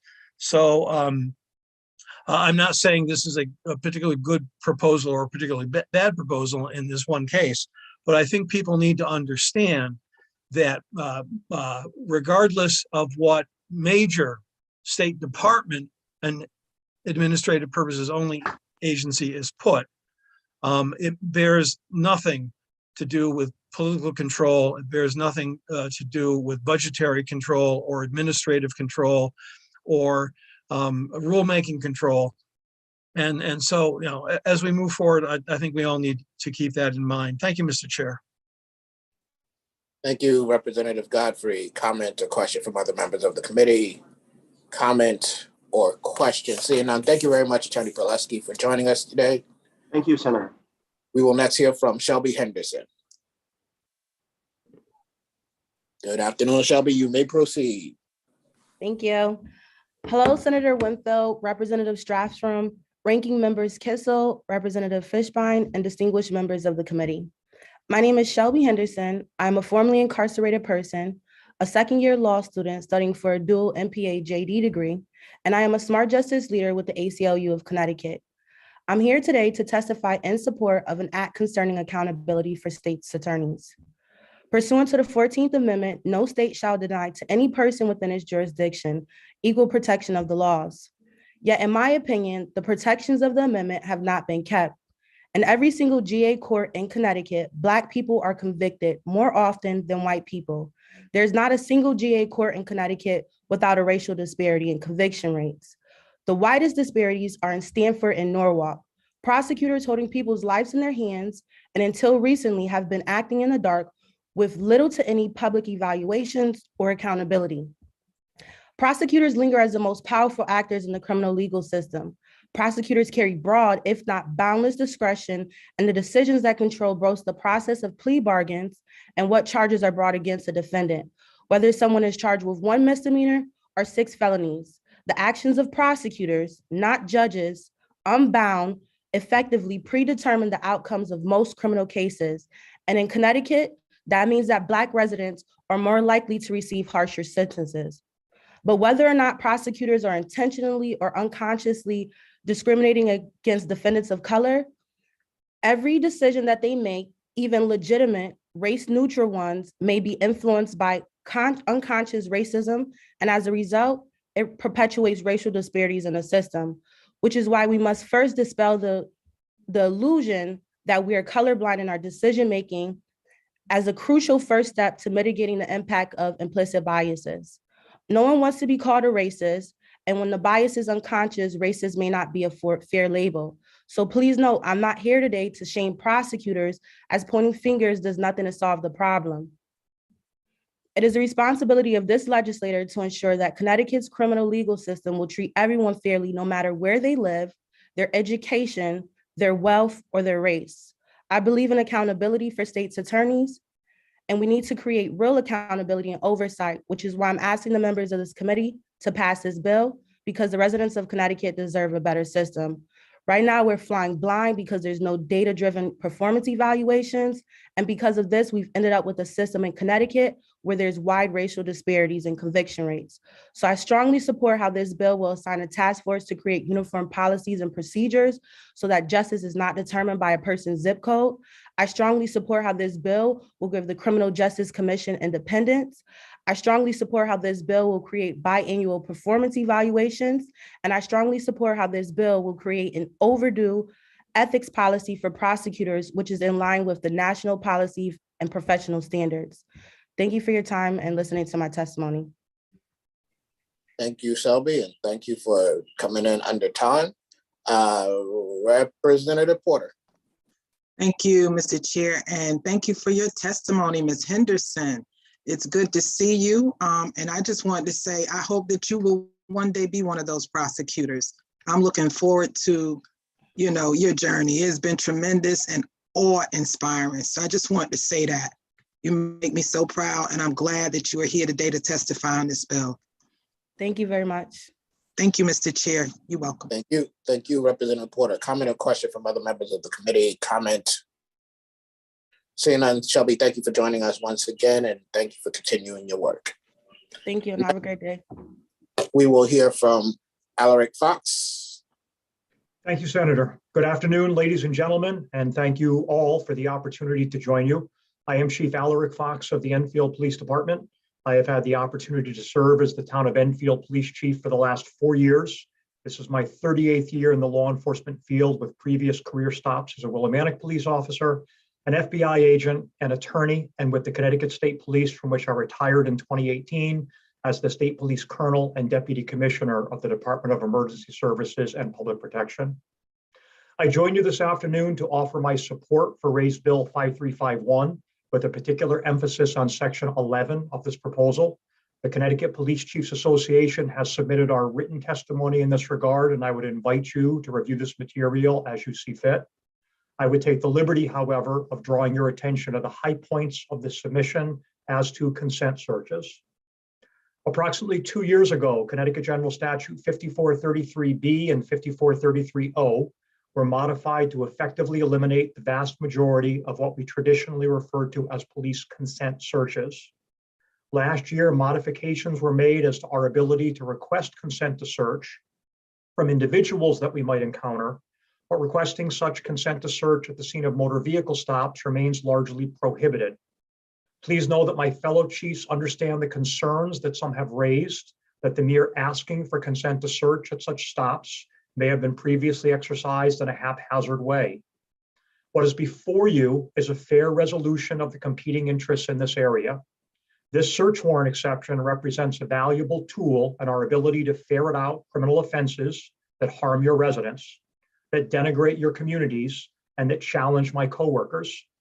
To this end, Section 11 seeks to modify the consent to search exception at motor vehicle stops, but with significant safeguards in place, namely the satisfaction of a reasonable suspicion threshold before consent to search can even be asked for, a written reporting requirement on any such encounter, and of course, any such interaction will now be recorded on a body-worn camera. All of this preceding the subsequent judicial motion to suppress, which allows a degree of certainty that any consent to search was obtained in a legally sound manner. It is my hope and belief this proposal represents an appropriate compromise between the balancing the interests of both individual liberty and our obligation to collectively ensure the public safety. As such, I would ask you to consider this legislation favorably. Thank you. Thank you, Chief. I don't know why my hand is up. Comment or question for members of the committee? Comment or question? I don't see any, Chief. Thank you for joining us again. Thank you, sir. Next will be Christopher Dukes. Is Christopher Dukes here? I see you. You may proceed. Good morning, Senator. I'm sorry, I wasn't expecting that. I thought someone else was before me. Hey, Mr. Chair. Yes. I had to step out of the room for a second, and I missed saying hi to my Chief of Police, Alaric Fox, who's awesome. So I don't want to step on Mr. Duke's toes, but it would be remiss of me if I didn't give a shout out to what I consider one of the best police chiefs in the state of Connecticut. Thank you, sir. I appreciate the kind words. Thank you, Senator Kissel. Mr. Dukes, you may proceed. Thank you. Today, I offer my support for Senate Bill 307. I acknowledge my solemn prayer that my testimony does not fall on deaf ears and promotes more support for this bill and other steps aimed to increase transparency and accountability within the state of Connecticut. I'm an African-American citizen, Connecticut native, devout Christian, and more importantly, I'm a father of 2 beautiful children who, like me, are currently surviving the impact and dangers stemming from the lack of appropriate measures of accountability and transparency for prosecutors. I am not here to demonize a profession. Instead, I am here to alert you of routine practices occurring throughout pretrial processes, which are abusive and can cause innocent people to lose their civil liberties when prosecutors fail to follow the evidence and applicable laws before them.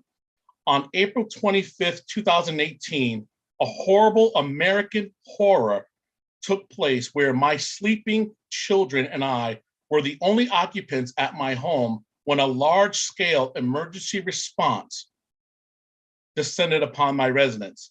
Unbeknownst to me, a staged 911 call indicating that I was drunk and trying to kill my wife was made to the Hartford Police Department. Abusive pretrial tactics would follow, including overcharging, excessive bail, protective orders, blocking access to my children and my home, and shackling me with an ankle-worn GPS monitoring device, and a full-out assassination of my good name within the state and my reputation, which was easy to do in Connecticut, given the differences between my ex-spouse's, our race and our gender. All of these were employed for a malicious prosecution that lasted approximately 566 days. I was threatened with 10 years in prison, 40 years if I lost that trial before all the evidence was even collected. No American should ever have to investigate their own case and prove their own innocence. Luckily, I too was a student of Dr. Henry Lee, and I was able to do that successfully. On November 14th of 2019, State Prosecutor Vicky Melchiori had no choice but to dismiss or nolly all charges, and my case was rightfully dismissed. At the time of dismissal, Melchiori had 506 statements identified that her witness made, or identified as false and contradicted by the evidence. She had 18,000 phone communications between my ex and her lover, some of those calls taking place at a time when she claimed she was kidnapped. And some of those interactions happening while police were surrounding our home. I'm getting to my summary right now, so I know I'm at time. In addition, she had 2 DNA reports from our state forensic lab confirming my claims of innocence and identifying my accuser as the only individual in the world who could have removed duct tape from a roll. Mr. Dukes, how much more do you have to go? I have 30 seconds, sir. All right. And I open up for questions afterwards. So here's my takeaways, what I hope you all take away. My children, Natalie and Jacob, have been alienated from me and completely cut off from all of their Black relatives for the last 1,400 plus days. All of this has been permissible because Vicky Melchiori, Richard Colangelo, and now Charmise Walcott have done with all these oversights that I'm hearing about here. They were able to conceal this from the public. Some of you have seen me out in front of the Capitol with the DNA evidence in my signs. I am open to any questions from anyone. I'm not just a disgruntled individual. I'm an American and I'm a father, and I have been deeply hurt by this system. Mr. Dukes, thank you. Let me see if there are comments or questions for you. I hope so. Are there comments or questions for Mr. Dukes? Comments or questions? I don't see any. I will just say this. I'm not going to comment on your particular case. I have had the opportunity to have conversation with you. I'm very interested in what happened, as you know.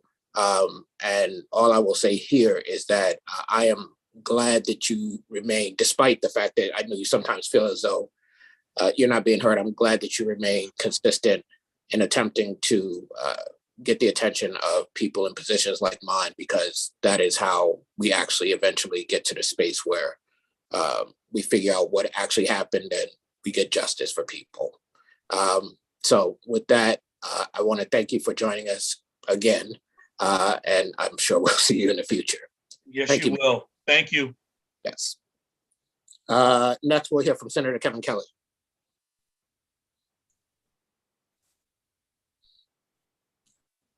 Good afternoon, Chairman Winfield and Chairman Good afternoon, Senator. And I will apologize. You weren't here and I hadn't realized you were back. So I'm sorry for keeping you waiting. It's quite all right. It's no problem at all. Thank you, Mr. Chairman. And thank you, Chairman Staffstrom, as well as Senator Kissel and Representative Fishbein and all the good members of the Judiciary Committee. It's great to be with you here this afternoon to express my support for Senate Bill 305. What I'd like to emphasize is that I believe it is critically important to have a multi-pronged plan to address crime, justice, and opportunity in our state.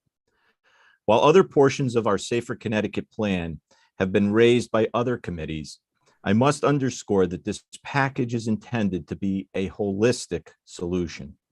The sum is far greater than its parts. If we want to accomplish the significant changes that addresses the root cause of crime, as well as response, then we must consider all these policy proposals together.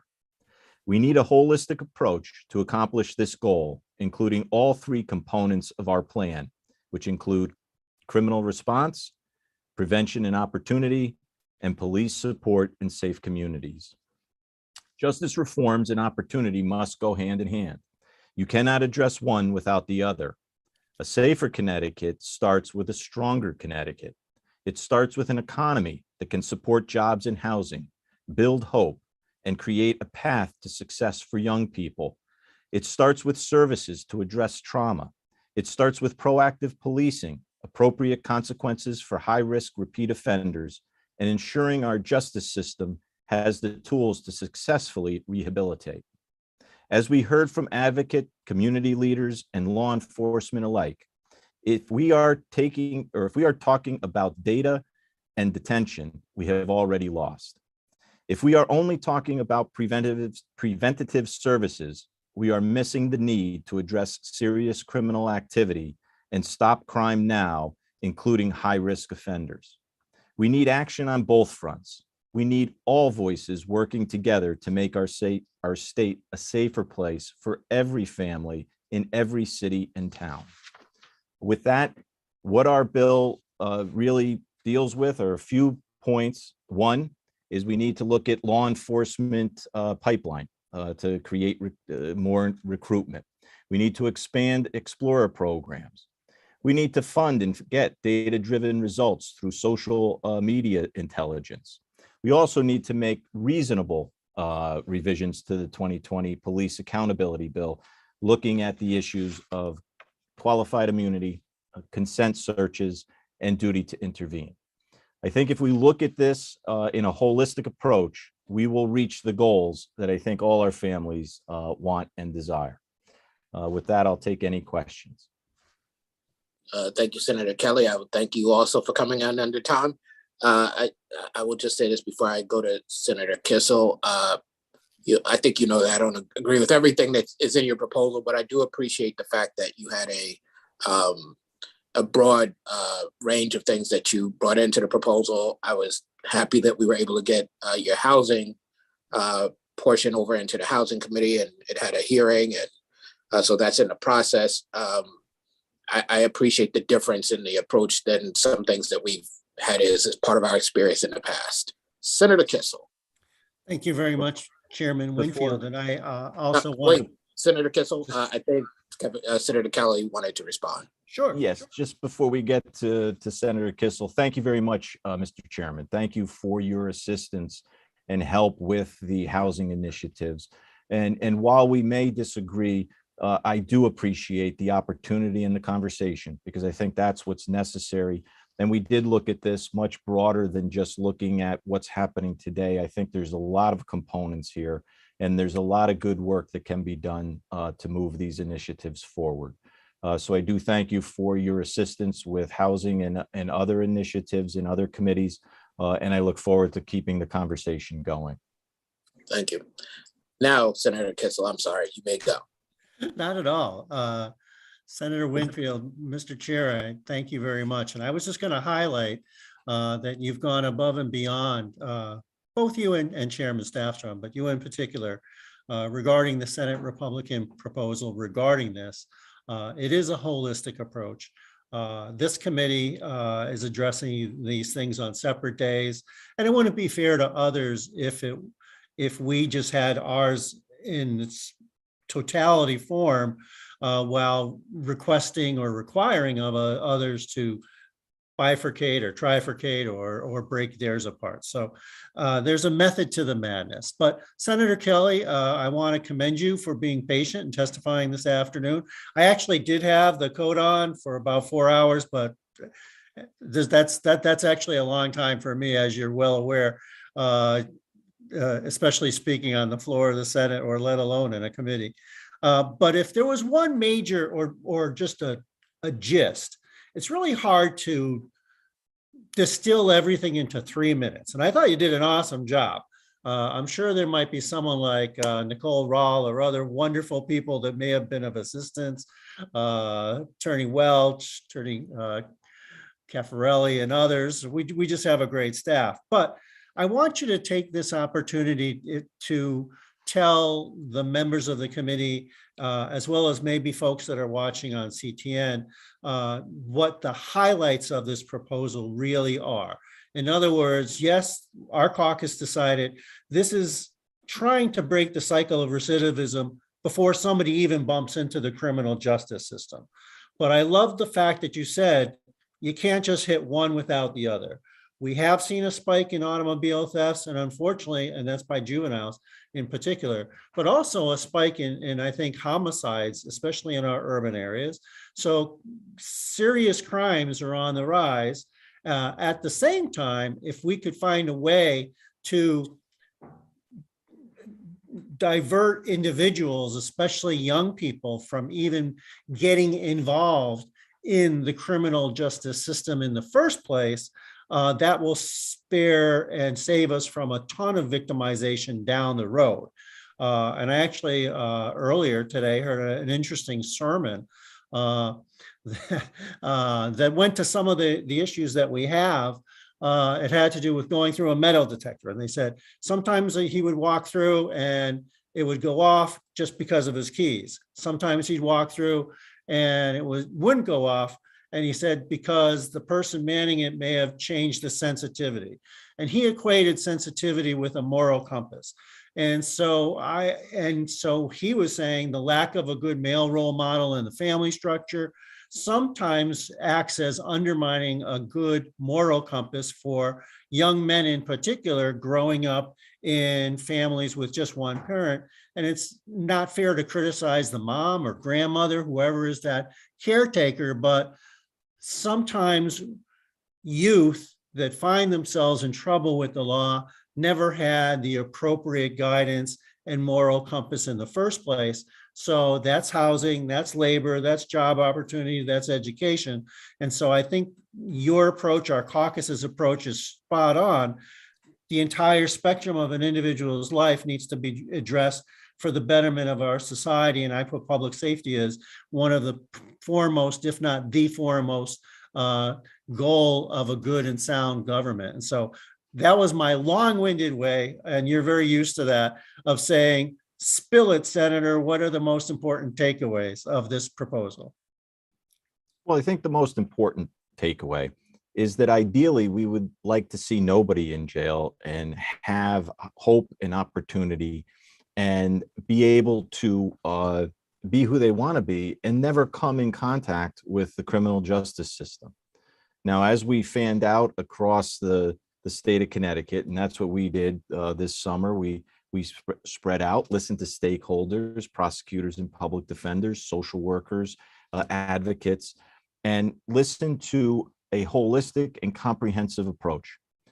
So we look at, what are our neighbors talking about? You have to address these issues in the short term, and that's where, I'm going to say criminal justice reforms and police, law enforcement tools come in.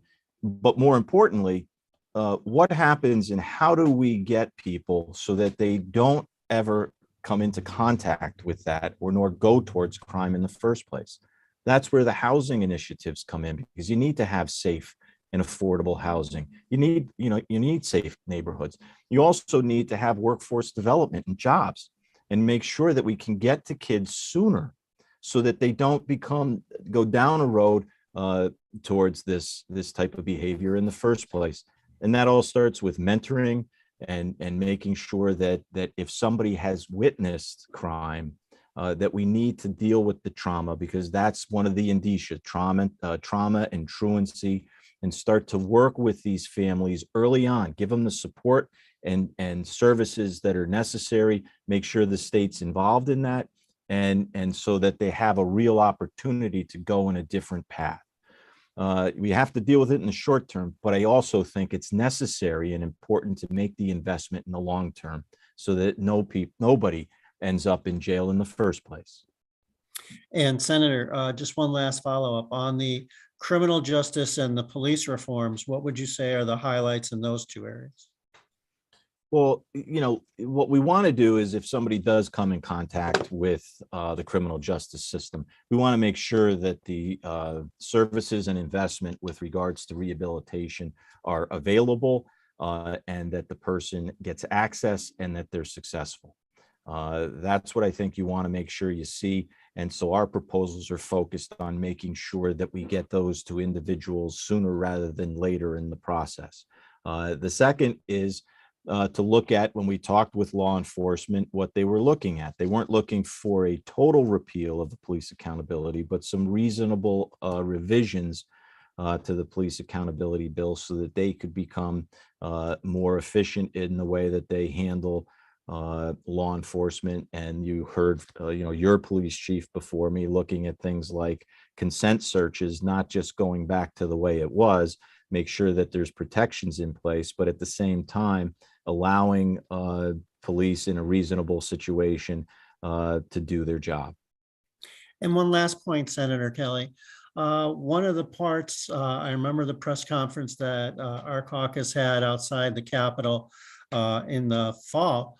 And one of the points that I stressed, and I know is part of our proposal, is that in those particularly difficult cases where a juvenile has committed a very serious crime, it's my understanding that under the current construct, a judge in weighing the ability to refer the juvenile to an adult court situation, which would take away the, I don't want to say veil or cloak, because that seems to have some almost negative, but the protections of anonymity in a juvenile court setting, as opposed to what we feel is healthy and appropriate in an adult court setting, but that the judge would have to make a two-pronged assessment, whether the alleged crime was a serious threat to public safety. And a lot of times the alleged crime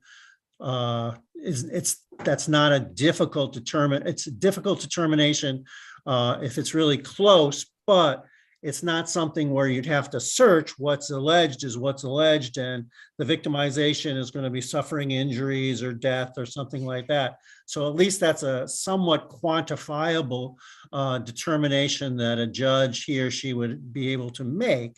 The second prong, though, is a determination that it would be it would not be detrimental to the juvenile to refer the case to adult court. And I just feel that, from my humble opinion, and I do not cast aspersions on those folks that put that measure in, but I think it is impossible for any jurist with a clear conscience to say, oh yeah, referring this matter is going to be beneficial to the kid, when the penalties are going to be more stiffer, that the individual may find themselves in a situation with adults, which can have extraordinary deleterious influences on that young person. It's just an impossible hurdle. So on paper, it looks like a viable mechanism. In practicality, it's impossible and never gets done. And would you say that we need some sort of weighing portion for that second prong? So at least it's a possibility that a jurist in good conscience could make that decision, and that is something that is just gumming up the works to the detriment of public safety and the juvenile themselves in certain situations that are very, very serious. I'm throwing you that softball, Senator. Thank you, Senator Kissel. Yes, I mean, anytime somebody's connected or comes in contact with the criminal justice system, it's not a good day. And so whatever we can do to make that better and to rehabilitate, I think, is what the focus needs to be. In this case, when you're dealing with I'm going to say juveniles, moving them to adult court where you have stiffer penalties is always not a good thing, because that doesn't necessarily, I'm just going to say there can be difficult events that happen in that situation, but really the primary focus here is to make sure that they get the services and the support systems, and make sure that juveniles still have the protections, like not being, have a confidential file. But it's really, how can we rehabilitate and give them corrective behavior and give them that opportunity? If they can go that direction and take it. If they can't, that's a different situation. But you're right, the language may not be drafted properly and needs to be reviewed so that judges can deal with this in the most humane and beneficial manner for the benefit of youths. Well, Senator Kelly, thank you so much for your leadership regarding this incredibly important public safety initiative by yourself and the Senate Republican Caucus. I had stated that you have a tremendous support staff in the Senate Republican staff assisting you. I'll give a shout out to Kate McAvoy, my legislative aide, and Brian Caffarelli, the attorney in our office that works with me most closely on this committee. But I could be dropping names for an hour.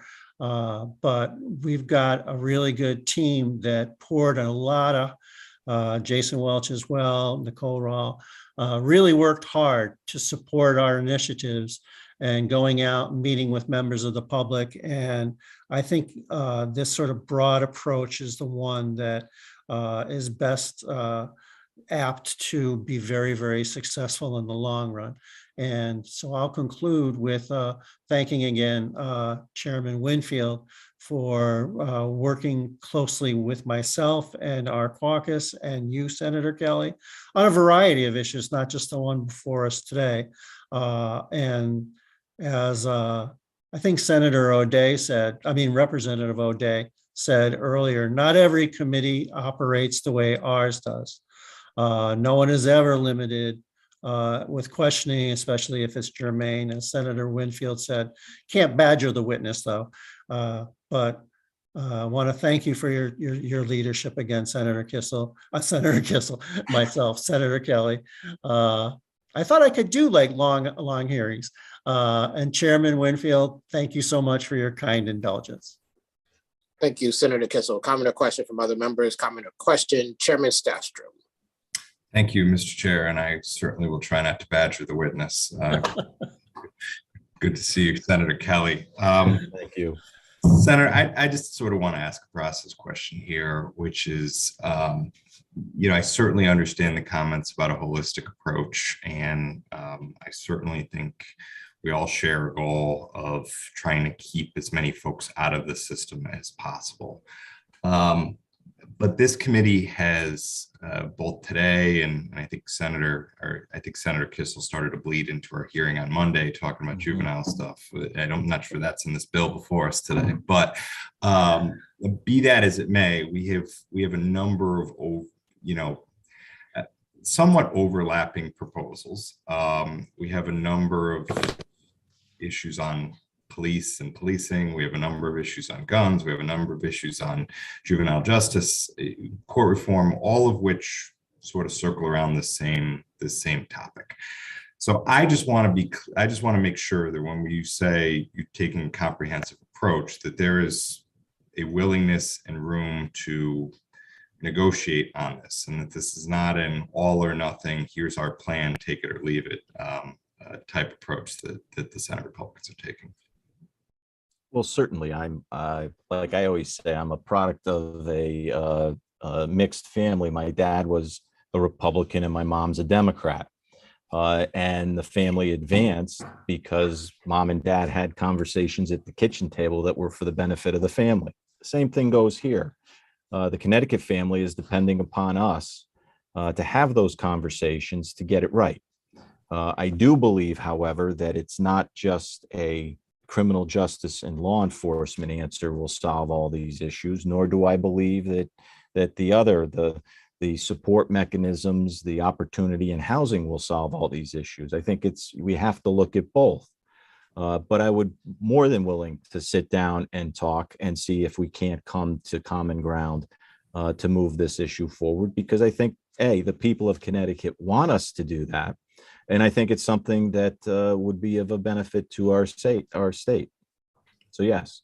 All right, good, because, I mean, I think we've got 3 or 4 bills that sort of get at the same thing on our agenda today, maybe in different ways. And I just, the committee is not going to JF those out. It's just, we're not going to JF out 4 bills that say the same thing. And so part of the reason leadership of this committee wanted to do this hearing sooner rather than later is to hopefully open that conversation. Because I do think it's important. I think there are certain things from the proposal. One of the other bills on our agenda today are the recommendations of the Police Accountability Task Force, which of course results also from a great deal of study, about 2 years of study by a nonpartisan group made up of police, impacted folks, the like. Have you had a chance to review their final report, not necessarily the bill before us today, but their final report that they put out, 50-something pages? I have not had that opportunity to dive into the final report.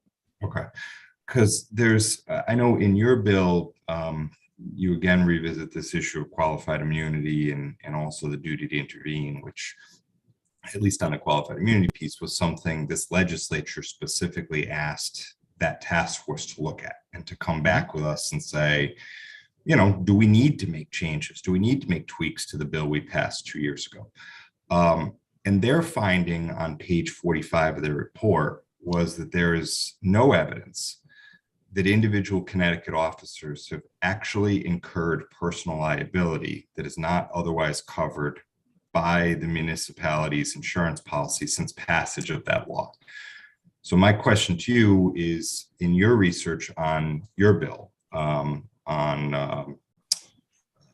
305, did you find any evidence of any instance in which an individual Connecticut police officer has actually incurred personal liability that is not covered by municipal or state insurance since the passage of the Police Accountability Law? Well, twofold on that. One, obviously, the law, I don't even think is 2 years long in the tooth, so to speak. So there hasn't been that long of a time to get into that situation from I'm going to say from a lawsuit perspective.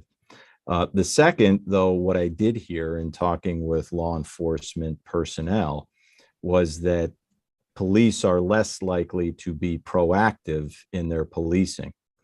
And as a result, they're pulling back, and rather than doing things that they may have done in the past, are now apprehensive.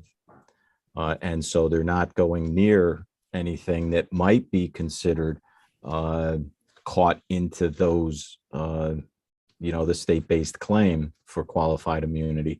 And therefore, you're not getting the same level of policing that we once did. So that's anecdotal. That's more anecdotal than empirical. But that is what we're hearing from people in the field. Yeah, at the risk of running afoul of the chairman's admonishment, I'm going to ask the question a second time because I didn't get an answer to the question. You get 2 times. My question, my specific question, sort of yes or no, that in research for your bill, did you find any instance in which an individual Connecticut officer has been held personally liable for any actions they have taken since passage of the Police Accountability Law? Any case? I mean, you're a lawyer like me, right? I mean, is there any lawsuit, any case you can point us to and say, hey, you guys passed this law, we told you so, this police accountability thing was going to lead to a wave of lawsuit filings. Is there a case citation you can point me to? The short answer to your specific question is no, because the law only took effect in July. And Have there been any it- filings in those 2 years? So you're aware of any case 2 years? files? No, I think the bill wasn't effective on passage. I think the bill was effective in July of 2021. Right. So, okay. So we're only in a I'm just going to period. intercede. You both know this, but I'm just going to intercede even for the two of you. Please don't talk over each other. Thank you. My apologies. So it only took effect last July. So we're even still within the statute of limitations period of whether somebody could bring a claim. So the strict answer is no. But I think what we need to look at is, what are we seeing in the field? What are we hearing from in the field? And that's what has people concerned. No, But I'd be more than willing to have a conversation on this. Yeah, no, and I think we should. I'll wrap up. I know we still have a lot of people that testified today, and we got a long way to go. And I don't particularly want to get down this rabbit hole too much, but I just, we do have a report from the task force on this, and I know there's this, police officers aren't being whatever, but I'm wondering, where is the case to point to? But okay, thank you, Senator. Appreciate it, and certainly look forward to conversations moving forward with you on this. Absolutely. Thank you, Chairman Staffstrom. Senator Ciccarella. Thank you. And I was listening to those questions, and I apologize. Hold on one second.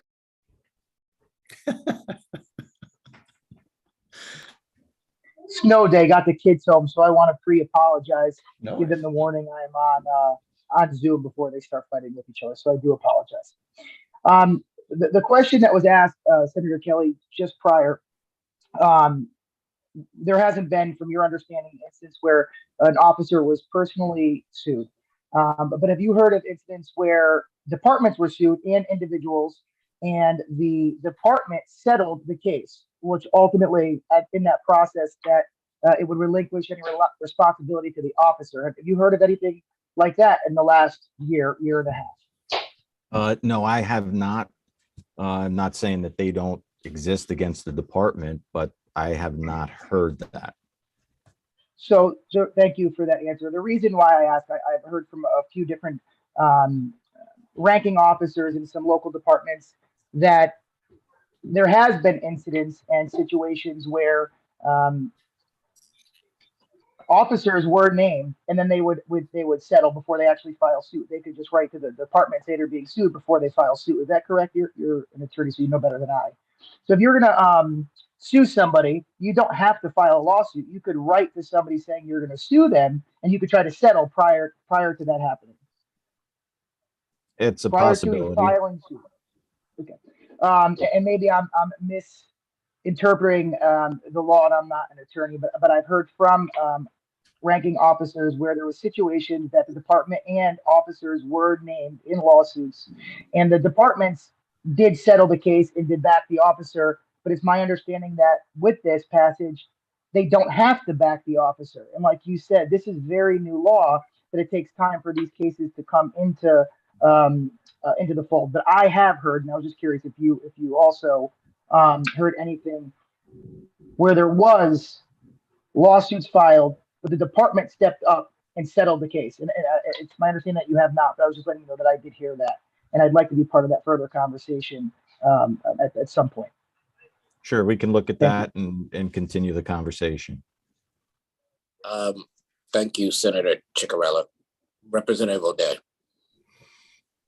Thank you very much, Mr. Chair. Just along those lines of questioning, just Senator Kelly, thank you for your testimony. And as someone who did defend dozens, hundreds of police cases, I will tell you that it's rare that a case is filed before the statute of limitations or within a year anyway. Normally it's around the 18-month to 2-year mark that cases are filed. So to your point, this law isn't even a year yet.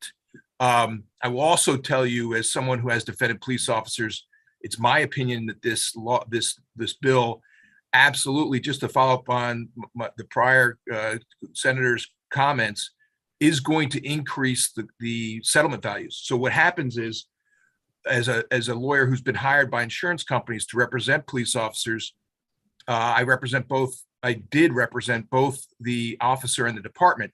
And what happens is, in this scenario where there's personal exposure, the insurance company is going to get what's called a hammer letter from the officer's personal counsel, saying you have an obligation to defend the officer in addition to the town, the city, and or the department. And so I demand that you settle this case within your policy limits so that my officer is personally not exposed. So what happens is, I will tell you from personal experience, the insurance company is forced to settle at a rate higher than they normally would have because they don't want to expose the officer to personal exposure. In the cases before this bill was passed, it was rare, but it did happen. I will tell you now with this bill, I assure you, and it's going to take years. Senator Kelly, you probably know, COVID shut down the courts for a period of time, jury trials. I assume you're aware of that. So that's another reason why you're not going to see any decisions yet. And I will say that for those that are listening to this, civil trials take a number of years, 2 to 4, even in the best of circumstances without COVID. So you wouldn't see a settlement or personal exposure for an officer for between 2 and 5 years. And those cases may be appealed. So it may be closer to 8 years before you see the full impact of this legislation. Just from my personal experience, I will tell you that would be my experience. I would love to be part of the discussion on this. I do appreciate the good chair's offer. I believe we can fix the qualified immunity aspect by requiring judges to opine on whether or not the law at the time was clearly established. Without getting into details, I think the judges have somewhat punted on qualified immunity, saying that not answering the question whether or not the right impacted was clearly established, but rather just saying it wasn't, and whether or not there was a right there or not, they don't opine on. So I do think there are a number of things we can do to improve the act. And I would, and I know both chairs have been receptive to discussions, and I'm very appreciative of that. And I will commit to being more a part of it. And I admit that I need to do more and reach out more. So thank you very much, Senator Kelly, for your comments. And as someone who has litigated these cases, there's no way we would have experienced it by this time yet. Thank you. Thank you. And thank you. This is a new cause of action too. So it is a little bit different, but thank you, Representative O'Day. Thank you, Representative O'Day. Senator Champagne. Thank you. Thank you, Senator Kelly. To be honest, we're already seeing the ramifications. If anybody looks around, the police departments can't find officers. We are putting out tests on a regular basis. I think in just the Hartford area, there are 170 officers short. Statewide, I don't have the whole number yet. When you start looking around, we villainize police. We've made it so these protections don't appear to be there. And looking at the list just today, it's continuing. The rise in crime isn't stopping. It's going to continue to rise. And every time you put something else on the police, they're going to take a step back again. I see it. I see it coming. I said it the day that this legislation was being passed 2 years ago, that this is what was going to happen. So a change needs to happen. And if we don't come up with a solution, it's going to get worse and worse. Thank you. Thank you. Thank you, Senator Champagne. Comment or question for members of the committee? Comment or question? If not, Senator Kelly, thank you for joining us this afternoon. Sorry to keep you waiting. Enjoy the rest of your day. All right. Mr. Chairman, thank you very much. Thank you. Next, we'll have Michelle Dixon, followed by Nancy Navarrete. Michelle Dixon. You may proceed.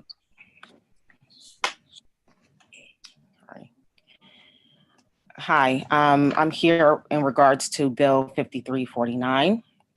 My name is Michelle Dixon. I'm a cousin of Lauren Fields. I'm also from Bridgeport, Connecticut, born and raised. I've always been very fond of the city for its unique example of diversity and culture. But in the circumstances that have surrounded the death of, or the circumstances that occurred after the death of my cousin, is a stark reminder of the pockets of injustice and discrimination that exists within Bridgeport. People in certain positions of power, such as the officers in Lauren's case, can often become numb to their responsibilities and insensitive when dealing with the public over time. They also bring with them preconceived notions of individuals and their families. And here in this case, you had a strong, beautiful Black woman who was loved and going after the American dream the right way and on track to achieve many great things. She suffered an awful tragedy with the loss of her life. And we, her family, are left here with no clear answers in terms of what happened. The officers had an individual who was with Lauren that evening who last saw her alive. They let him go because they thought he fit the profile of a nice guy. We are here because of these officers' indifference to notify the family and their lack of urgency to do a complete and thorough investigation. As an attorney myself and as a woman of color, it's hard to see these types of scenarios play out in various ways, but nothing else can explain this other than covert racism in the system and in the actions of the officers. As a Black woman and as a mother, I could have easily been Lauren. I could have easily been Lauren's mom, looking for her child. The lack of empathy and care that was demonstrated by these officers was extremely insensitive. And now we have lost time that we can't get back.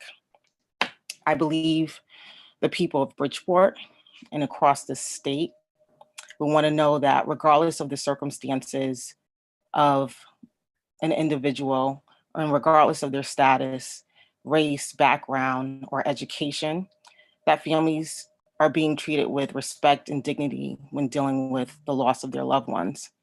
By putting this bill in place, it will ensure that officers won't have to think about doing what is right in the situation. It would be built in automatically.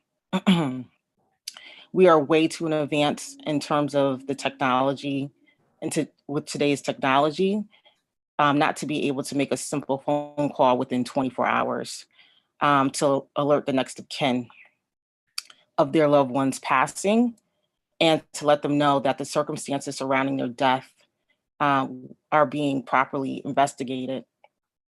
The officers treated our family as if Lauren's life didn't matter. This bill would give us justice for Lauren and to help ensure that this would never happen again to anyone else in Bridgeport. Passing this bill would just be common sense. Thank you for your time and consideration. Thank you, Ms. Dixon. Are there comments or questions from members of the committee? Comments or questions? I don't see any. I want to thank you for joining us today. I don't know if you were watching earlier, but there's a lot of support in the committee for moving forward with this bill. So thank you very much for joining us to add your voice to the push for it. Appreciate it very much. Thank you. Enjoy the rest of your day. Next, we have Nancy Navarrete, followed by Claudia Fox. Commissioner Navarrete, it's on you. Good afternoon, Senator Winfield, Representative Staffstrom, and distinguished members of the Judiciary Committee. I am Nancy Navarrete, Commissioner of the Department of Mental Health and Addiction Services. Thank you for the opportunity to provide testimony today related to some concerns on HB 5372, an act permitting clinical social workers to conduct periodic behavioral health assessments of police officers and promoting the increased use of clinical social workers by law enforcement units when issuing emergency certificates. So Section 2 of HB 5372 provides for the expansion of the ability to write emergency certificates to ensure the involuntary transportation of individuals who are experiencing emotional distress. The existing behavioral health system, as well as law enforcement, have the ability to cause the involuntary transportation of individuals in emotional distress, so this section of the proposed legislation is not necessary. Currently, DEMAS trained licensed clinical social workers and APRNs, advanced practice nurses, on jail diversion, assertive community treatment, community support teams, including our mobile crisis teams, are available to write emergency certificates after attending an 8-hour DEMAS training. The certified team members with the ability to write emergency certificates cover the entire state or all regions of the state. Due to funding proposed by the governor and the legislature this session, mobile crisis teams will be available 24/7. DEMAS run or funded teams have extensive education, training, and experience working with individuals in emotional distress. Their knowledge of crisis management, de-escalation, supportive recovery-oriented, trauma-focused, informed approaches to recovery-oriented and community resources makes them well-positioned to intervene and, as a last resort, compel an individual's involuntary transport to an emergency room. In the event that a DEMAS-trained behavioral health professional from one of the currently allowed teams is not available during an emergency services response involving a person in emotional distress, the police on the scene have the ability to write a police request for emergency evaluation to facilitate involuntary transport. DEMAS has worked very closely with the recovery community for many, many years.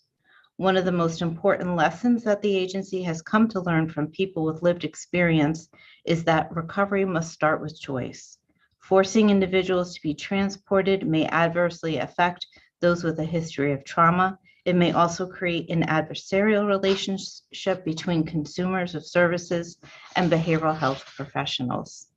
An expansion of the ability to write emergency certificates would expand the potential for harm.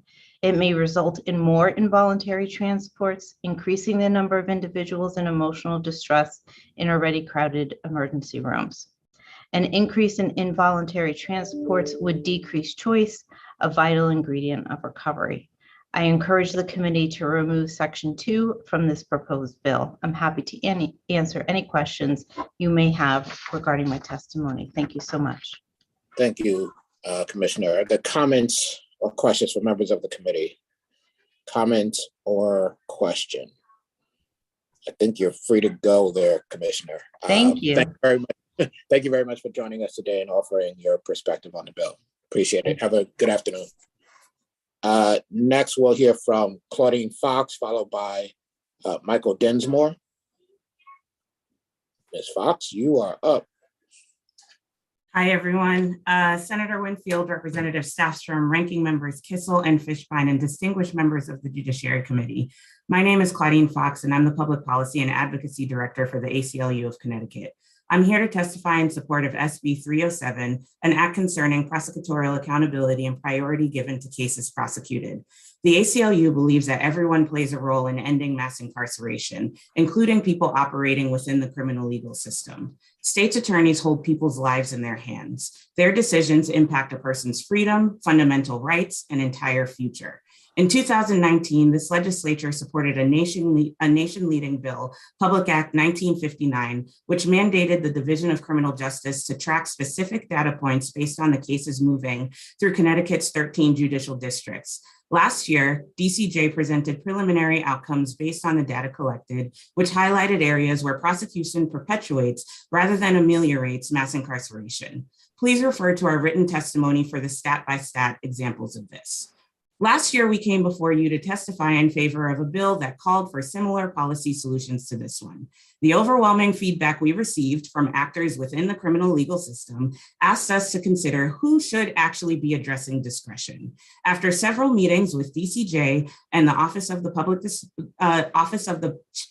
Defender, SB 307 takes a more collaborative approach, ensuring that the voices of the Chief Court Administrator, the Chief State's Attorney, and the Chief Public Defender are centered and valued. It asks them to come together to discuss what discretion actually looks like and how uniform policies can be formed to meet everyone's need to not only perform their jobs well, but to ensure that Connecticut residents no longer face disparate outcomes in the system. We believe that this approach ensures that the people who work in the system have a voice in this process and are able to build off of the work from DCJ's Moving Justice Forward grant as well.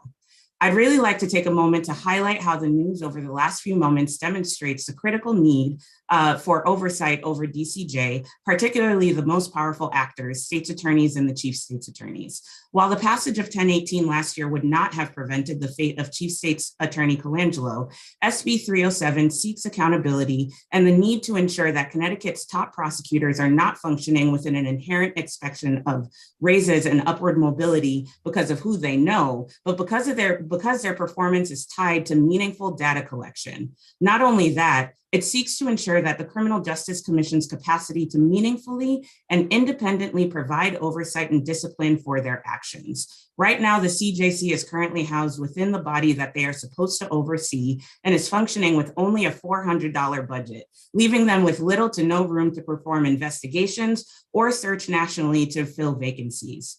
What we've seen this year with the DCJ and the Chief State's Attorney is not only the actions of a person that thought they could get away with whatever, but a person that is an outcome of a larger problem, a division that continues to operate in the dark with no codified policies to prevent disparate outcomes, no real oversight from the body that has been charged to do so, and a lack of performance evaluations tied to actual data.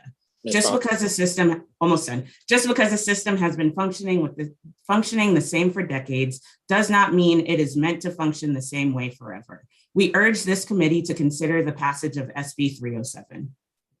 Thank you very much. Comment or question from members of the committee? Comment or question? I will ask you one question since it came up earlier. I think you know where I'm going. Section 9 of the bill. Since you are largely the genesis of the bill, care to comment on that section that came up earlier? I'll be honest, I actually have no idea where that section came from. That is not to be quite frank, us calling for something like that in Section 9 is almost like the antithesis of what we're asking for the Chief State's Attorney, the Chief Public Defender, and the Chief Court Administrator to come together to talk about discretion. Section 9 is actually it seems to be mandating a discretionary policy that we actually aren't calling for in this bill. So I have no idea where that came from. Okay, as I said to the representative asking the questions earlier, that I suspected that might get different, might have the people looking to do the bill not sure that that was part of what they wanted to do, and I just wanted to confirm that for him and the committee. Comment or question from anyone else on the committee? Comment or question? If not, it's good to see you again, Ms. Fox, and enjoy the rest of your afternoon. Thank you, Senator Winfield, and to everyone here today. Next, we'll hear from Michael Dinsmore, followed by Lisa Marotta. Michael Dinsmore. Is Michael around? Michael Dinsmore. Lisa Marotta? Lisa Marotta. Lisa will be followed by Marcus Brown. Is Lisa here? If not, we'll come back later. Marcus Brown, you are up. Thank you. Senator Winfield, Representative Staffstrom, and ranking members Kissel and Fishbein, and the distinguished members of the Judiciary Committee. My name is Marcus Brown, and I am the President pro tempore of the Bridgeport City Council. I'm testifying today in support of HB 5349, a bill that, quite frankly, should not have to be raised. On December 12th, 2021, Lawrence Smith Fields and Brenda Lee Rawls, two Bridgeport residents, were found unresponsive and later pronounced dead. While these two deaths were unrelated, the two women share many things in common. They were both residents of the Upper East Side of Bridgeport. They were both Black women, and they were both loved by their families. And both women were failed by the Bridgeport Police Department.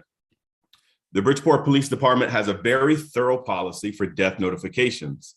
The 5-page document goes into great length to describe the level of respect and dignity that is expected while dealing with the difficult task of telling a family member that their loved one has passed. The policy specifically states that the notification should be carried out promptly and in a considerate manner. Unfortunately, it does not put in any actual time constraints, nor does it define what prompt or considerate means in these terms. The Bridgeport Police Department failed Lawrence Smith Fields and Brenda Lee Rawls and their families when they failed to notify them of their deaths. The Bridgeport Police Department also failed to share any consideration or condolences to the family. And when the families were rightfully angry, the police department shut them out. They told them to stop calling. I can't comprehend this level of disrespect and deep lack of human decency shown by the very people who swore an oath to serve and protect. So I respectfully ask the Judiciary Committee to move forward with this bill. I'm in full support of the proposed bill because our department has proven that we need to legislate common sense rules. I support the language that provides unwavering standards on how our law enforcement is expected to notify and interact with families and the real consequences for the failure to do so. And in closing, this bill is about protecting human decency and dignity for the living survivors in addition to the deceased. I send my heartfelt condolences to the family of Lawrence Smith Fields and Brenda Lee Rawls, and I hope that no other family will have to endure such disrespectful treatment in the future. Thank you. Thank you, Mr. Brown. I see that Representative Howard has a comment or a question. Thank you, Mr. Chairman. Thank you, Mr. Brown, for being here. I'm not sure if you were on earlier. I fully agree with you. The fact that this has to become legislation is alarming to me. It's disheartening, disappointing. I could go on a list of things, and I'm not sure if you were listening, but I've unfortunately had to make many death notifications in my career. It's one of the worst parts of my job. But I'm inclined to ask you because I think you're right. I think, clearly this shouldn't have happened, and clearly, Bridgeport Police Department, failed those families. I think we're in agreement about that. But my question is, are you aware of anywhere else in the state where similar things have happened? Not to my knowledge. So while I agree with you that it shouldn't have happened in Bridgeport, it needs to be addressed. And if the legislature is the way to do it, then fine, I'll help.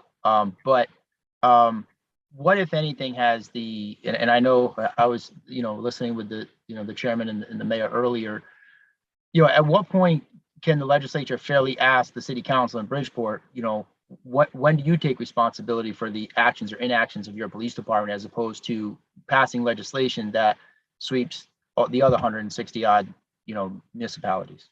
Yeah, I think while the incident did happen in Bridgeport, I don't think this is something that can not happen anywhere else in the state of Connecticut. And in order to prevent other families similar to what happened to Lawrence Smith Fields and Brenda Lee Rawls, that broad sweeping legislation needs to happen across the state of Connecticut, because Bridgeport isn't unique. When we talk about certain actions of officers, Connecticut has 169 cities and towns, and the opportunity for this to happen anywhere else is possible. So we would like to see sweeping action, not only in Bridgeport, but across the state. Sure, thanks. And I disagree. I mean, look, with the legislation, you're absolutely right. If it can happen in Bridgeport, it can happen in other places. But it seemed to happen in Bridgeport twice on one day. So, that would be my charge back to the city council and the city government in Bridgeport, that, certainly the legislature can pass sweeping things to make sure that bad things don't happen again. But I think there's got to be some in-house accountability too in the city. Yeah. If I could just respond to that, I would agree with you that the in-house policy needs to happen. But as I've reiterated many times to my colleagues, that no matter what policy that we institute in our Bridgeport Police Department, culture eats policy for breakfast. And we need to make sure that there is accountability in legislation, because legislation is the response to inequities, whether it's Bridgeport or anywhere else in Connecticut. So I do appreciate your words, Representative. And yours as well. Thanks for being here. Thank you, Mr. Chairman. Thank you, Representative. Comment or question from others. I won't jump too deep into the conversation, but as I suggested earlier, there are some of us on this committee that have seen the same thing happen in other places. It didn't hit the level of attention that this case did, but other places being in the state of Connecticut. And so I think that was an important exchange, but I am convinced, having the history that I have, we need this in the state of Connecticut. Thank you, Mr. Brown, for joining us today. Enjoy the rest of your afternoon. Thank you. Next, we have, it looks like Zacagino. I'm probably messing it up. Jess, maybe reversed. Robert Patricelli and Brittany Lamar. Is Zacagino in? Zacagino or Janino. Senator Winfield, she's joining right now. Oh, okay. We'll give her a second. Hi. Hello. Can everyone hear me? Hi. We can hear you. Yes, okay. Senator Winfield, Representative Staffstrom, Ranking Members Kissel and Fishbein, and distinguished members of the Judiciary Committee. My name is Jess Zaccanino, and I'm the Policy Counsel for the American Civil Liberties Union of Connecticut. I'm here to testify in support of Senate Bill 306, an act concerning deceptive interrogation tactics. The ACLU of Connecticut is committed to ending police violence and racism in policing in all forms. To build an equitable future for all people in Connecticut, policymakers must reduce policing's role, responsibilities, and tools. Nearly everywhere, it is completely legal for police to lie during interrogation about evidence and leniency, threaten use of force, and deny physical and mental health needs to obtain a confession. Although deceptive interrogation tactics are commonplace, they frequently result in false confessions, and at least 29% of Connecticut's wrongful convictions involve false confessions. The reasons to end deceptive interrogation tactics by police are many: an astounding lack of scientific evidence supporting its efficacy, disownment by leading experts, disparate harm to our most vulnerable residents, and Connecticut's own painful legacy of wrongful convictions stemming from deception. Deceptive interrogation has been rejected by experts, including interrogation researchers, police training organizations, police officers, and prosecutors. If some of the largest and most prominent interrogation and police training organizations are capable of abandoning this flawed practice, so too can Connecticut. Deceptive interrogation tactics ultimately harm the people for whom our state has made the most vulnerable: people of color, youth, and people with mental and physical disabilities. Black and Latinx people are overrepresented in the criminal legal system, including in exoneration databases and in instances of false confession. Use of deception on children has led to an alarmingly high rate of false confession among juveniles. People in Connecticut have directly suffered due to deceptive interrogation tactics by police officers, demonstrated in cases like those of Bobby Johnson and Richard LaPointe. Bobby Johnson was just 16 years old when he was interrogated by police, where he was threatened with a death penalty and separation from his parents. Richard LaPointe was wrongfully convicted due to deceptive tactics after police threatened to imprison his wife and take away his son. His conviction was challenged due to LaPointe's Dandy Walker syndrome, a congenital brain malformation of the cerebellum that made him more susceptible to coerced false confession when police interrogated him for over 9.5 hours. Deception also results in enormous financial costs to the state. Wrongful conviction suits involving deceptive interrogations have alone cost taxpayers about $50 million. The ACLU of Connecticut strongly supports Senate Bill 306 as an essential step in creating a more fair and just criminal legal system and ending mass incarceration. Deceptive interrogation tactics are outdated and ineffective threats to justice. Connecticut has the opportunity to lead the nation as the first state to comprehensively abolish deceptive interrogation practices by police and the fourth to end the practice for our youngest. This committee must act now and pass Senate Bill 306.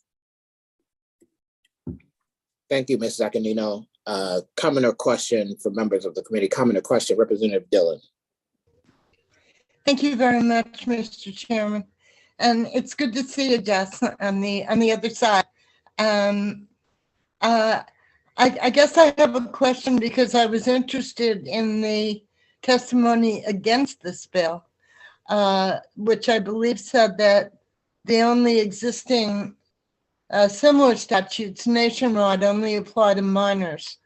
And I don't know if that's true or not, and I guess I'd like to ask you to comment on that, number one. And number two, I was really interested in, well, what I'm looking at is the fifth line: deprives the person being interrogated of food, sleep, use of the restroom, or prescribed medication. It doesn't sound like something that we would necessarily want to support. And I'm just curious about if you could comment on whether or not you're aware of similar legislation to this that addresses adults, and under what scenario anyone could believe that it was appropriate to deprive someone of food, sleep, and medication. Thank you. Yeah, great to see you too. To answer your first question, so Utah, New York, or no, not New York, New York almost passed something. Illinois and Oregon have all passed similar laws, but particularly pertaining to use. That's correct. But Oregon and Illinois are both in the process of passing more legislation in their legislative sessions to expand the bills. And that's, only been a few years. And to your second question, yeah, the Innocence Project has documented instances of people being deprived of food. There are more examples cited in my written testimony that is available online, but.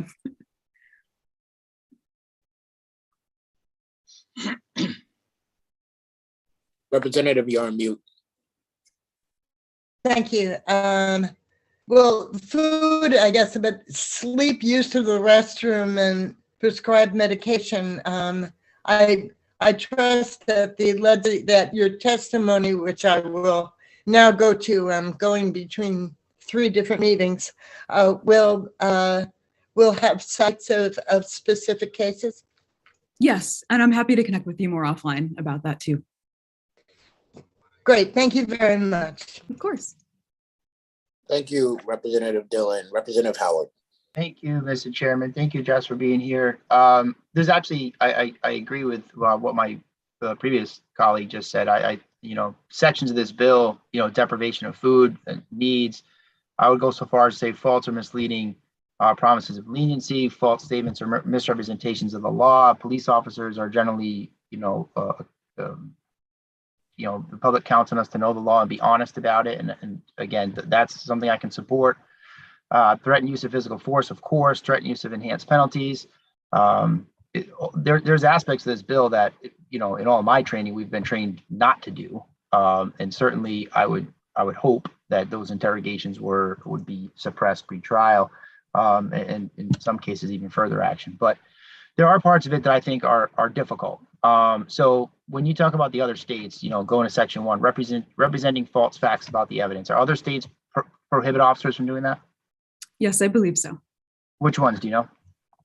I believe Illinois, but I can check with you offline too, just to confirm that. Okay, and then another section, facts.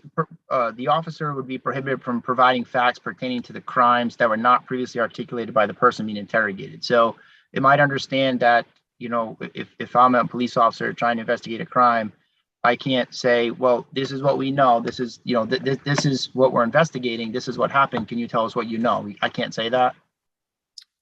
I believe not, but again, I'd have you talk about that offline. And we're also having testimony from the Innocence Project and some other people involved in police training later on in the evening who also might be better equipped to answer that question. Okay, and how about the use or uses or threatens criminalization of another person? So if you have co-conspirators, this would prohibit you from saying, well, you won't be the only person to get arrested. If you're involved with this person, they could also get arrested as well. We wouldn't be able to say that anymore. Yeah, I mean, that language was particularly targeted to, for example, in the instances that I mentioned with Bobby Johnson and Richard LaPointe, in both of those interrogations, police threatened to put either their parents in prison or their wife and, family members like that, which is, just an unacceptable. Sure. And let me say this to you. People say to me all the time, why would anybody confess to a crime they didn't commit? Well, get your pen out, because I have a lot of reasons. It happens a lot. I tell you that I've done case studies where I've watched horrific interrogations. There's no doubt about it, where if I could have reached through and slapped the guy doing it, I would, because they're taking advantage of people. They're walking them down confessions. It's a horrible, horrible job that they did, and they got a false confession. I agree that it happens. But my question then is, well, as much as we look at those, have we taken the opportunity, or have you, in your organization, taken the opportunity to look at the hundreds, if not thousands, of interrogations that led to the incarceration, and I know you don't like that word, but of dangerous people? For example, you have a homicide investigation and you get a murderer in jail based upon that confession when it was done appropriately. Have you looked at several of those cases? When the I'm sorry, to clarify, when deceptive tactics are being used, you mean? No, yes, deceptive tactics that are things that are included in the bill that I just outlined that I think are problematic. So certainly, if you look at a case and say, well, guy confessed because they wouldn't give him food, it's been 18 hours, he was starving. It's bad confession, it's bad interview, it's bad police work. Have you taken the opportunity to look and say, okay, so they told him they had his fingerprint on the scene, but they didn't really, that doesn't hurt anybody, but it gets him to tell the truth, and it turns out to be the truth, and he goes to jail. I mean, do we account for those? Yeah, there were a few studies that are cited in my written testimony that I can send to you that looked at those interrogation styles in aggregate, like multiple millions of cases. But yeah. All right. So, I mean, my whole question for you basically is only to say I agree with a big part of that bill, and I fully understand the intent. And nobody tries harder than me to get bad cops out of this. Believe me, because I'm up against this all day, every day. Okay. And if officers doing a bad job, that's fine. We can retrain them. We can make those sections, deprivation of food, et cetera, illegal. But I hope that folks like yourself would be open to say, listen, here's a group of good detectives that say that this part they kind of need, and it's really not overly harmful to the person. It's about getting to the truth, and that's what these investigations are about. It's not about putting people in jail. It's not about being selective about who we do that to. It's about taking an investigation, and we've heard from family members today on where they were, in their opinion, treated terribly by Bridgeport. Sounds like they're right. You've heard me agree with that multiple times today. But let's not lose track of the fact that we have families of victims of crime that want closure too. And if we expect that murderers are going to walk through the door and say, hi, I'd like to tell you that I killed somebody, that doesn't happen. We need tactics to be able to do that. And I hope that advocates of this bill take into account those victims' families and allow us to do our job correctly. And some of the things in this bill is doing it incorrectly, agreed. But I hope that folks would be open-minded to hear that. That's all I'd like to say. Yeah, I'd like to point out that, first of all, when we have deceptive interrogation styles that do result in false confessions, the person that may have actually committed that crime is still walking free. And then there's huge costs to relitigating the cases and finding who actually did commit the crime. And that acts as a huge stop up in the criminal justice system. And I'd also like to emphasize that organizations like the International Police Chiefs Associations, as well as some groups that do interrogation research for the government, whose name I'm blanking on, but it is in my testimony, doing work in Guantanamo Bay, are saying that this interrogation style is not effective and actually does not oftentimes produce proper confessions. And, that's pretty stark if there's folks working at Guantanamo disavowing it. Sure. And they are doing that, all sections of this that we talked about, or are they just, maybe perhaps the ones that I've agreed to? I'm not quite sure what you mean by so that. You talked about the International Association of Police Chiefs. The International Association of Police Chiefs has taken a position that telling a suspect that you have their fingerprint when you don't is not effective. That's their position. Yes, I believe so generally, but my written testimony does cite specifically to their statements on the matter. All right. Thank you very much. Thank you, Mr. Chairman. Thank you, Representative. Comment or question from other members of the committee? Comment or question? I do not see any. Ms. Zaccagnino. I think I got it right that time. I know I messed it up all the time. Thank you for joining us this afternoon. Enjoy the rest of your afternoon. Next, we have Robert Patricelli, and I will be turning back over to Representative Staffstrom. Thank you, Senator Winfield. Sir, whenever you're ready. Thank you, Chairman and members of the committee. My name is Bob Patricelli. I'm a longtime businessman, CEO, and entrepreneur in Connecticut, and most recently served as co-chair of the legislatively created Commission on Fiscal Stability and Economic Growth in 2018, where I had a chance to meet several of you on this committee. I'm here today to direct your attention to a narrow but important part of your agenda, which is addressed in Section 13 of the raised Bill 5351, and that's the subject of the state police firing range. Now, for purposes of full disclosure, I'm a resident of Simsbury and an abutting landowner to the range. I've lived with this dilapidated range next door for 40 years, but the idea of rebuilding it in Simsbury at substantial expense is ludicrous. And I want to strongly urge this committee to get involved and head off this project and get it on the right path. You need to block it for two reasons. First, it's the wrong plan for the state police, according to their own statements of need. Our state police need a fully modern indoor tactical training facility, centrally located, specially built, noise insulated, weather protected, capable of different lighting conditions and training simulations. They described all of that in their proposition of the town of Griswold in 2018, and in particular in 4 option papers the state police prepared in 2019, which are appended to my testimony, an indoor tactical training solution. That's a type of facility that was built in 2020 by the state of Virginia in Loudoun County for a cost of about $21 million, and that's also described in attached materials. So it's the wrong plan. A simple outdoor target shooting range in Simsbury is not what the state police badly need. Secondly, Simsbury is the wrong place. To rebuild an outdoor firing range on a floodplain in wetlands on stilts directly next door to a public water supply pumping station 40 feet from the protected Farmington River and in a residential community where even school children can hear the shooting while out at recess and not centrally located, so the troopers have to waste hundreds of hours getting there, is simply ludicrous. The state police were in 2018 unambiguous in rejecting in their documents Simsbury as a potential site. A special word is needed about lead pollution. Interestingly, the governor has just proposed an initiative to protect children from lead pollution, but paradoxically, the state police range is probably the largest lead polluter in Connecticut. The evidence shows that the range probably contains well over 10 times the amount of contamination needed for classification as a Superfund site.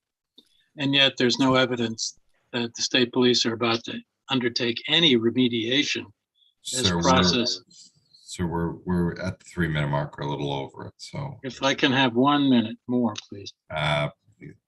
15 seconds. 15 seconds. Well, I ask you to investigate this Superfund issue. There are viable alternatives, most particularly identified in option 2 that's attached, building on the 50-acre police academy site in Meriden, an indoor facility, but it's a gross disservice to our state police to go forward with the plan that the governor. Thank you, sir. You know, I got a question for you from Senator Kissel.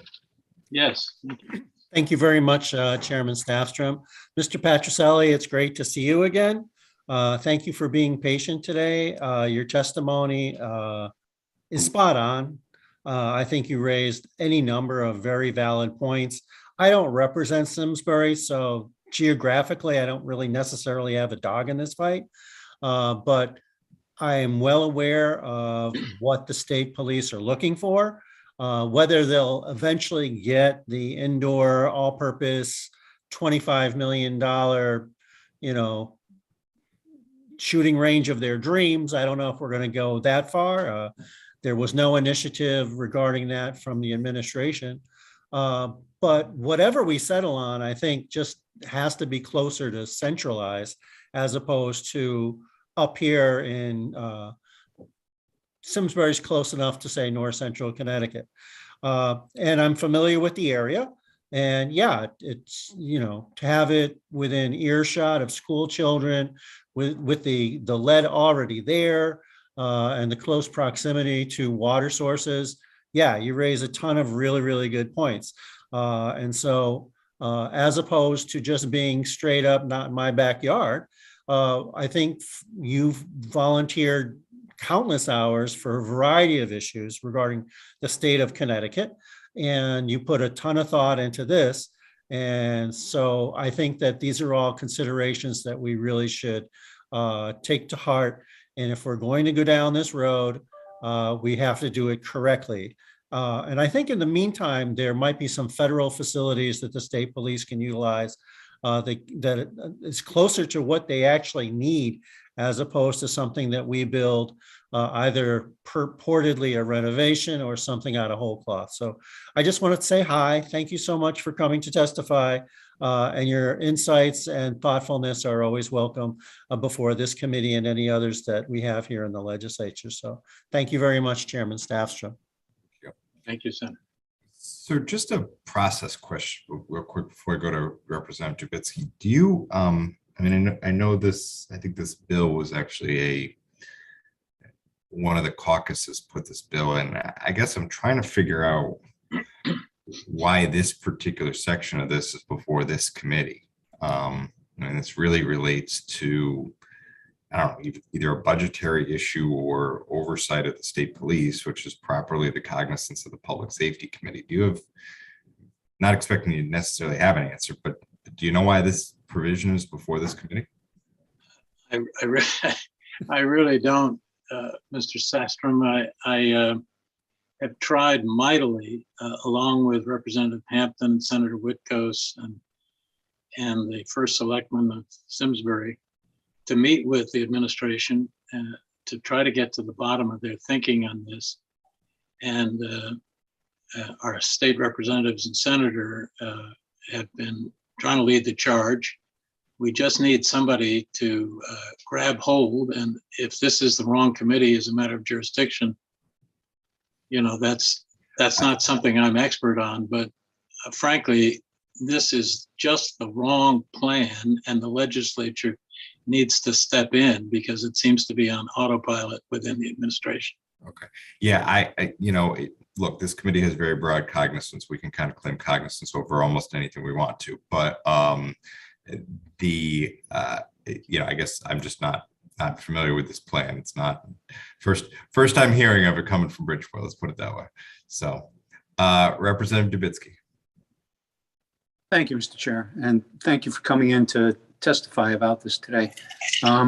I sat in on quite a few hearings and public hearings in multiple towns all over the state several years ago when the state police were looking for a new place.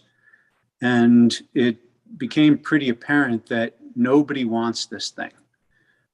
Everybody agrees that it needs to exist somewhere, but nobody wants it in their town.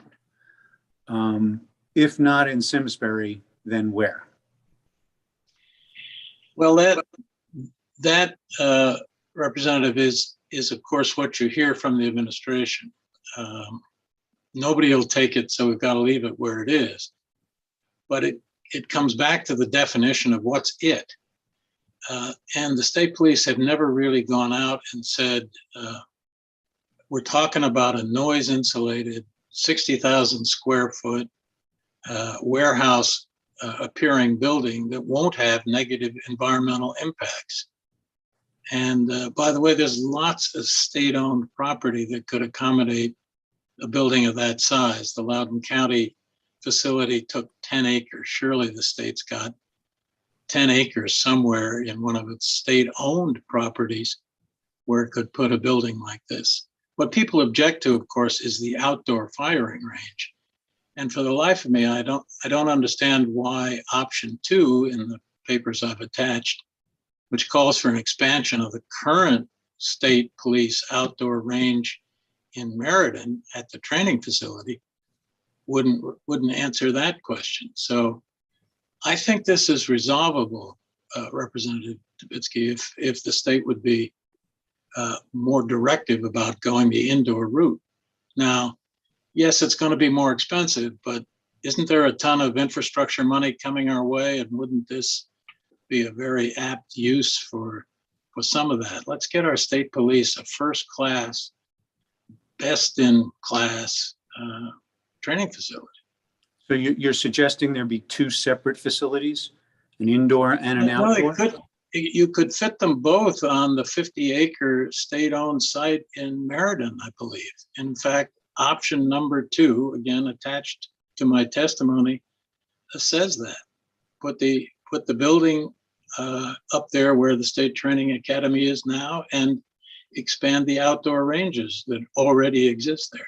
Well, I don't remember the reasoning, but I do recall several years ago when the state police was basically going on a statewide tour, choosing, looking at various options. I know they looked at Griswold, they looked at Canterbury, they were looking at Hampton for a while. There were a number of towns that they were looking at, and they held public hearings in a number of these towns, and they had a report which explained why the current options, including the facility at Meriden, was not an option. They investigated the military base down in, where is it, in Niantic? Is that where it is? Well, New Haven. They investigated a number of places, and the report indicated that for one reason or another, none of them were appropriate. Are you disputing? Have you read that report? I've read every report I can get my hands on, including had to file FOIA applications to get some of the documents. The options that were presented in connection with the Town of Griswold submission in 2018 referred to several sites that had been looked at and rejected, including the New Haven Armory site that's operated by the National Guard, which seemed like it might be an apt one, but the state police have rejected that. But in 2019, after the rejection by Griswold, the department put together 4 options for locating the indoor and outdoor facilities. They're attached to my testimony.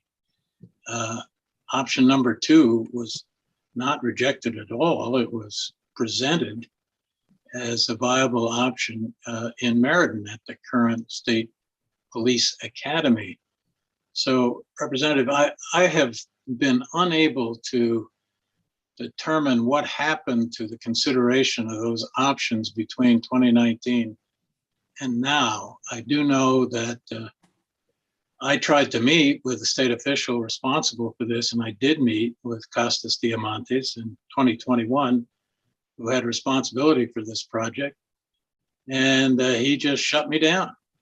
He just wasn't willing to consider anything else, and he said flatly that an environmental impact statement was not required, which I disagree with. And so I've been unable to determine what the internal process was that got us to this point. And the state police won't meet with us either. So. Okay, well, I appreciate your testimony.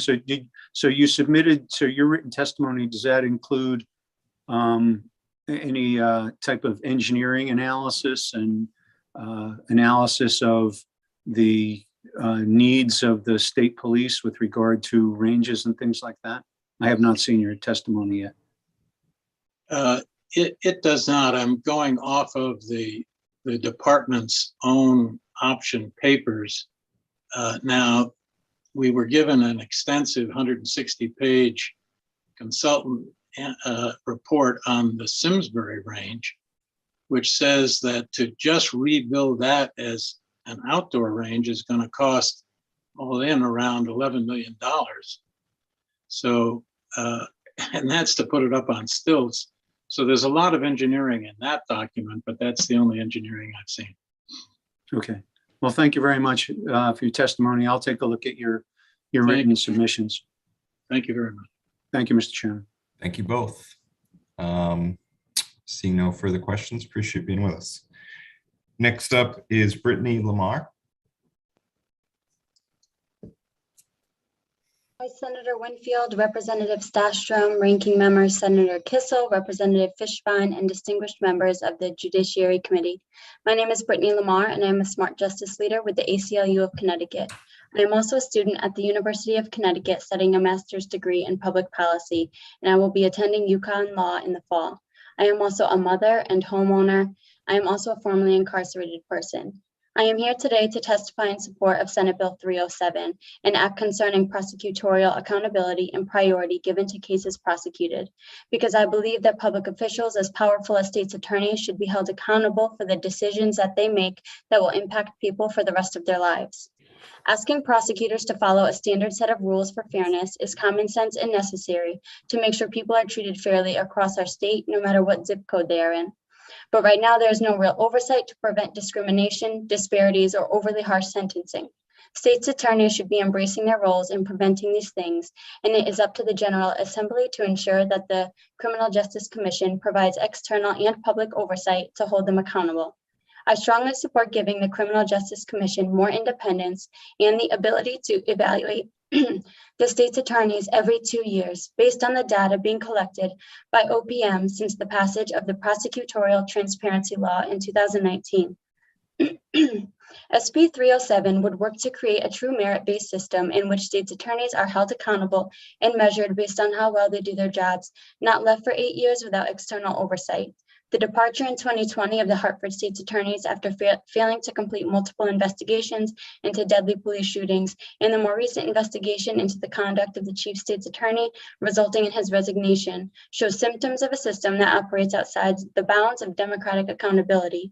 SB 307 will begin to establish meaningful ethics and accountability provisions for Connecticut state's attorneys, establish a task force to create statewide policies to prevent discrimination in prosecutors' practices, mandate a prosecutorial ethics policy, and expand the Criminal Justice Commission's disciplinary power to include the chief state attorney. It is imperative that this committee pass SB 307 and put an end to the current system in which cronyism among state's attorneys can too easily thrive at the expense of not only government ethics, but of fairness across our state. Thank you for listening to my testimony. Thank you. Questions or comments from the committee? If not, appreciate you being with us today. Kimberly Armstrong.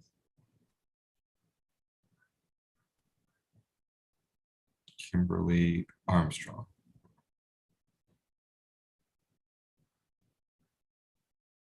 Okay, how about Genesis Armstrong?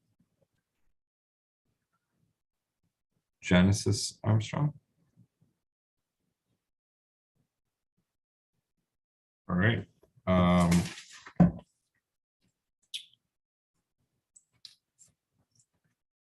Shafiq Abdusifer. Thank you, Mr. Chair.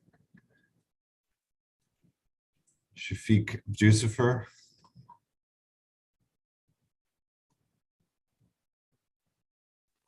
He was on earlier, Mr. Chairman, but he has left.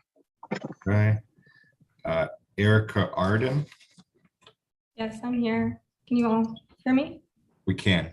Yes, Go ahead, okay. ma'am, whenever you're ready. Thank you. Good afternoon. My name is Erica Arden. I'm calling in from Los Angeles, but I was born and raised in Connecticut. My family currently lives across Norwalk and Bridgeport. Everett Smith, who is the father of Lauren Smith Fields, has been like a father to me for the past 30 years. Was here in my life for me when I lost my father 5 years ago. And so I feel compelled today to speak on behalf of him and the fight that him and Chantel are doing for Lauren. So I'm here in support of Bill 5349, notification to the act to the next of kin in case of death. I'm also a diversity, equity, and inclusion lead, and although most of my work over the past 10 years has been focused in corporate settings, again, I feel compelled to help create opportunities for those who have been historically overlooked, especially in death in this case. And I think I echo the sentiments of the other testimony when I say that this was an insensitive process, that there wasn't necessarily a human element to it, and that we have to do better in the city of Bridgeport. My question comes from why Lauren Smith Fields is treated like a Jane Doe. Her body was not dropped off or found miles away from where her home is. She was not an abandoned individual. She had family, a large family who loved her, who were looking for her that night. And we have to do better in that sense. The law enforcement provides a duty to protect and serve. And although we couldn't have expected them to protect her in the moments of her death, I think we do have an expectation that they serve the community. And by serving the community, to me, that means creating dignity for the family, picking up the phone, a low labor intensive act that could have made a bigger impact. I want to make sure that our law enforcement acts with a sense of empathy. Those officers who knew she had passed away went home to their families that night, had dinner with their own children, and held devastating information back for a family who was going to be grieving that next day. And I think as we think about, and there were comments about villainizing and demonizing police officers, I think what's going to help with that and reaffirming and building the relationship is again, that due diligence and dignity of the officer calling the family, of not withholding information that is important to that family as they have lost a child. So I say all that to say that I'm in support of the bill. I'm proud of the family for fighting for this and justice for Lauren. And with that, I thank you for your time. Thank you, ma'am. Appreciate you sticking it out with us. Representative Howard. All right, Mr. Chairman. Thank you, Erica.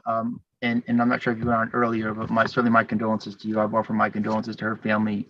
Certainly not the way police work should be done in those situations.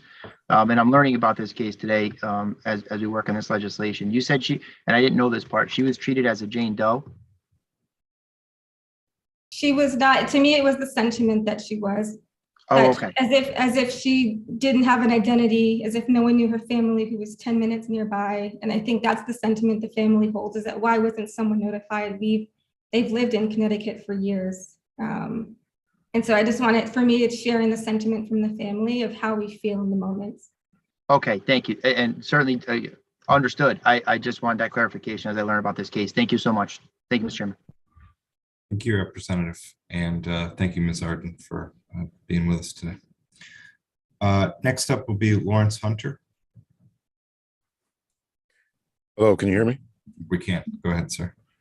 Distinguished committee members, thank you for the opportunity to testify in support of SB 306. I represent my own views as a retired police captain from the city of Waterbury and as a speaker for Law Enforcement Action Partnership, or LEAP. We support SB 306, which would stop deceptive interrogation practices, because we know that in order to protect public safety, we need to improve police community trust.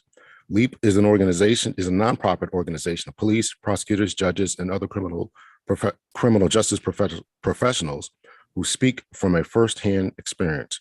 Our mission is to make communities safer by focusing law enforcement resources on the greatest threats to public safety and working towards healing police community relations. As a captain who worked several years on the street and then worked with training officers, I quickly learned that police community trust is essential to public safety. We are only as strong as our relationship with the public, because we prevent and solve crime based on information from witnesses and victims. When our officers come knocking, nobody will open the door and talk with them and speak with them if they are engaging in deceptive practices. Victims won't report crimes, and this is obviously unacceptable. To increase crime reporting and information sharing, we need to take action and improve police community trust. One reason community members do not trust police is that the police lie to people in some instances. In fact, it is currently legal for police to lie to someone to attempt to trick them into confessing to a crime. Good, effective police work relies on honesty and communication, not subterfuge. Fortunately, Connecticut now has an opportunity to address this issue through SB 306, would no longer allow police to use deceptive practices. Similar bills were passed in New York, Illinois, Utah, and Oregon. I urge Connecticut legislatures to do the same and support SB 306, because it would impact police community trust. Thank you. I'll leave it there. Thank you, sir. Representative Howard. Thank you, sir. Thank you, Captain. Thank you for your service. Congratulations on your retirement. I aspire to get there in the near future. I'm frankly jealous. But did you hear the earlier exchange I had with another lady relevant to this bill? I did, yes. Okay. There's parts of that bill, as you heard me say, that frankly, my opinion, I'm happy to hear you talk about it, that we've already, in my experience in this state, been trained not to do those things anyway. The withholding of food, sleep, misleading promises, et cetera, in all the interview and interrogation classes that I've gotten, which I thought were phenomenal, by the way. But sometimes I feel like in those interrogations, we have to provide some facts about the case to be able to keep the conversation going in those interrogations. And sometimes we do represent false facts about evidence carefully. You don't see issues with those lines? I heard the exchange that you had, and I do agree with you on every point that you made. I'm not going to disagree with anything that you said before. I will echo that and stand with you on that. Thank you, Captain. Thank you so much for doing that, for saying that. And I think that, I try to bring to this committee, and you heard my experience, in my profession, that bring this committee the best that I can. And it sounds like you're doing the same work. I want to thank you for that. An understanding of the concerns around policing and marry that with the experience of the practical application of it to get to the point that I think we're all driving at. Thank you so much for being here. Thank you for your answers. Thank you, Mr. Chairman. Thank you. And thank you, Mr. Hunter, Captain Hunter, for being with us and lending your voice on this. Appreciate it. Okay. Laniwiqua, welcome. Ms. Welcome. Yeah. Welcome. Good afternoon, Senator Winfield, Representative Stratform, Ranking Members Kissel and Fishbein, and distinguished members of the Judiciary Committee. I'm here today as a professor of policing and criminality working in Hartford, Connecticut, to testify in support of Senate Bill 307, an act concerning prosecutorial accountability and priority given to cases prosecuted. It is common knowledge that prosecutors hold an immense degree of power in the criminal legal system. Rather than a neutral arbiter arguing on equal playing field against a defense attorney before a judge, prosecutors play a crucial role in deciding the fate of individuals. Prosecutors decide should a case be tried, should a plea bargain be offered, should they request there be no bail offered, etc. Research across the US has shown that prosecutors are highly susceptible to political influence, racial bias, and corruption, which skew their prosecution and sentencing recommendations, disproportionately affecting Black and Brown people. With no statewide guidelines, prosecutors in Connecticut are particularly allowed to make decisions based on their discretion. Thus, we see a wide variation on who is charged, how cases are pled, and how cases are sentenced among judicial districts. Prosecutors in Connecticut are appointed and serve for 8 years without reporting to the public or proper oversight by the Criminal Justice Commission.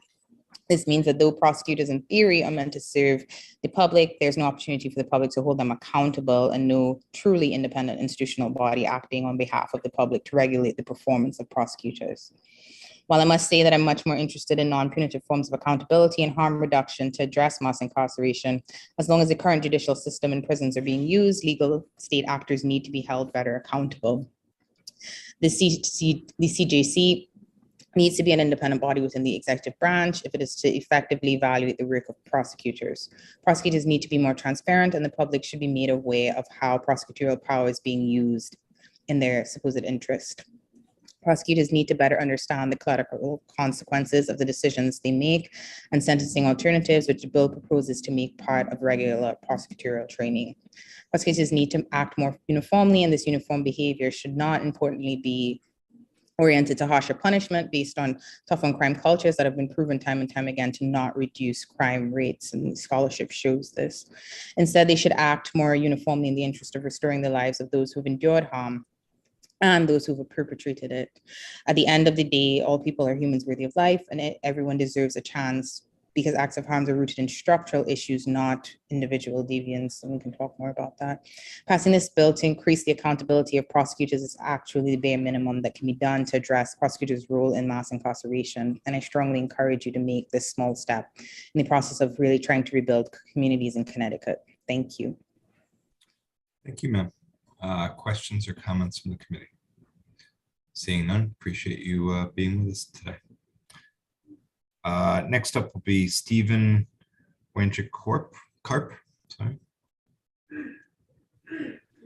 Good afternoon. First of all, we thank the committee for bringing forward Bill 5372. We are in support of Section 1, and we would like deletion of Section 2. Clinical social workers have been either certified or licensed since 1985. We are the largest provider of mental health services in the state of Connecticut. Compared to psychiatry and psychology, we will probably have about 3 times as many members. Social workers are trained in diagnosis and treatment. We are recognized by behavioral health providers by all major insurers, by Medicare, TRICARE, Medicaid, and the Veterans Administration. There is currently a significant shortage of mental health providers due to the pandemic. That shortage is not going to go away anytime soon. I think it's most important that clinical social workers be added as a provider, not only because we are the largest mental health provider, and we're also the most diverse mental health providers in the state.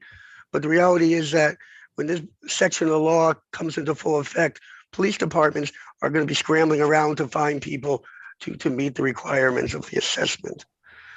From a cost perspective, it would be cost effective for police departments to utilize clinical social workers. The governor's task force on police accountability, an independent body, has recommended that LCSWs be included within Public Act 20-1. Social workers trained in a person and environment. That means we look at not only the individual, but we look at the environment with which the individual is practicing or living. And that kind of a person and environment approach really fits very well into the mental health assessment that is necessary under the public law. Practically speaking, pretty much every police department has interactions with social workers. Social workers have gotten to know and understand police practice. Thus, we would surely be a logical profession to include in statute. Now, this does not mean that you have to hire a social worker for your police department. It's giving police departments an option of hiring LCSWs besides psychiatrists and psychologists. One of the questions that probably comes up is, are we necessarily trained in trauma work? Our code of ethics speaks to this by saying social workers do not undertake tasks or conduct or perform things that they are not qualified to do. So there are many social workers who are qualified for trauma work. We're not saying every LCSW could do this kind of assessment. We are saying that our code of ethics would prohibit someone who's not adequately trained. Social workers have an MSW degree. They then have to pass a test, national test, become a licensed master social worker. They then spend 3,000 hours under professional supervision.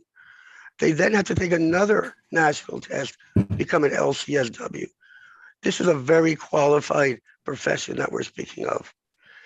So we're a little over the 3-minute mark. So Okay, I just want to add one more thing, and that is simply Section 2. We agree with the Commissioner, Department of Mental Health and Addiction Services. We recommend Section 2 be deleted for all the reasons that the Commissioner outlines in her testimony. Thank you. Questions or comments from the committee? Questions or comments from the committee? If not, appreciate you being with us. And I know you've been advocating on this for quite some time. So appreciate you continuing to do so. Thank you very much. All right, next up will be Chuck Stango.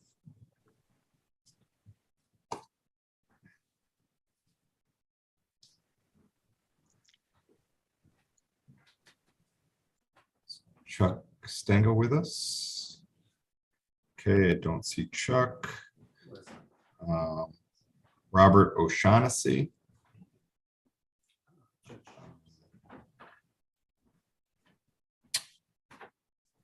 Robert O'Shaughnessy. Okay. Mariah Fleming. Yes, I'm here. All right. Good afternoon, Senator Winfield, Representative Staffstrom, Senator Flexer, Representative Blumenthal, Senator Kissel, Representative Fishbein, and distinguished members of the Committee on Judiciary. I'm a third-year law student at the University of Connecticut, and I submit this testimony in support of SB 306, an act concerning deceptive interrogation tactics, on behalf of the Center for Children's Advocacy, the largest children's rights legal organization in New England. The center provides individual representation, education and training, and systemic advocacy in areas including juvenile justice, child welfare, special education, immigration, and public health. The center supports SB 306. This bill is intended to set limits on the admissibility in court of statements made while the declarant was subjected to law enforcement's use of deceptive interrogation tactics, including the use of any form of communication that uses false or misleading statements about evidence, facts, or the law, or uses false promises or various threats and use of physical force, criminalization, or enhanced penalties in order to coerce the declarant to make a statement. This bill would prohibit such statements from being admitted in court without clear and convincing evidence that the statement was either voluntarily made or that the statement's reliability is not undermined by the use of such tactics. This bill is especially critical to preserve the right against self-incrimination for adolescents, such as those the center works with. As the U.S. Supreme Court has recognized in Roper v. Simmons and Graham v. Florida, children under the age of 18 are especially vulnerable to the use of deceptive interrogation tactics because their brains are not yet fully developed. There is thus a substantial risk that a child who confesses to committing a crime may not be truthful if the child has relied on a police officer's false statement or promises in deciding to make the statement. According to the Innocence Project, 27% of exonerated defendants were convicted because of false confessions. Passing SB 306 will reduce the number of defendants in Connecticut that will be incarcerated due to false confessions, saving taxpayer dollars from being used to pay for both the cost of incarcerating innocent people and the cost of civil liability that officers incur when they violate defendants' constitutional rights. Other states have passed similar legislation. In July 2021, Illinois and Oregon both passed legislation prohibiting police officers from lying to suspects under the age of 18 during interrogations. For these reasons, we support the passage of SB 306. Thank you for your consideration. Thank you. Representative Fishbein. Thank you, Mr. Chairman. Good afternoon. I'm just, are you an attorney? I'm just trying to figure out. I'm a third-year law student, and I'm an intern at the Center for Children's Advocacy. Okay, so looking, I trust that you've read the language in 306. It's not that long, Yes. right? So I heard you talk about juveniles, and this language is focused on all people. Are you, because you talked about juveniles, you believe that this should just apply to juveniles or everyone, or you talked about the 18 and the age, development of the brain. What's your position with regard to that? I believe it should apply to everyone, but the expertise of the Center for Children's Advocacy is especially relevant to those under 18 and young adults in their late teens, early 20s. Psychological research shows that the brain doesn't fully develop until around age 25 or 26. And so anyone younger than that is at increased risk of coercion. Okay, but this language that you testified in favor of talks about other things, right? So lines 5 through 7 say, shall not deprive the person being interrogated of physical or mental health needs. In your experience, has this happened, that this legislation needs to address this? Not that I'm personally aware of. Again, I'm a law student, I'm not an attorney, and I'm an intern, but it wouldn't surprise me if it has happened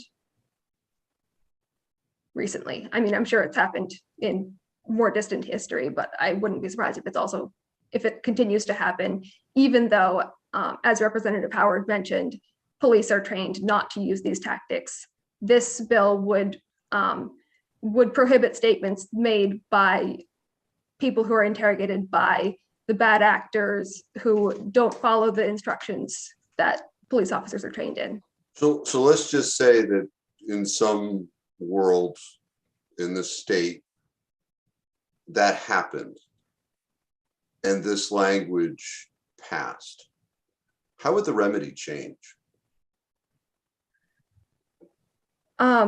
So this would increase the likelihood that the statement made while the person was deprived of food, etc., would not be admissible in court to be used against the person who said the statement.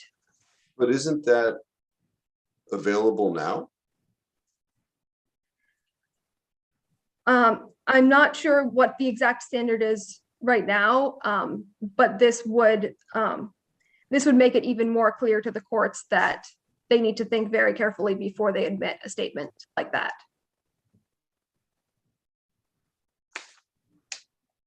Okay. Also the provision having to do with depriving food, sleep, or use of restroom or prescribed medications, you know, in your capacity that you're here testifying to today.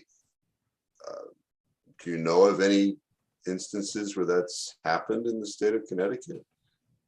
Not specifically, but I'm happy to look into that. Okay, because you come here to testify upon the entirety.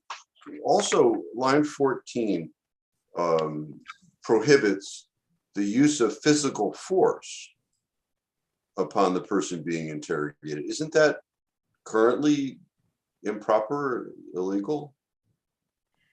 I believe so. I believe that it is illegal, but I wouldn't be surprised if just because it's illegal, it doesn't happen ever. Okay, I'm just trying to figure out the context by which you come in support of this, because I'm not about to. Well, anyway, thank you, Mr. Chairman. Representative Howard. Thank you, Mr. Chairman. Hi, Mariah. Thank you for coming. Congrats in your third year. That's a lot of work. So good for you. The data that you proposed about the amount of times that deceptive interrogations were used to get false confessions, I don't dispute it at all. Do you know if there's any data of the amount of times that deceptive tactics, and it seems like you heard me talk about earlier, when I say deceptive tactics, I'm referring to the ones that I think we should, the issues where I have the bill, right? So when I say deceptive tactics, I'm not talking about deprivation of food and all that other stuff. But are you aware of instances or any data where officers used things like, hey, we gave them some information about the crime, we told them about their co-conspirator, we told me the fingerprints and we didn't, and how many times that those tactics have led to successful prosecution of guilty people who confessed that were guilty? Is that data out there? Have you run across it at all? I haven't. I'm just asking. I haven't run across it personally, but I'm happy to look into it. Yeah, I certainly don't want to charge you with work to do, and we have people that can do that too. But we continue to hear about the data, and I don't dispute it. And that, as you heard me say, I don't dispute that there's data that I'm going to say coerced confessions or using tactics against what should be done resulted in false confessions. But I don't think we can lose track of the fact that some of those deceptive tactics, included in the bill, not all, but some, are legitimate police work done in legitimate ways to get legitimately bad people off the street. So I'd be interested in that data. If you have time and you can get it to me, that'd be awesome. Thank you, Mr. Chairman, and thank you, Mariah. Yeah, and looking to the language of the bill, if those tactics are used and it truly is a bad actor, there would likely be clear and convincing evidence that the statement is still reliable, and therefore it would be admissible even if this bill is passed, if there's clear and convincing evidence that it's still reliable. Well, sure, but the bill switched the burden of proof, right? Now we're switching the burden of proof to the state as opposed to the burden of proof to the defendant to get it suppressed. Is that right? I'm not a lawyer either, even though I got called a lawyer this morning, which I took offense to, by the way. I know generally the state does have the burden of proof in most criminal matters. I'm not sure specifically who has the burden of proof for deceptive statements. Okay, thank you so much. Thank you, Mr. Chairman. Thank you, Representative Howard. We will try not to accuse you of being a lawyer ever again. Thank you very much. Although we don't have enough of those on this committee, I'll tell you that. We could use some more. So, all right. No further questions. We will move on to somebody else who is not a lawyer, Chuck Del Rocco. Yes, and thank you. I am not a lawyer, and I'm proud to say that I'm not. So thank you, Representative Howard, on that. But I'm Senator Winfield, Representative Staffstrom, and members of the Judiciary Committee. My name is Charles Del Rocco. I'm a state animal control officer. I've been a police officer in the state of Connecticut since 1994, and prior to that, I was a military police officer with 2 tours of combat. I came over to the Department of Agriculture as a state animal control officer in 2019, right when this police accountability bill had come into play. I had started to read the statutes pertaining to Animal control, which is under 22-328, as well as 22-330. Under 7, where my issue comes into play, and it's in reference to the HB 5351, the Police Accountability Bill, as it pertains to animal control officers. I have presented this question to numerous people, and I have been told that animal control officers do not fall under the Police Accountability Bill. And I beg to differ. There are numerous issues or numerous attorney general opinions, as well as case law that are out there.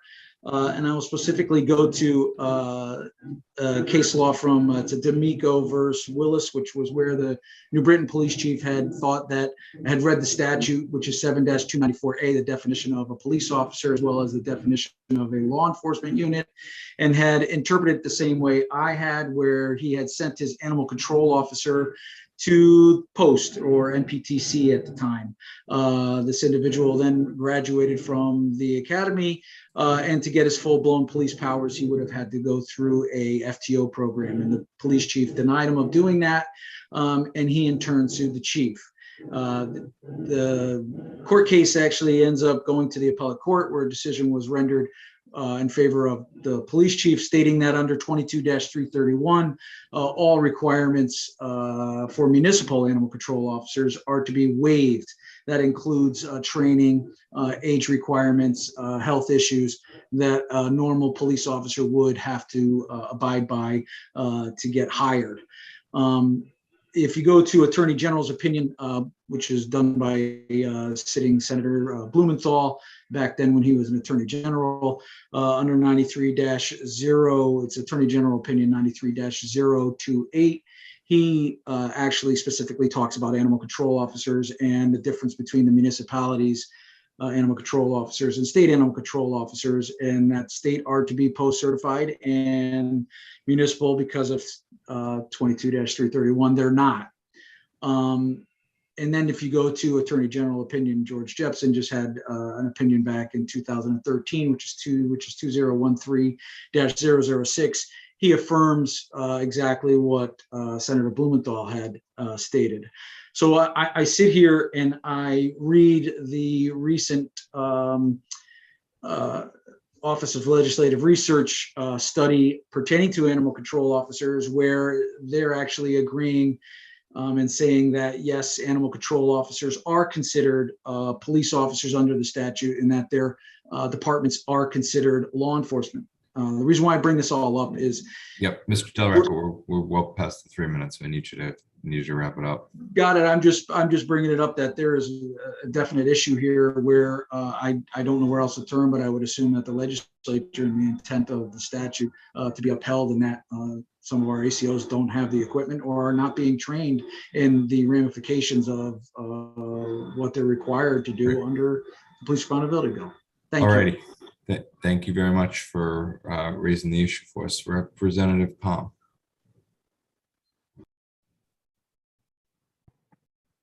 Thank you, Mr. Chair. Hi, Chuck.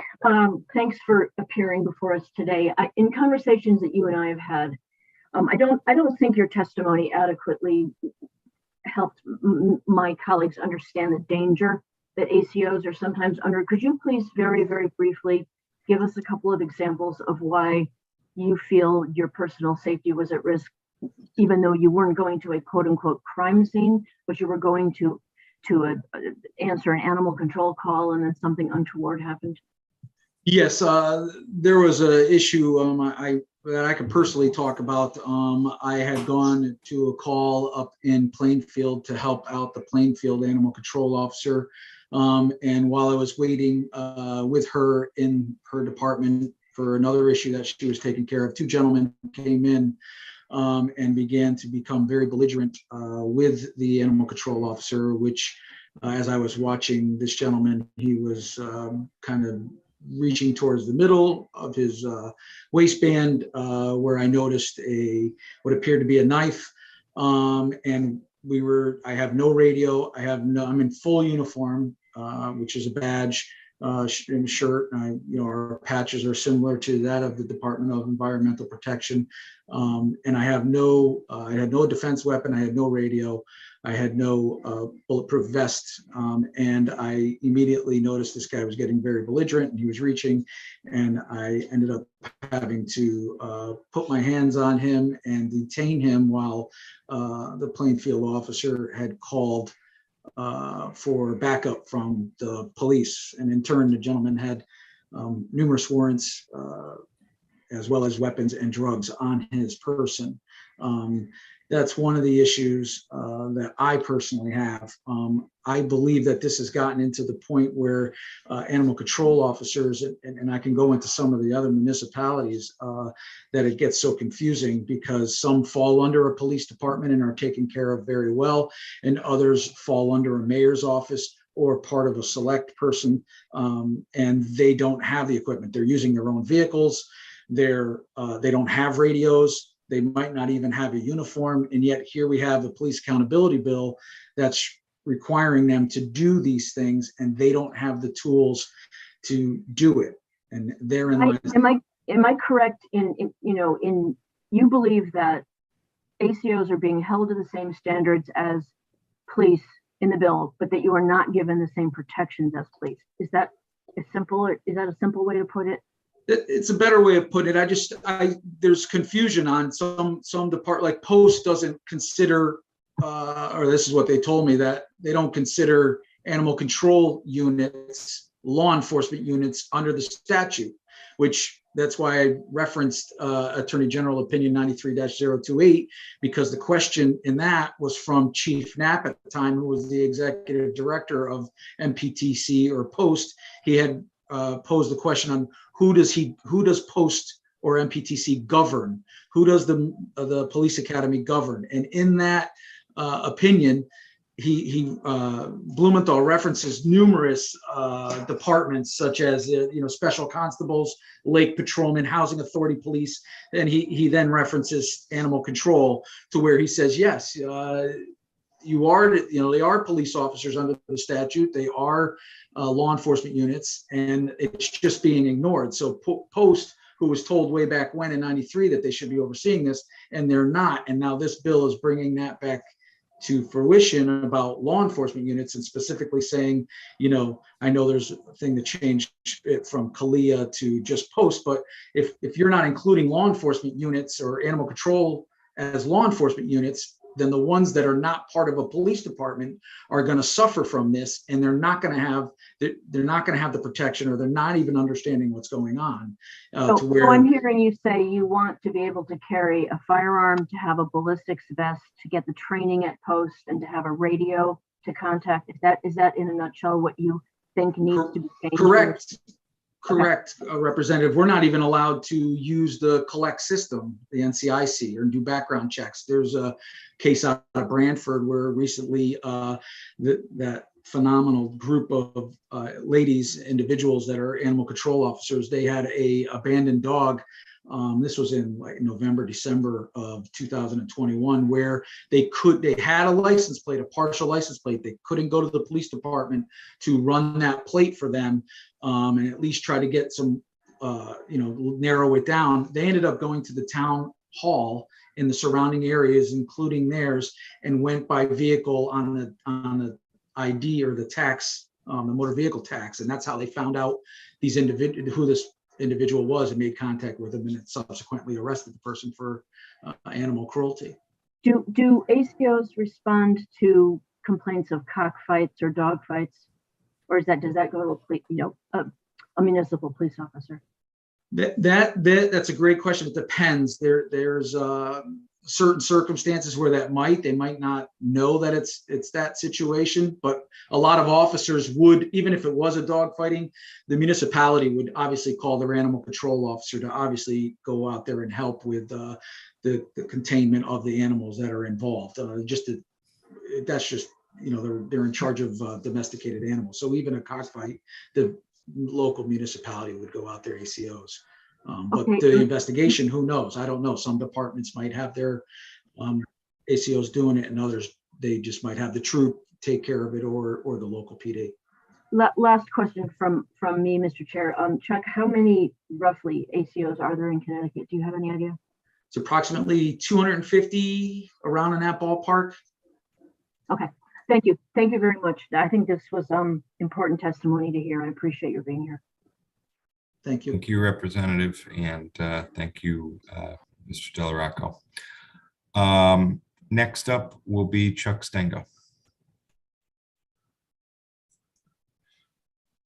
Thank you.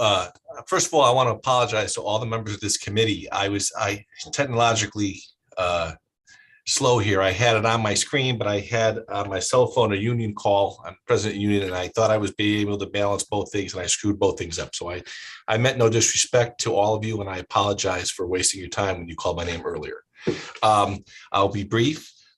Chairman Winfield, Chairman Staffstrom, and distinguished members of the Judiciary Committee. My name is Charles M. Stengo, and I am a 24-year prosecutor who is currently a supervising prosecutor in GA 22, Milford.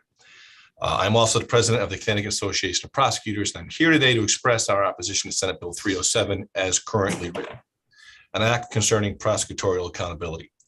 In our written testimony, CAP has outlined why we feel that the changes being sought in this bill are unconstitutional, but I want to stress to you that should they be imposed, these changes, specifically those outlined in Section 4, would have a negative effect on the day-to-day operation of our state's criminal justice system, and importantly, would not promote better outcomes for the defendants that come before our courts. Section 4 of the bill seeks uniform written policies establishing standardized practices across the state's 13 judicial districts, covering every aspect of a criminal case. Proponents of this bill believe that codifying prosecutorial discretion will enhance the quality of justice each accused person affected by our system would receive. The Connecticut Association of Prosecutors, the folks who work on the front lines of the criminal justice system every day, steadfastly believe that this is not the case. Simply put, when prosecutors don't have wide-ranging discretion, defendants lose. Specifically, Section 4, subsection 3 seeks to codify prosecutorial discretion regarding plea agreements. We prosecutors are here to tell you that this is a bad idea. As we return to pre-pandemic volume, my team handles about 150 cases per day, covering every type of case other than those involving A and B felonies. In every one of these cases, we go through an assessment which assists us in determining how best to use our prosecutorial discretion. Is this something we should be prosecuting at all? If so, what are the proper charges that we should be pursuing? As required by our state constitution, we seek input from the victim. What is his or her input? Will this be the accused's first conviction, or even worse, the first felony conviction?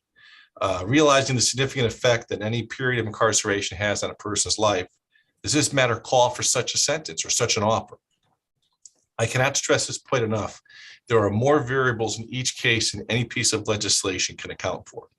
I always stress to my people here that our job is to simply do the right thing in each case, while cautioning them that the right thing varies from case to case because each one involves a different human being and a unique set of facts and circumstances. When I was going to go in front of the Criminal Justice Commission in April 1998 as a young 28-year-old lawyer who wanted to be a prosecutor, a private lawyer in Waterbury gave me some great advice. He said, don't be afraid to help people. That's what it's about. In the GA court, you will have the discretion to help people.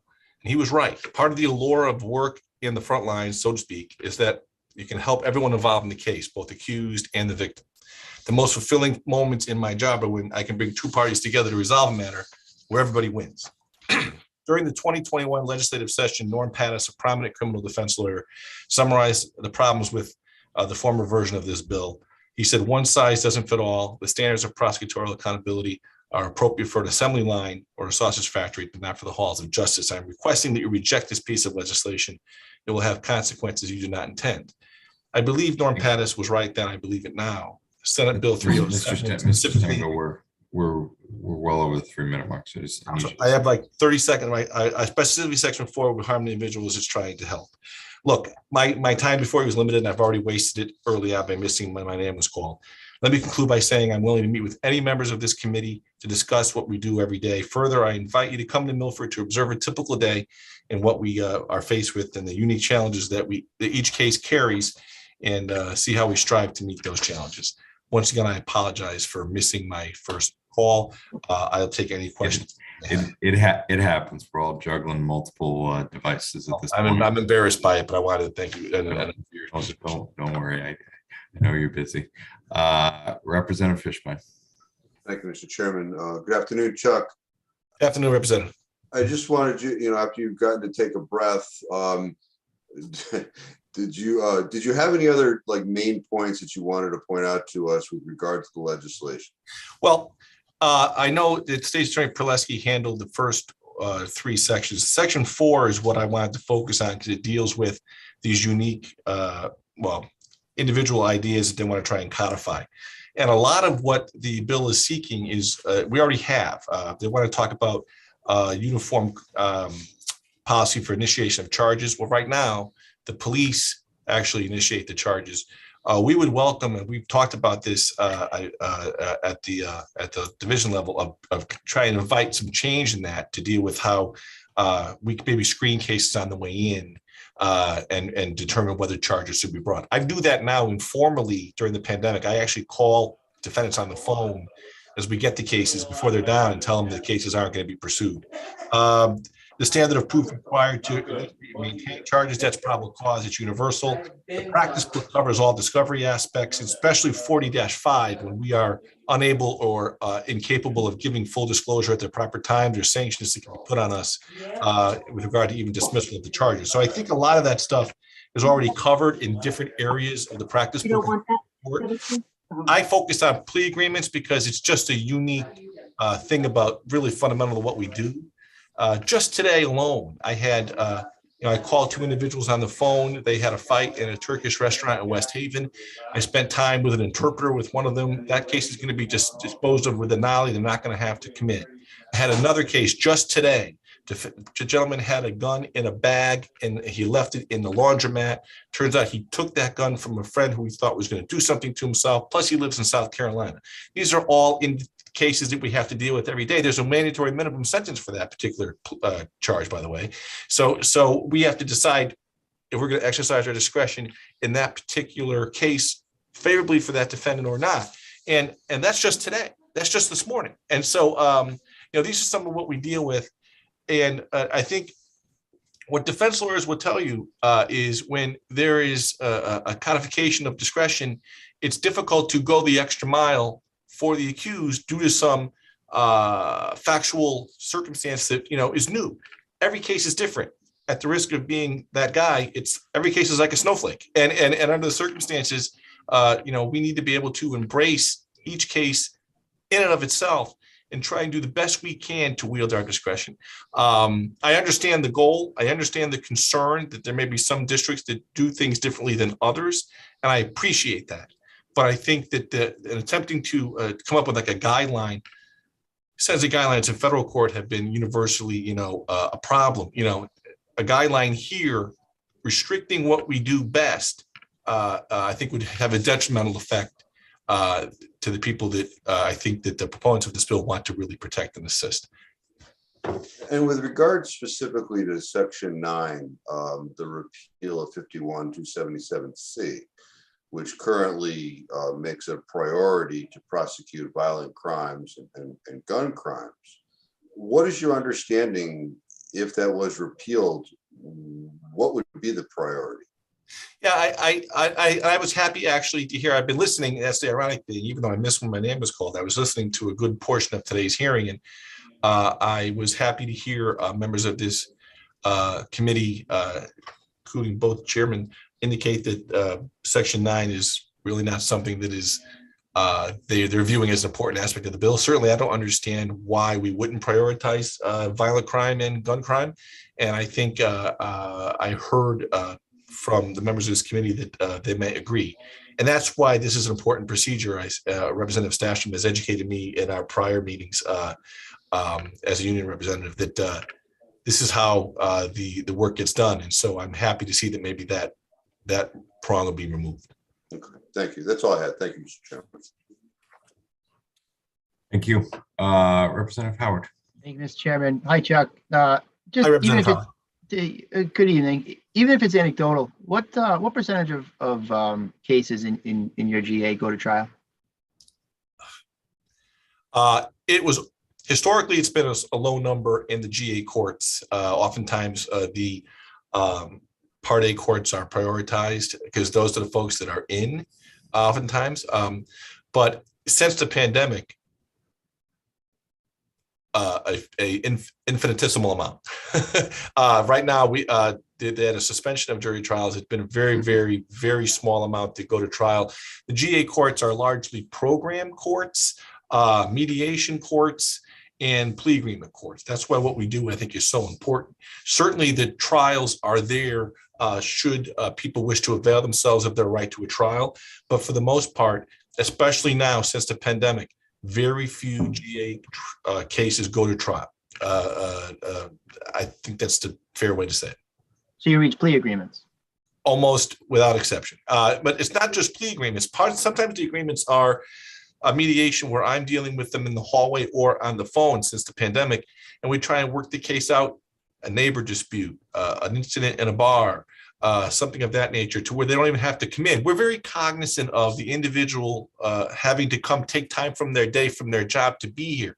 And so I've begun doing that as a supervisor of this office. I know some jurisdictions pre-pandemic have had an early screening process in place with the attempt to say, sometimes people that have been arrested don't belong in the system. That we can do something to provide them with services to where they're kind of insulated from the potential harshities of prosecution and can get the services they need to avoid being here or being returned here. So we've started to do that, and we're having some modest successes as we try and go through the backlog from that accumulated during the COVID shutdown.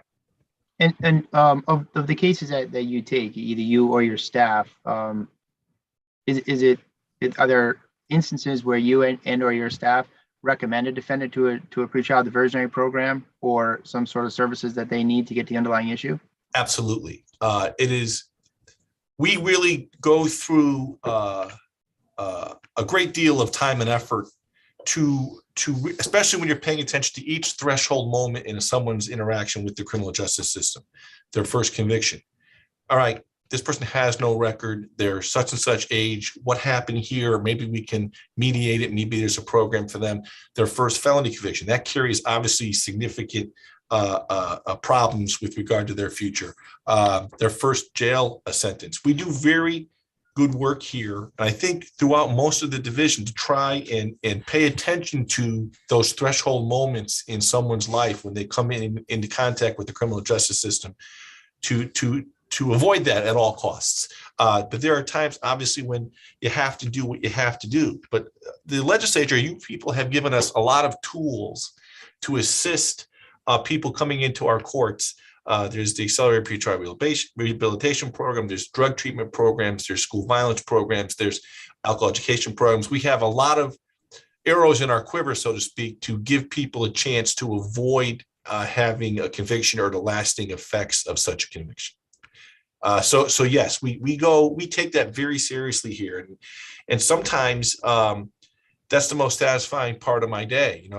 People think that what we do is we almost relish the jail sentence or the jail offer. And to me, when I'm able to deal with a complaining party and a victim and a defendant and get to some kind of agreement where the defendant's life is minimally disrupted, but the victim feels like their needs were met, it's a good day. It's a good day here in GA22. And so that's what we try to do. And I think that's what happens in a lot of corners of the state with regard to GA work. The JD is a very different situation. Those are very significant cases, but certainly even they're trying very hard to take stock of where we are in the moment. When I started in 1998, I think we were all attempting to. I learned at that point, early on, we were trying to incarcerate ourselves to the victory in the war on drugs, and I think there's been a real sea change in that, and we have seen the changes firsthand. I left Part B work in 2007. To go to Part A, but when I went back to run the GA here in 2014, that sea change was in full effect. It's been really, I think, beneficial to the citizens that we serve, both the accused and those victimized by criminal activity. Thank you. And I don't mean any offense by this, but I don't think that that's specific to GA22. I think that all throughout the state, yes, the prosecutors and state's attorneys' offices, in all of my experience, and I sit in chambers in the morning sometimes, and I see the pretrials that go on, and I see how hard the prosecutors work to get real solutions for folks in their district, you know, the defendants in the moment, but to get them to the root cause. And you're right, we've given you a ton of options on that. We criticize for it sometimes, but those services are important because they get to the root cause. And I think that your offices collectively throughout the state are doing a phenomenal job. And thank you very much. I appreciate that. We try. You know, sometimes we just have to acknowledge, especially at the GA court level, that it might have been that person's worst day of that person's life, that they made a lapse in judgment that's before up to that point, and probably going forward, they wouldn't be here again. And so, you know, we try to be cognizant of that and really try to make this a fair system for both the accused and those that are victimized. Thank you for your efforts to do that. Thank you, Mr. Chairman. Thank you, Representative Howard. You, Representative Callahan. Thank you, Mr. Chairman. Attorney Stango, thanks for coming in. Representative Howard stole some of my thunder in talking about, he usually does, but I want to discuss for the committee, how many pretrial programs are there? Last I counted, I believe there was 7. I think there's more than that. You're going to put me on the spot, but the ones we use most often are the Accelerated Pretrial Rehabilitation Program. That's for people with no criminal history, accused of a crime, quote unquote, not of a serious nature. That's a go-to. We have the Drug Education Community Service Labor Program, which is for people who've been involved in very benign drug offenses. We have the Family Violence Education Program, which is for the domestic violence, intimate partner violence.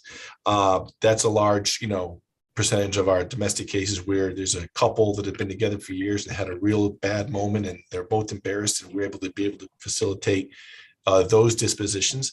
A program that's become very, very popular in terms of its use and the need for it is the Supervised Diversionary Program. It's colloquially known as Psych-AR. It's for people who come before the Division of Criminal Justice into the system and really have found themselves there due to some sort of emotional and or psychological difficulty they were having. And the idea is they've offended in this manner because of that. And so they get screened for that, and we are able to get them some services. And if they comply with some conditions from the court and do what the treatment plan has been set up for them, do that treatment plan well, they get a dismissall. And if I can interrupt you, Attorney Stango, I don't want to anger my chairs here. I'm aware in some of the programs, like the Supervised Diversionary Program, can be used multiple times. Yes.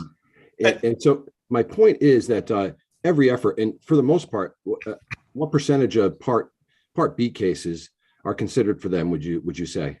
Guys, I'm going to interrupt just super quick. And it's not you, Representative Callahan, and it's not even this witness. It's been the last couple. So this is more of a general kind of warning. No. More of a general warning. We seem to be getting off of the substance of some of the bills and down into some of the weeds, which is fine to an extent. But I just want to remind folks that it is now almost 5 o'clock. We still have a number of folks left to testify today. So just please be somewhat mindful of that in questions moving forward. And that's why I tried to step in, Chairman Snapstrom, because I wanted to make the point that there's multiple pretrial programs available that prosecutors make every effort to help people. And when it comes to Section 4 with discretion, I know in my work in the GAs over the years, the same crime, for instance, a burglary 3, a break-in of a house, can be very different based on 2 circumstances. So taking away the discretion, in my mind, is a bad thing. And I do want to be wary of the committee's time, and I don't want to be that kid in class who always raises his hand at the end of the class. So I'm going to wrap it up, and I appreciate your testimony today, sir. Thank you, Representative Callahan. And no problem, Representative Callahan. I didn't mean to step on you in particular. It was more a general reminder to the committee as we move through the rest of the list here. No problem, Representative Stashram. Thanks. Senator Winfield. Thank you, Mr. Chair. And I'll try to be quick. On Section 4, you made allusion to the fact that it could be similar to the federal sentencing guidelines. I don't actually see it that way. I see what the attempt here is to create standards and to leave discretion under those standards. And there's a section in there where it talks about the circumstances and procedures for deviating from the policies that section creates. So I guess I'm trying to figure out how the difference in perspective on this is so vast when it clearly allows for deviation from the policy. It just has rules how you would deviate from the policy. So if you could talk a little bit about that, that would be helpful. Yeah, I mentioned the sentencing guidelines just as an example of a codification of discretion with regard to what the judges can do in the federal court. And I think the blowback on that has been that they wind up have unjust results. And so the point I'm making with regard to this particular idea with regard to plea agreements is, and I'll use the example of the case that we had this morning, which is the young man who is has a minor misdemeanor record out of South Carolina and is here visiting and has a gun in a bag in the laundromat. Now that gun is loaded, it's his bag. That is a 1-year mandatory minimum sentence under the statute as charged. And we take gun prosecutions very seriously for obviously the detrimental effects that gun violence has in our society. But Senator Winfield, for me to be able to stray from that with regard to the totality of circumstances here, what he was doing, what he says he was doing, why he had the gun, he's not really from around here. What is the ultimate benefit to be put upon him by putting him in for a year? I think a codification of prosecutorial discretion with regard to a mandatory minimum sentence set by the legislature would be a problem. So if I'm going to step out on that particular case and do what I think is the right thing, which I think I'm going to wind up doing, it's going to be a non-jail sentence based upon his rationale for having the gun in the first place. I'm not sure that the new guidelines would allow that, even with the propensity to allow us to possibility to allow us to stray from the guidelines. That's a pretty significant strain, but it's something I think is the right thing. It's just an example. I know I appreciate the fact that the committee wants to try to bring some uniformity, because I think we've all heard, you've all heard, that sometimes different jurisdictions do things differently. But my concern is, I think that the defense lawyers who will come before you and then after I'm done will tell you the same thing. One size doesn't fit all these things, and it's hard to do that. But that's why I think we're here, and that's why there's an opportunity to maybe tweak the bill to the representatives and the senators' liking. So I guess that's what I have to say on that. And I appreciate that, and I appreciate you for talking about tweaking it. I think you've been around long enough to have witnessed my go-arounds in the past with people who come and simply say no. Right. So I appreciate that. Thank you. Well, both chairmen have always listened to us. I spoke to Representative Stafford about this recently, and you're always very giving of your time to listen to what we have to say. Thank you for joining us. Yeah, and obviously, Mr. Stengo, I'm sure this will not be the last conversation we'll have this session, but you and I both agree, at risk of my own admonishment to get beyond the four corners of this bill, your comment about an initial prosecutorial review before there is a docket number is something I have long advocated for, and I think we would welcome that as well, Representative Staff, to discuss that. Yep. All righty. We're going to move on. Thank you. LJ Fasaro. Is Chief Fasaro with us? I don't believe so. Brian Anderson. Good afternoon, Chairman Staffstrom, Chairman Winfield, members of the Judiciary Committee. My name is Brian Anderson. I'm a legislative director for Council for AFSCME's Public Safety Chapter, which represents about 2,000 municipal police officers. Our union opposes Senate Bill 304 in its current form. That is the Police Accountability Task Force bill. The troubling part to us is Section 5. This bill allows uncorroborated complaints against individual police officers to be compiled and made public. While not identifying an officer's name, our understanding is each officer would likely be assigned a unique identifying number. The bill language states that complaints can be made anonymously and without being notarized. The identity of the complainant would be shielded. Due process demands that a person not have uncorroborated complaints counted against them. Uncorroborated complaints are not recognized in most discipline or court proceedings. They have no standing as they are uncorroborated. Police work lends itself to uncorroborated complaints. A 2006 U.S. Bureau of Justice Statistics report on complaints against police officers found that while more than 30% of complaints could not be corroborated, 25% of the complaints were found to not be justified, meaning that evidence showed that the complaint about activity could not have occurred.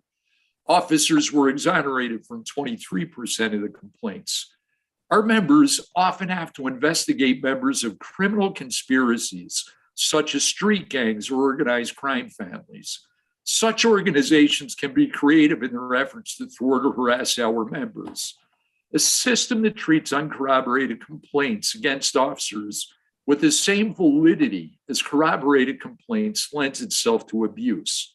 It may also serve to undermine public faith in policing at a time when polling shows that faith is already low. We urge you to reject using uncorroborated complaints in data collection and reporting about policing. Our officers are sympathetic to House Bill 5349 about the reporting by police of a death. Officers understand the heartbreak and anguish that families go through when a family member dies. Our members do want all deaths properly investigated. We want families to get justice for their family members. We do urge that this bill be amended so that the responsibility for informing a decedent's next of kin be given to the police chief or administration rather than to the discovering officer.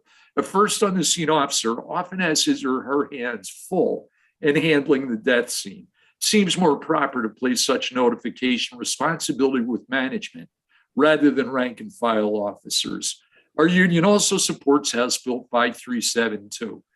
Some of the most knowledgeable experts on treating police officers for trauma are social workers. It just makes sense to have the best professionals in the field assess police officer mental health. And I'd be happy to answer any questions, Mr. Chairman. Thank you. Senator Kissel. Thank you very much, Chairman Staffstrom. Brian, it's just great to see you. Since the pandemic, haven't bumped into you in the LOB, and it's just been a while. I appreciate all your hard work and effort and your advocacy. A lot of folks may not realize that Council 4 and I are in agreement on more things than you can shake a stick at. And you're speaking on behalf of the police officers involved in the union, and your advocacy for organized labor is really second to none in my history working with you. And I very much appreciate the thoughtful responses to 3 bills. And it wasn't just like thumbs up, thumbs down. It was like, all right, this is why we like, we dislike, and these are the rights that we're protecting. And so, you know, I hear you. You appreciate the hard work that the law enforcement community does on a daily basis. They are the thin blue line. And yet they appreciate that they must maintain the highest standards of professionalism at the same time.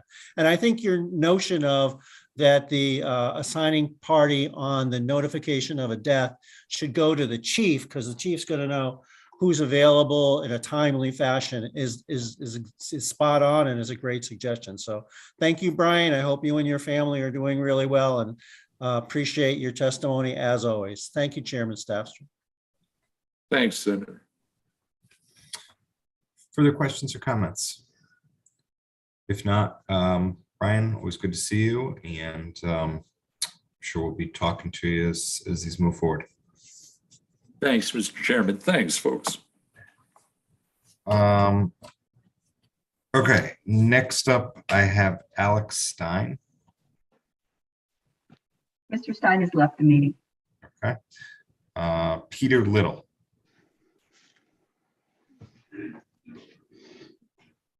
Peter Little with us. How about Dennis Bradley? Dennis Bradley? How about John Williams? John Williams is here. All right, go ahead, sir. I want to thank you folks for allowing me to speak today. I appreciate your time and efforts and hearing what everybody here has to say. My name is John Williams, and I am currently a police detective with the City of Naugatuck Sex Crimes Unit. Prior to working for Naugatuck, I worked for 30 years for the City of Meriden, 16 of those years as a police detective in narcotics and prostitution. I also worked for 7 of those years with the Connecticut State Police Statewide Narcotics Task Force. I give you my background because I feel that Bill 306, which is what I'm here to talk about, the deceptive practices of law enforcement, although some of the parts of the bill make sense, a majority of the bill will only handcuff the police from being able to perform their duties. There have been a number of changes in the state of Connecticut over the years that have put restrictions on law enforcement. And this restriction in itself, I think, would be one of the greatest. And the reason that is the police use deceptive practices in everything they do, from going to a loud music complaint at a neighbor's house where the neighbor wants to know, well, who called the police? And the officer will say, it was anonymous, instead of pointing out Johnny Jones, your neighbor, called the police, which only creates more problems between those two people. The deceptive practices in other parts of law enforcement, including interviews of murder suspects, sex assault suspects, sex trafficking suspects, is vital to law enforcement. And in the 35 years that I've been interviewing people, and I've interviewed thousands of people, most interviews don't go more than an hour or two. People are never deprived of food or medical needs. As a matter of fact, most interviews are put off if somebody wants to go to the hospital or somebody wants to even eat. There's many times we brought food in for people that we want to interview. So a lot of the things that have been brought up by the proponents of this bill simply aren't true or are happening here in Connecticut. I understand how some of them feel by mentioning what goes on in other states, but Connecticut by and far leads the nation in law enforcement, leads the nation in putting restrictions on improprieties by law enforcement. And I don't think this bill will help law enforcement in any way. I think it'll hurt law enforcement. It'll hurt law enforcement in the ability to do their job. Thank you for your time. Mr. Williams, sort of similar to, I think, not to steal his thunder, but I think Representative Howard, I think, summed it up pretty good earlier, where he said, there are certain parts of this bill that, probably are standard practice and might not be, he might not have said it this way, but might not be a bad idea to codify into statute. So, is your testimony no, trash the whole bill, or hey, there's certain things in here you might want to pull out, but some of this makes some sense? No, I would agree to lines 5, 6, 7, and 14 and 15. In 35 years, I've never seen any of that happen. So if you want to make a bill that says that can't happen, I don't think you're going to hurt law enforcement in any way. But the rest of it, yeah, I would agree to trash it because I don't think it helps. We spoke, one proponent spoke of the stuff to deal with juvenile crime. Working with juveniles, most of my sex crimes I investigate are with juveniles. And you can't even ask a juvenile what they had for dinner without an attorney and without a parent present. These kinds of practices don't occur with juveniles. Juvenile rights is the biggest thing in forefront in law enforcement today. And it just doesn't occur to what this bill says or what this bill is trying to prevent. Those things do not happen. Thank you. Looks like Representative Bimbis has her hands up. Representative, how are you? Thank you, Mr. Chairman. And thank you, Detective, for being with us here today. First and foremost, thank you for your service to the Naugatuck Police Department and our community, and then throughout the state of Connecticut and all of your years of service. And I definitely appreciate your testimony regarding the sections that you believe certainly is something that we could potentially continue to look at, and others certainly, hopefully, no longer see moving forward. So I will again review your testimony and certainly speak with the leadership of this committee, both the chairs and the ranking members, and see if we can make this proposal, certainly its intent, work, but make sure that we don't continue to tie the hands of law enforcement and the safety of our communities. So thank you for taking the time for being a part of this public hearing and waiting all day as well to testify. Oh, thank you. I appreciate you inviting me. Thank you, Representative. Representative Howard. Thank you, Mr. Chair. Good evening, Detective. Thanks for being here. I think too few rank and file officers show up, so I'm glad that you're here. I don't know if you heard my back and forth with somebody earlier, and I heard what you had to say with the chairman. but calling your attention to a few things. Like one of the lines of the bills, for example, it says the officer threatens physical force upon the person being interrogated. You would agree that shouldn't happen, right? I would not only agree that shouldn't happen, but I've never witnessed that happening in all the years I've worked here and all the times I've done interviews with other police departments, throughout my time with the state police, with Meriden Police. I've done cases in probably 100 cities here in Connecticut with the state police task force. And I've never seen any kind of physical force used on anybody during an interview. I agreed. Same. And then also, and I only say this, Detective, because you in your exchange with the chairman, you mentioned a couple lines, but I would venture to guess there may be a few other issues that you probably wouldn't have an issue with. So let me ask you specifically, in the bill, it talks about the violation of constitutional rights. You would agree with me that if an investigating officer violates a person's constitutional rights, that's a problem? Absolutely, and they should be held accountable to what the law allows. Right. So I mean, and I go through these. It seems like we're on the same page. So my interpretation of that exchange is there probably were more lines that you wouldn't necessarily say need to be scrapped. Like, so those lines you wouldn't say need to be scrapped. Was that correct? That's correct. All right. Yeah. I just wanted to clarify that. I certainly don't want anybody listening to think that there's police officers in this state that feel that we should be able to violate anybody's constitutional rights. And certainly you don't think that. I know I don't think that. I just wanted to make sure those things were clarified. And thank you so much for being here. No problem. I appreciate that. I just think that one portion, I think it's just common sense. You can't violate people's rights. I mean, that's just common sense. I don't think it needs to be spelled out in a bill. Yeah. All right. Okay. Agreed. I hear you. I understand. Thank you. Thank you, Mr. Chairman. Senator Kissel. Thank you very much, Chairman Staffstrom. I also want to just follow the lines of Representative Howard, and he's done a brilliant job throughout the day in highlighting there are some things that, I don't want to say Connecticut's a highly civilized state, but my experience and my involvement in the criminal justice system as a special public defender and a private attorney back in the day for many, many years, just never bumped into anything like this. I'm appreciative of the fact, Detective, that you've indicated that there's some things that are just commonsensical or it's the way it's supposed to be, and you've never seen these behaviors. And there's just other things that, we have to allow law enforcement some latitude to elicit confessions, evidence, solve crimes, and address the needs for closure and justice of the victims. And we have constitutional protections for victims in this state. And, I would hope that the leadership of this committee, and I never have any doubts about their willingness to work across party lines and listen to all sides.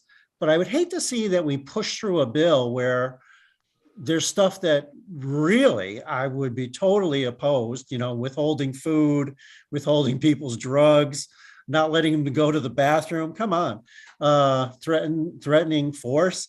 But because of this other part of the bill that I think is necessary to law enforcement, I'd have to vote no, sometimes I would never put it in the hands of the leadership of this committee that, this could be like a political hit piece and a mailer. Senator Kissel shouldn't get reelected because he believes like people should be threatened with a baseball bat unless they confess. No, that's not why I voted no on the bill. But codifying things that we all are in agreement just shouldn't be the practice in Connecticut and probably are being taught at Post. You just never do this, and you probably get disciplined being found out to even consider it. I don't have a problem with doing that. So I appreciate the fact that you came here, Detective, with this is the stuff that's not good. This is the stuff that we all agree is terrible. And I appreciate all your hard work. I won't ask you from your time in Meriden if the gun range should go there, but That's a different issue for a different day. And along with Representative Howard, we don't see enough rank and file regular folks that aren't here on behalf of a whole group. And I really appreciate you taking the time today to come and offer your wealth of experience on this particular matter. Last point, the third-year law school young lady, I believe her name was Mariah Fleming. I felt bad that she said, I don't know about anybody doing this, but I can imagine someone in an interrogation doing this. Maybe that's too much TV or movies, because in my imagination, that would be a vast exception to what I think is the professional standard in law enforcement in Connecticut. And I don't disparage her. I think she did a great job testifying, but I just wanted to correct that. Thank you, Mr. Chair. Thank you. Representative Fishman. Thank you, Mr. Chairman. Good afternoon, John. Your rank presently detective still, or? That's correct. I'm a detective with the Naugatuck Police Department Sex Crimes Unit. Okay, because I knew you were a detective with Meriden. I just wanted to thank you for coming here today to lending your insight on this language. It is inoften that we do get rank and file people with your many years of experience, and it's refreshing. So I just want to say thank you. And I thank you for your time. I really do. Further questions or comments from the committee? If not, appreciate you sticking with us, sir. No problem. Have a great day. All right, so we are going to move on to D. Stanley Lord. Good to see you, sir. And I am going to hand the gavel back to Senator Winfield. Mr. Lord, you may proceed. Good evening. It's been a long day, hasn't it? First, I want to thank the opportunity to speak on behalf. Well, there should be a number of bills that I really want to talk about, but real quick, 5349, the support of 5349. The notification of police of someone's demise. As has been stated by some of our other politicians that came on earlier, it's already in a policy for the police department to do this. They didn't follow procedure. And do not think that this is the first time this has happened in the city of Bridgeport. We did a town hall asking people to give us instances where something like this has happened. We had one woman whose daughter actually was crying because she heard of the Smithfields Rollins case and said, well, why didn't they call about my daddy? This was 2 years ago it happened, where the man died. He had a police record, so they should be able to find where his family was. They cremated him, called them after the cremation and said, oh, things fall through the cracks. So yes, we need a bill like this. It's not just about in Bridgeport, but if they're not going to follow their policies and procedure, maybe a underlying punishment that will happen after the investigation, which should have happened in this case, which would have happened if this case was law at the time, then these officers would have had the same happen. I've sat here and listened to some of the state reps, some of the other those who have testified, and I see instances where they say that things do not happen. It can't happen. It should not happen. It's common sense. No, it does happen. We have officers who put guns to young people's heads who are teenagers.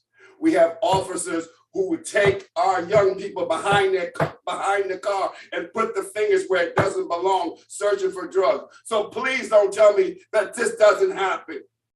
It happens in our inner cities. You may not happen in your city, but it's happening.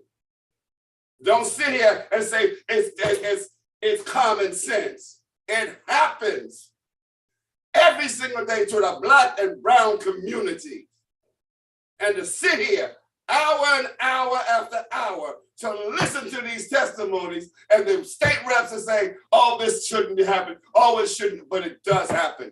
Get from behind your desk. Go visit some of these cities. Talk to some of the constituents. What I've seen here is more white privilege. You've got to get and find out what is really going on in the streets. But yes, that the police academy bill is important. To sit here and listen to this, it just gets me fed up to have to listen to this officer after officer, person after person, and keep on talking about what's not happening. Want to find out what's happening? Mr. Lloyd. Get into the city and talk to your people. Thank you. Thank you. Your time has expired. Are there comments or questions from members of the committee? Comments or questions? Seeing none, Mr. Lloyd, thank you for joining us today. Enjoy the rest of your evening. Kenneth Rosenthal, followed by Chris O'Donnell, and then Patrick Rittenauer. Kenneth Rosenthal. Is Kenneth Rosenthal here? Chris O'Donnell. Senator Kenneth Rosenthal is joining now. Just to let you know. All right. Then Chris O'Donnell will go after Kenneth Rosenthal.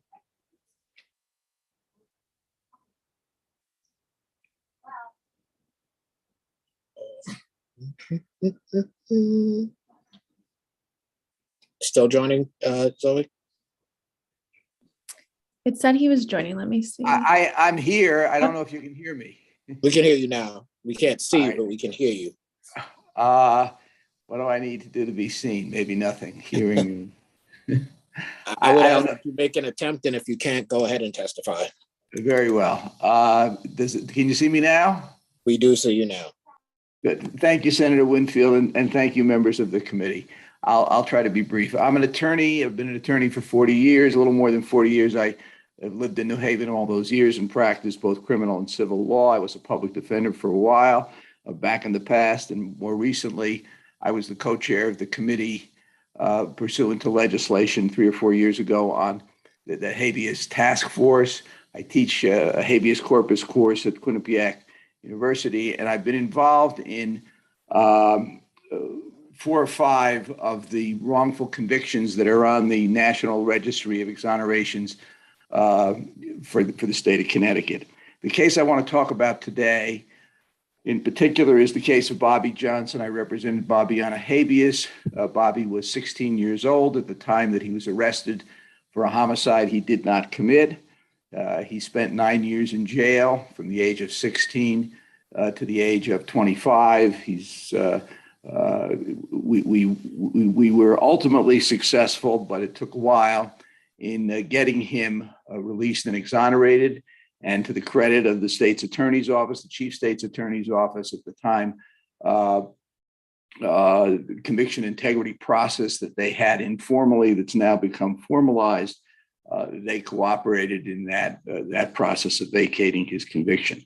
The reason I want to talk about Bobby's case in particular is that, and I'm speaking, I should have started by saying on raised bill number 306, the Act concerning deceptive interrogation tactics, is that it is an instance, and I'm sorry to say this is not just imagination based at least on my experience, an instance in which police officers who were trying to solve a homicide in my city, New Haven, under the pressure that I know police officers are under to solve these terrible crimes, stepped over the line.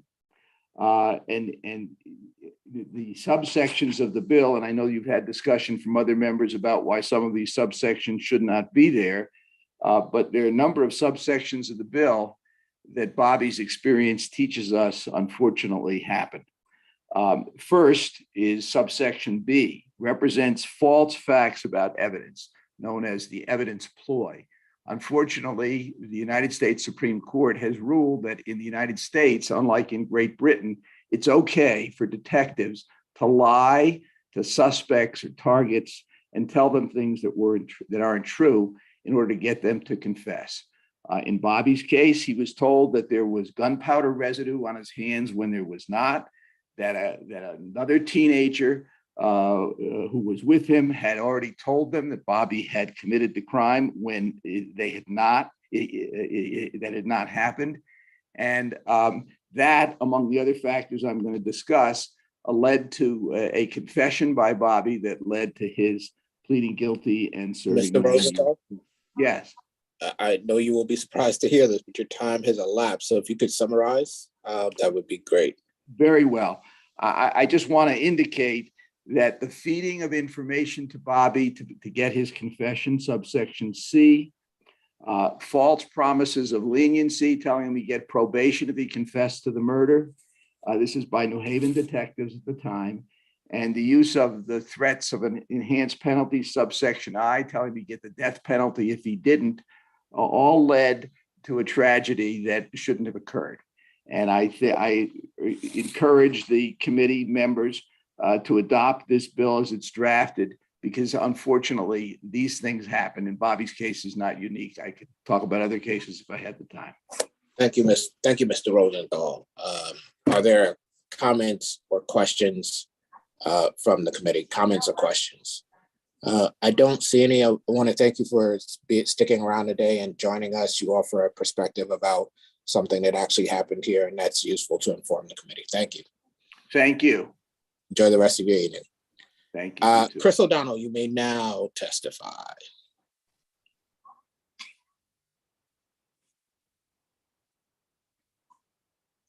You're still on mute, Dave.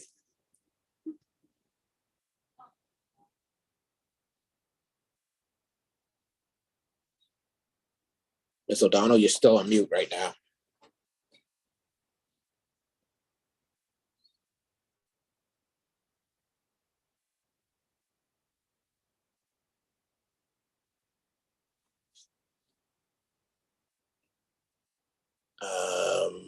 I don't know what happened there. We'll come back. Patrick Rittenhour, followed by Vernon Riddick and William Roberts. Hey, good afternoon, Chairman Winfield and Chairman Staffstrom and the members of the Judiciary Committee. My name is Patrick Rittenhour. I've been a police chief in Danbury for a little over 5 years, and I'm the current president of the Connecticut Police Chiefs Association. I have over 33 years of service as a police officer, with 20 years in Waterbury, where I was born and raised, and a little more than 7 years in Stratford. Some chiefs will address other parts of the bill, but I'm here to address Senate Bill 304, specifically our concerns as they relate to sections regarding primary and secondary traffic stops. There are violations that we agree are relatively minor and have no significant impact on public safety. The question is, why are we relegating them to secondary violations instead of just wiping them off the books in their entirety?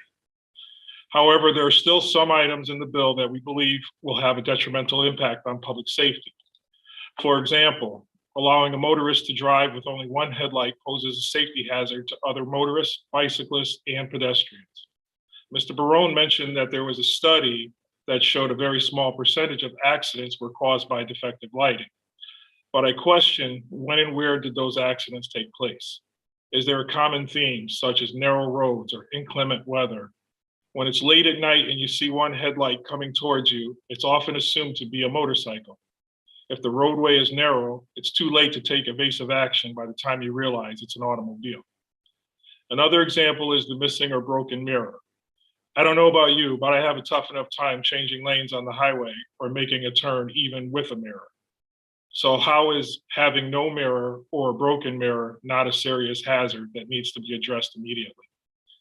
How does a motorist safely make a lane change at 65 miles per hour or faster on our highways without it? How does he or she see that a child on a bicycle or a pedestrian coming up on their side? Perhaps the focus should be on providing a way to help disadvantaged persons make their vehicles safe.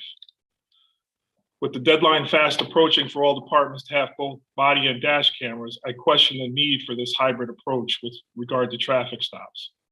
And in closing, I want to make it clear that neither I nor the members of the CPCA wish to obstruct any legislation that makes our criminal justice system as fair and equitable as possible to everyone, regardless of race, religion, socioeconomic status, or any other factor.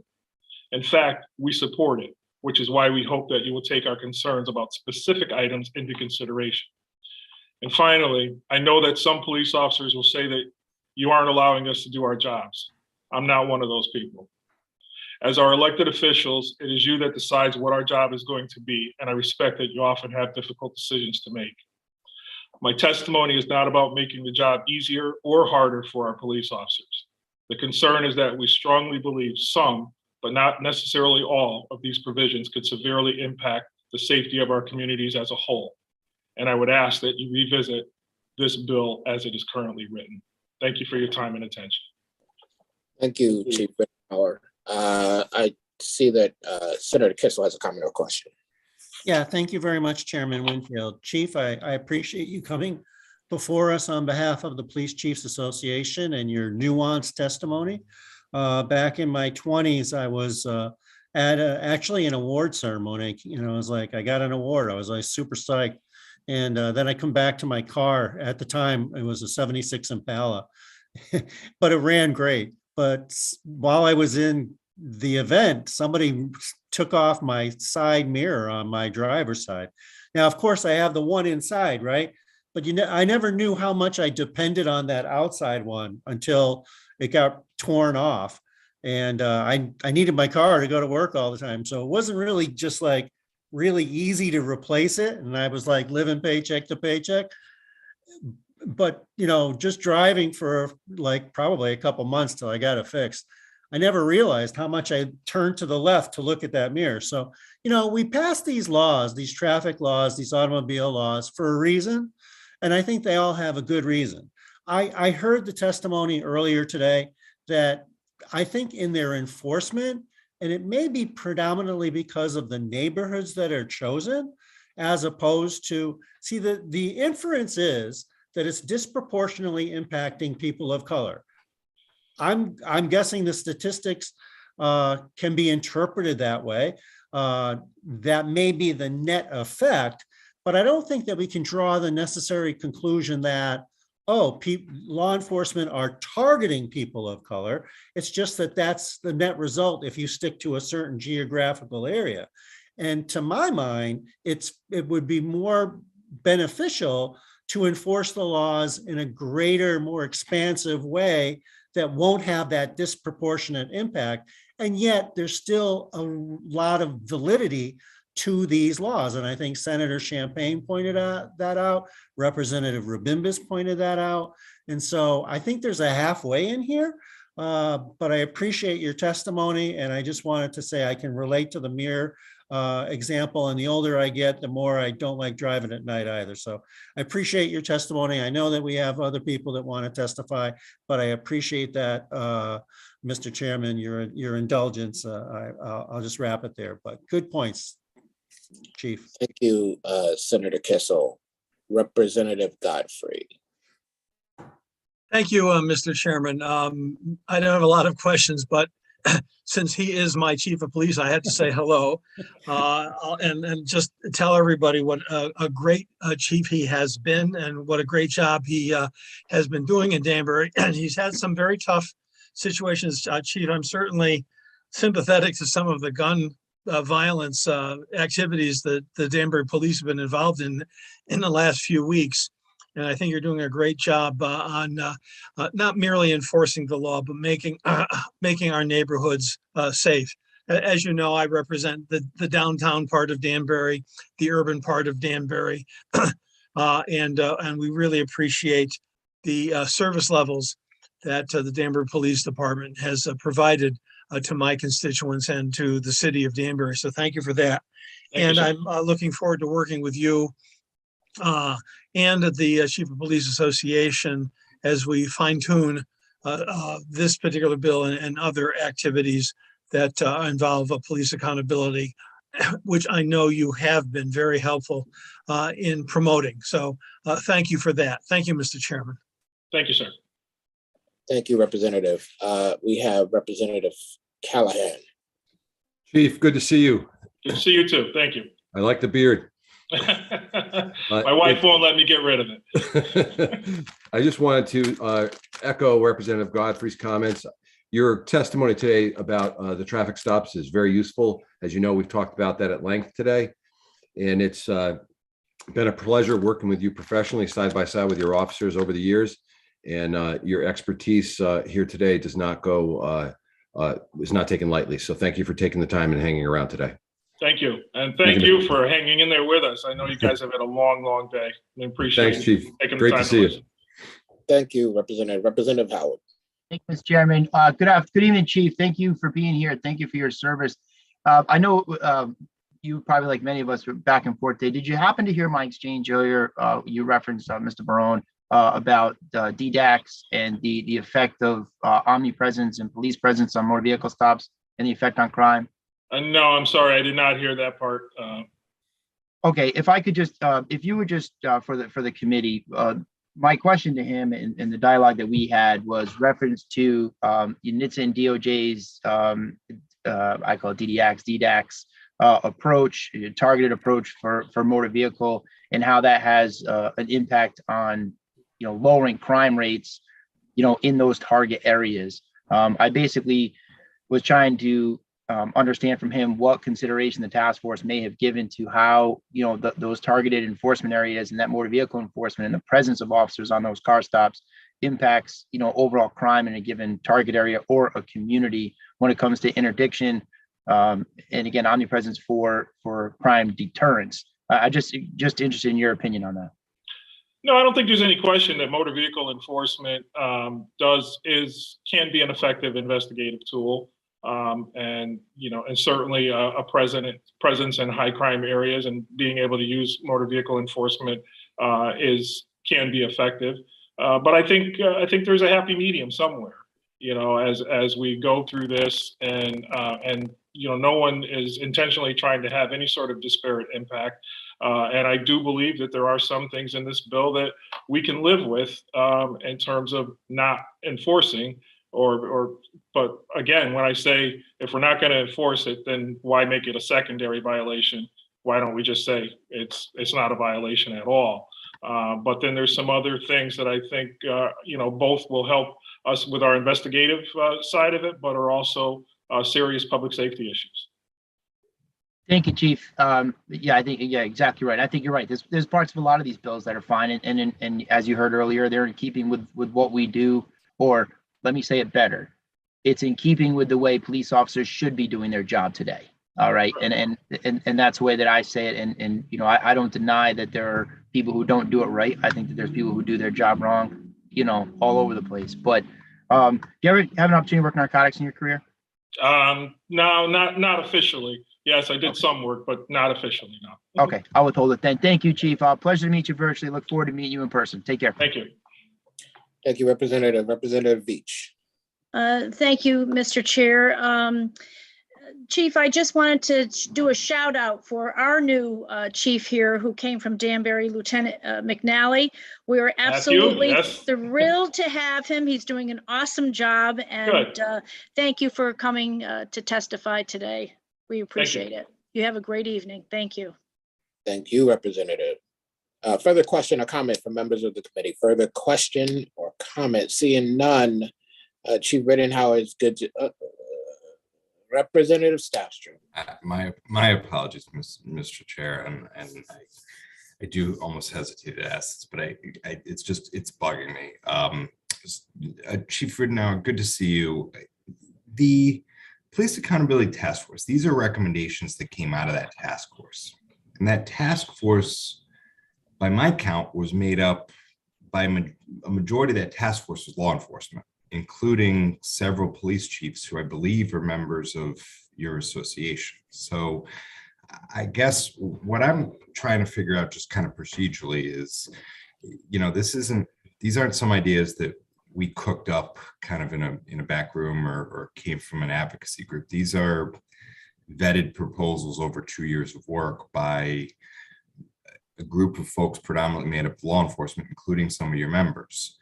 I guess I'm struggling with sort of the opposition or the desire to kind of water this back again after what presumably is already a compromise that came out of that task force. And so I don't want to put you on the spot, but I'm trying to figure out kind of what conversations occurred between the members of this task force who are members of your organization to now lead to your organization being here testifying against at least parts of this legislation.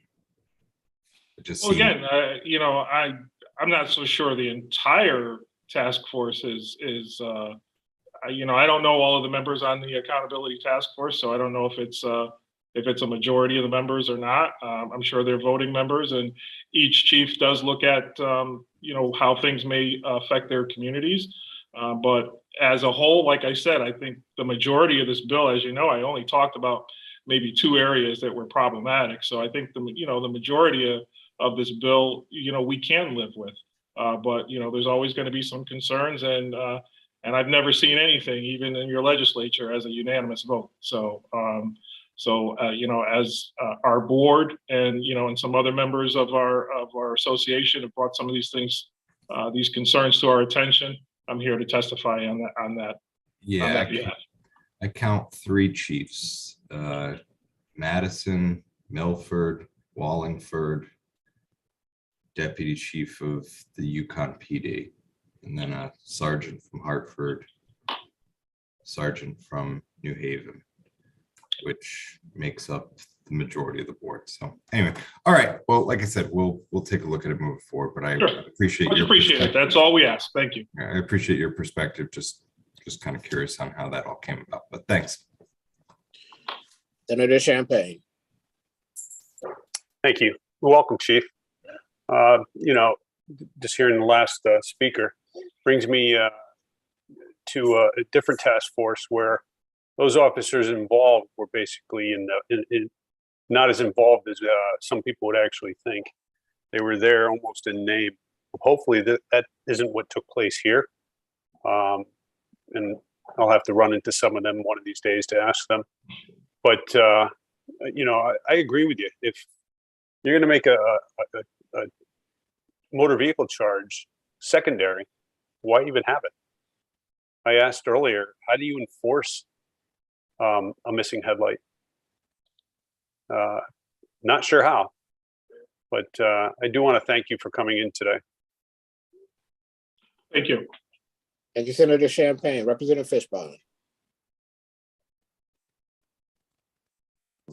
Mr. Chairman, I had lowered my hand. Oh, I'm sorry, I missed that.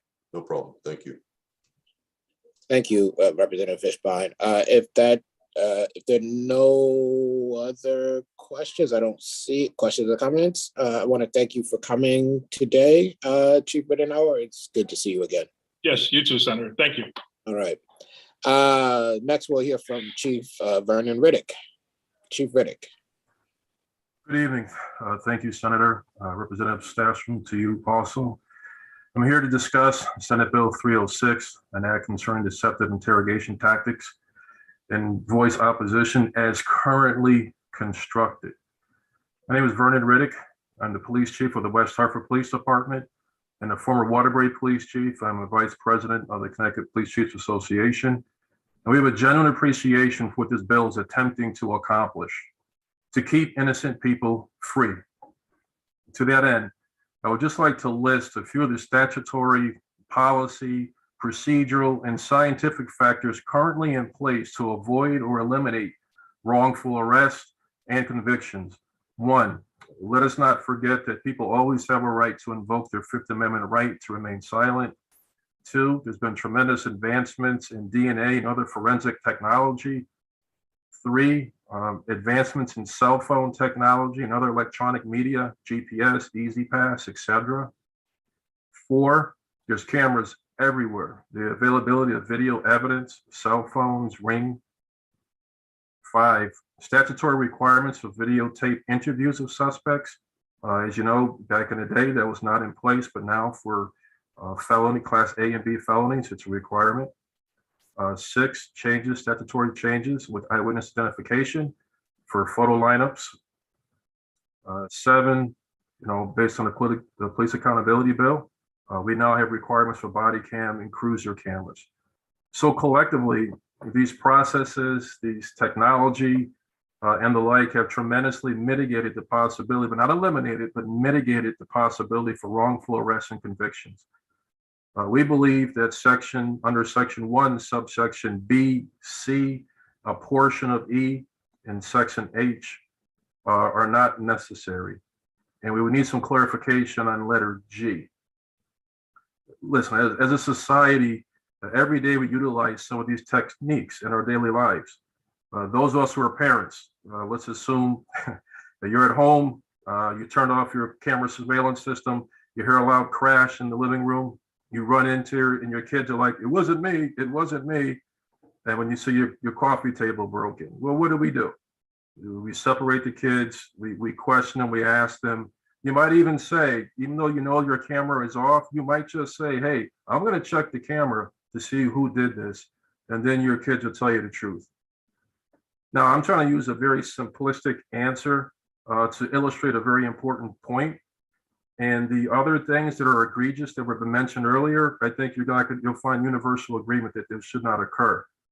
But at the end of this, let us not forget, we're all in agreement that the innocent should remain free, no issue. But I heard some very passionate testimony. They've been on all morning from victims. And let us not forget about the victims here. There's another side of this. And aren't they entitled to justice? And aren't they also entitled to have officers use all legal investigative tools to bring perpetrators of crime to justice? We are willing and eager to work with you.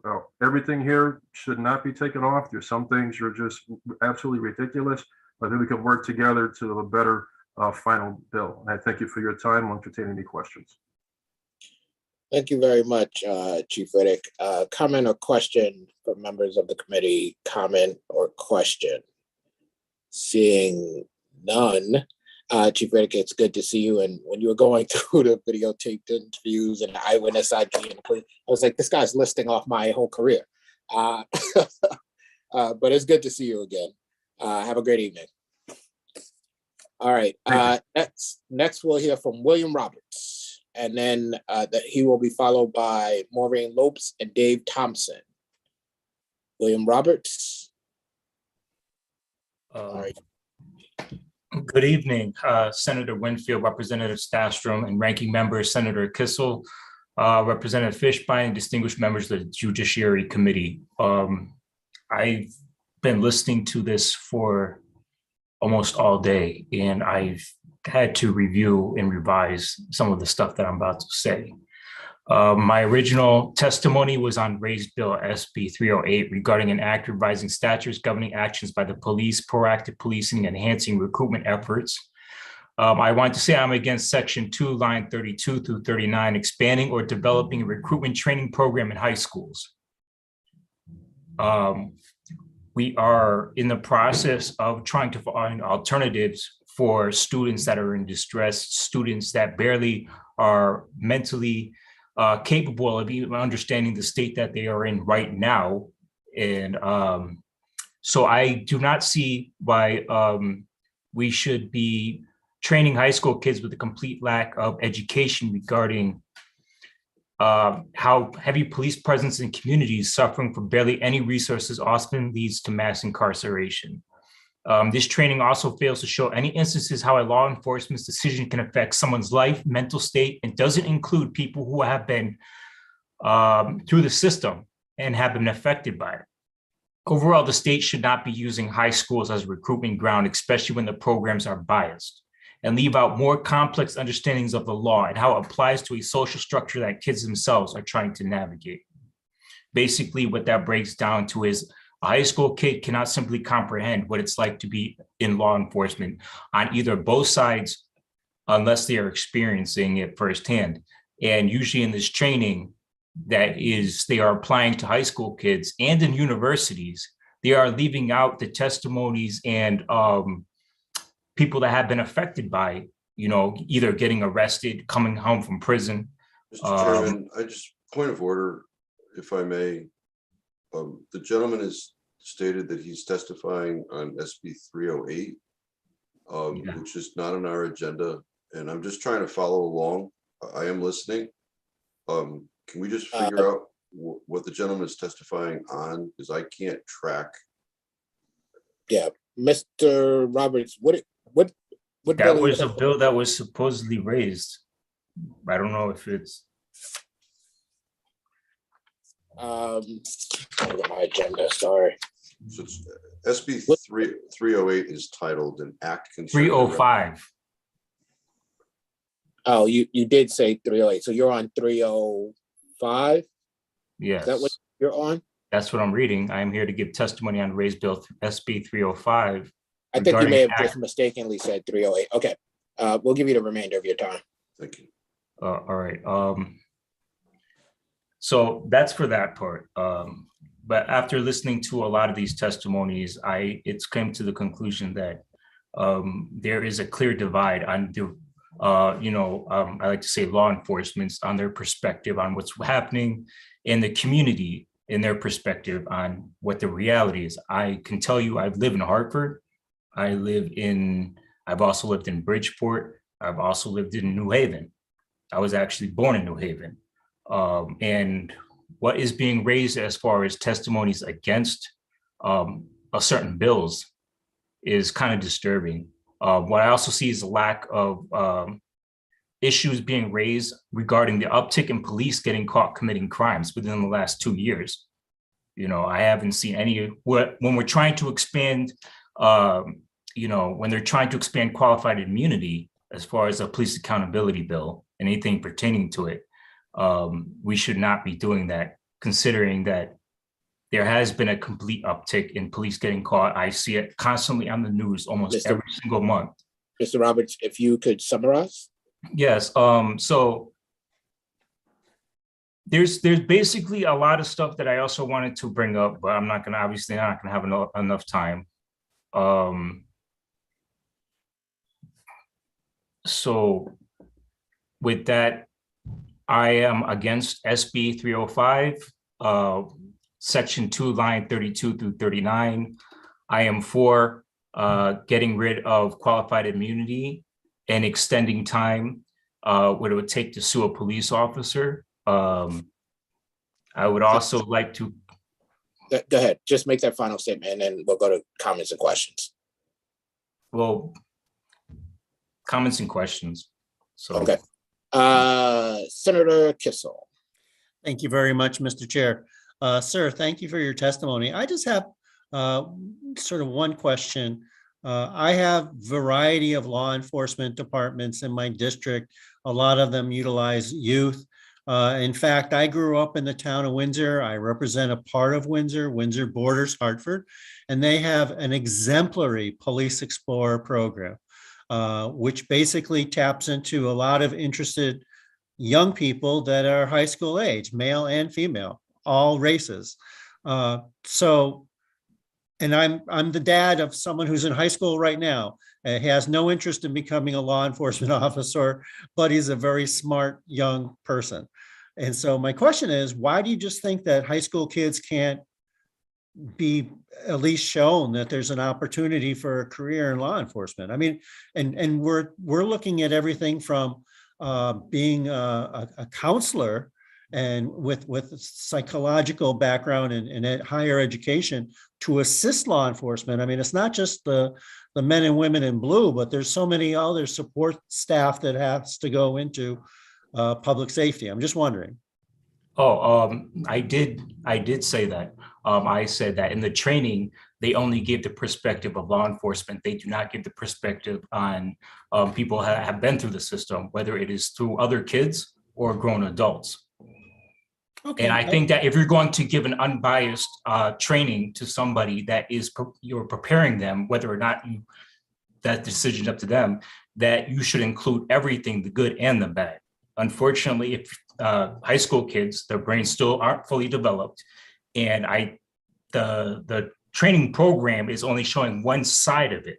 I've literally had friends in universities who have went for criminal justice programs and literally left within the first couple of months saying this is not how the reality is, that they've seen both sides already and they see only one side being seen.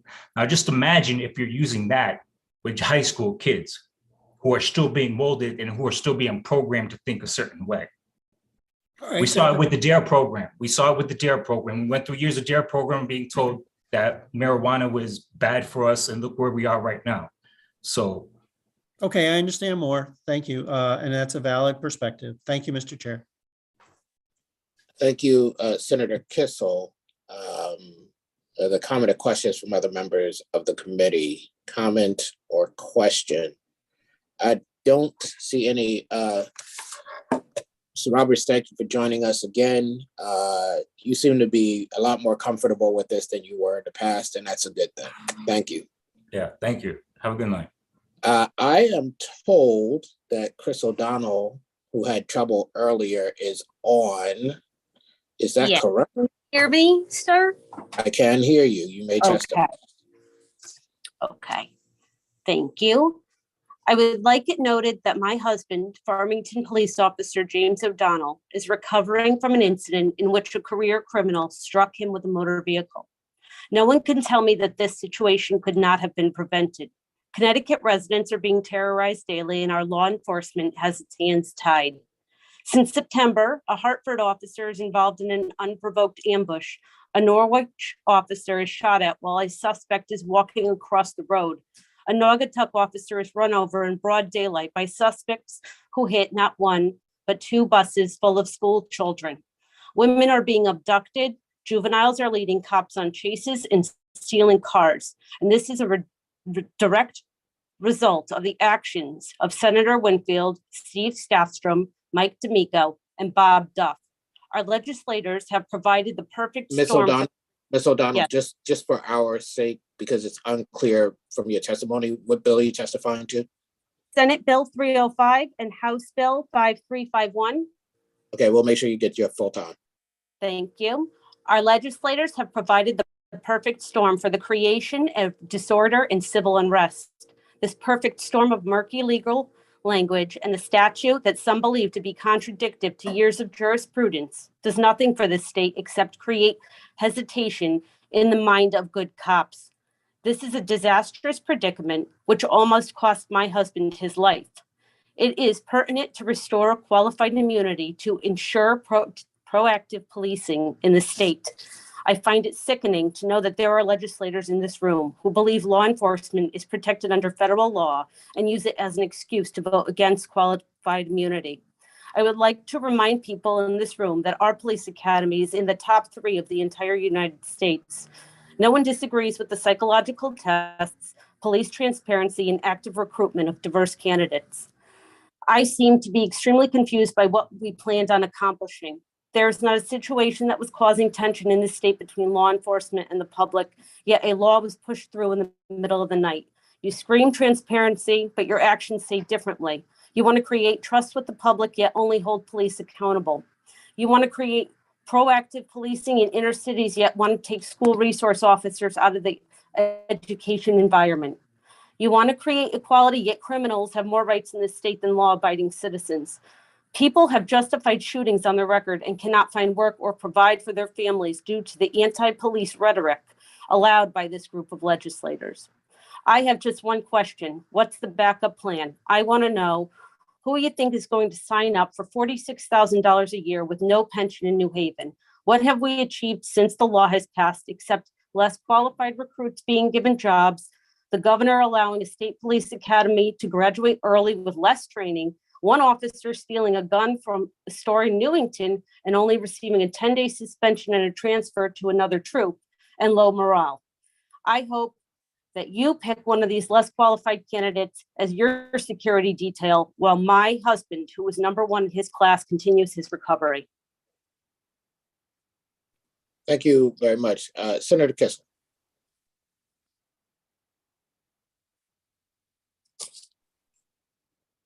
Senator Kissel.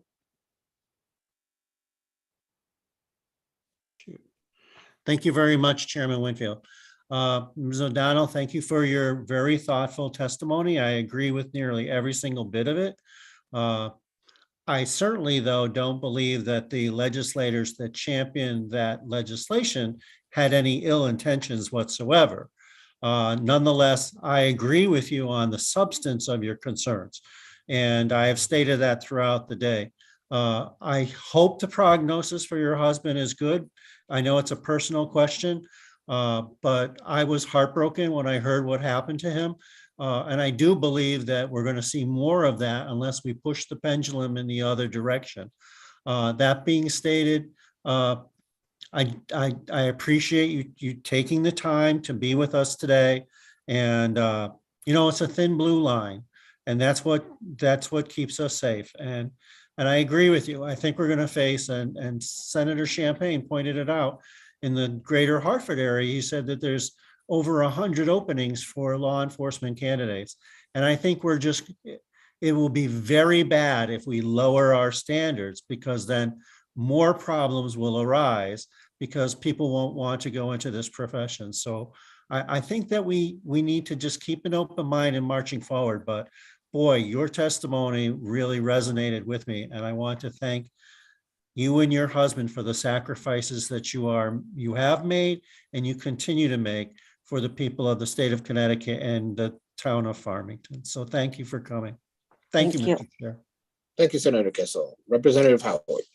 Thank you, Mr. Chairman. And Mrs. O'Donnell, thank you for being here today. I don't have any question for you, but I just want to say thank you for your continued support of your husband as he rehabilitates himself, and for his service and your family's service and the sacrifice that ultimately came of that service. And, it certainly hits home with me, hits home with Shayna when she hears about you. And I think it's important. Sometimes, look, the police don't always get it right. I'll be the first one to admit that. We don't always get it right. We're because we're humans too.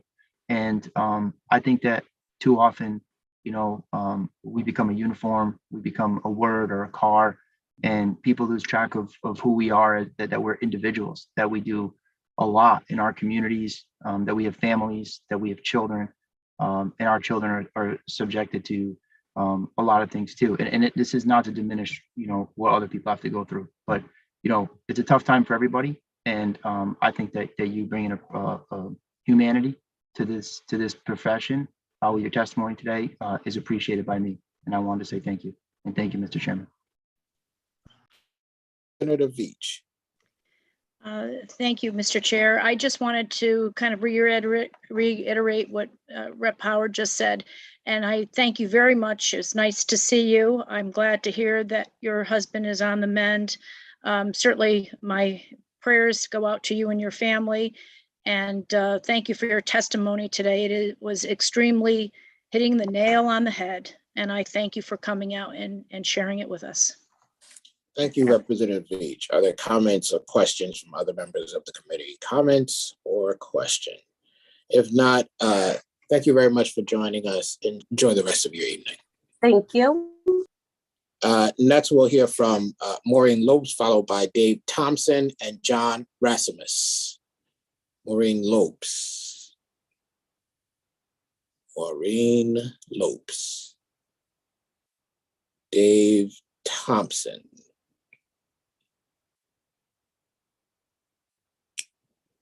Dave Thompson. John Rasmus. Good afternoon. Good afternoon. Am I the caboose? Am I the last speaker? You are not. Ah, okay. You have a long evening ahead of you. First of all, I want to thank the committee for allowing me to speak. I'm speaking on Senate Bill 305. I rise in support of that bill. I think there's a lot of good things in it. I'm going to touch on one section because it affects myself, or say my wife and I have a lot of interest in it, and that's Section 6, which adds a provision to search a vehicle for weapons, contraband, or any other evidence that may have been committed in a crime by soliciting consent from the operator. And our story is in October of 2019, my wife and I were on our motorcycle, and we were the victim of a hit and run driver. They were either intoxicated or in some other way, just not paying attention. Hit us, left us on the side of the road, went another quarter of a mile and took a wide turn, took out another vehicle, tried to flee that scene. Good Samaritan that saw our accident actually had followed them and boxed them in. Otherwise, they would have, again, fled that scene. I think most folks would say that would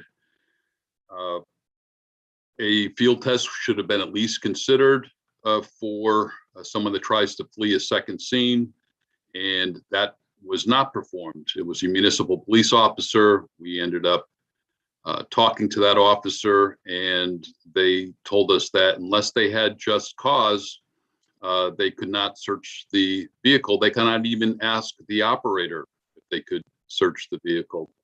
So something that caught my eye was Section 6 of that Senate bill, which again allows a police officer investigating at a scene having the ability to at least ask the operator if they can search the vehicle if they have reasonable and articulate suspicion, which I believe is a lower bar than just cause.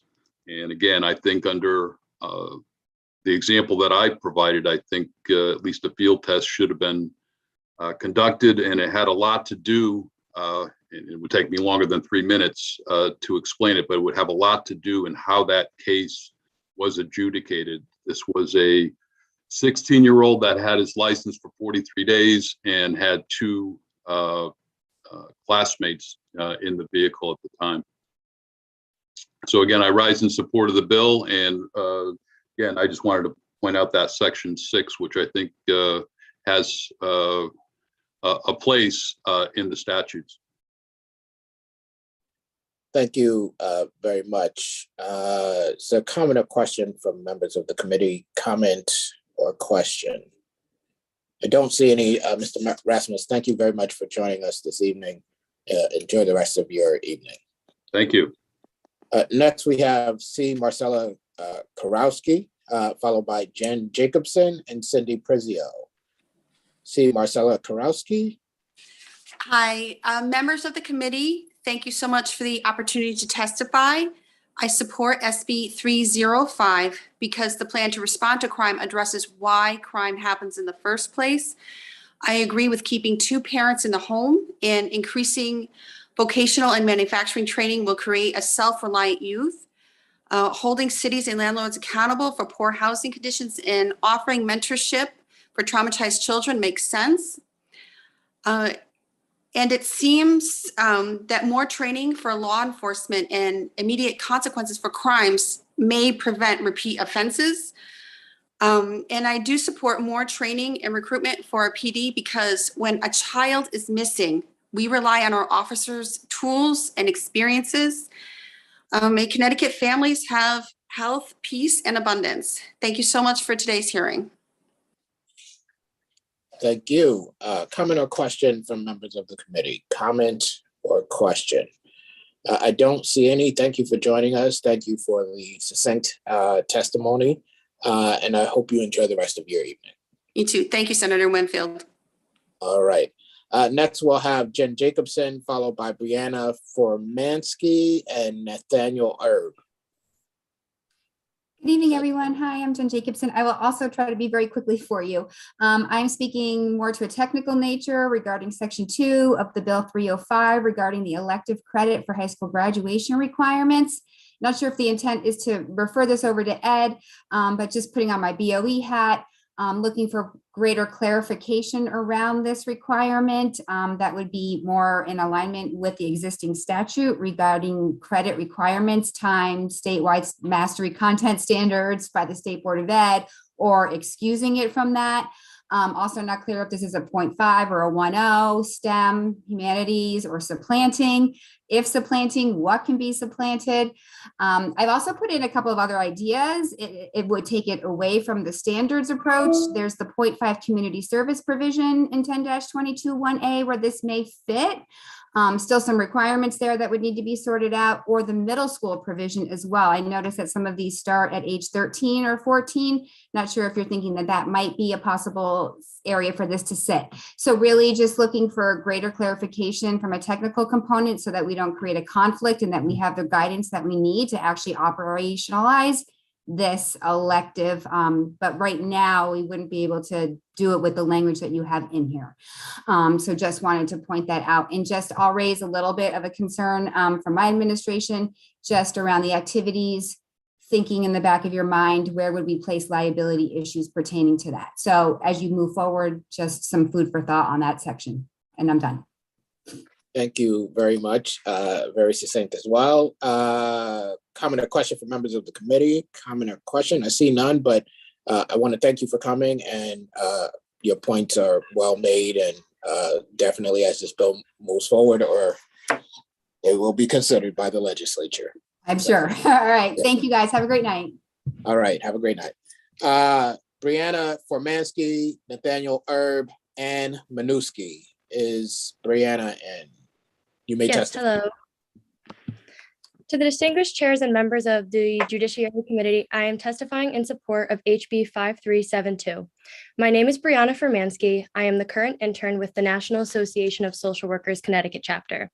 I am testifying on behalf of my community as a young activist and a senior at Central Connecticut State University. I will be graduating this spring with my bachelor's degree in social work plus a minor in criminal justice, and I will go on for my master's in social work right after.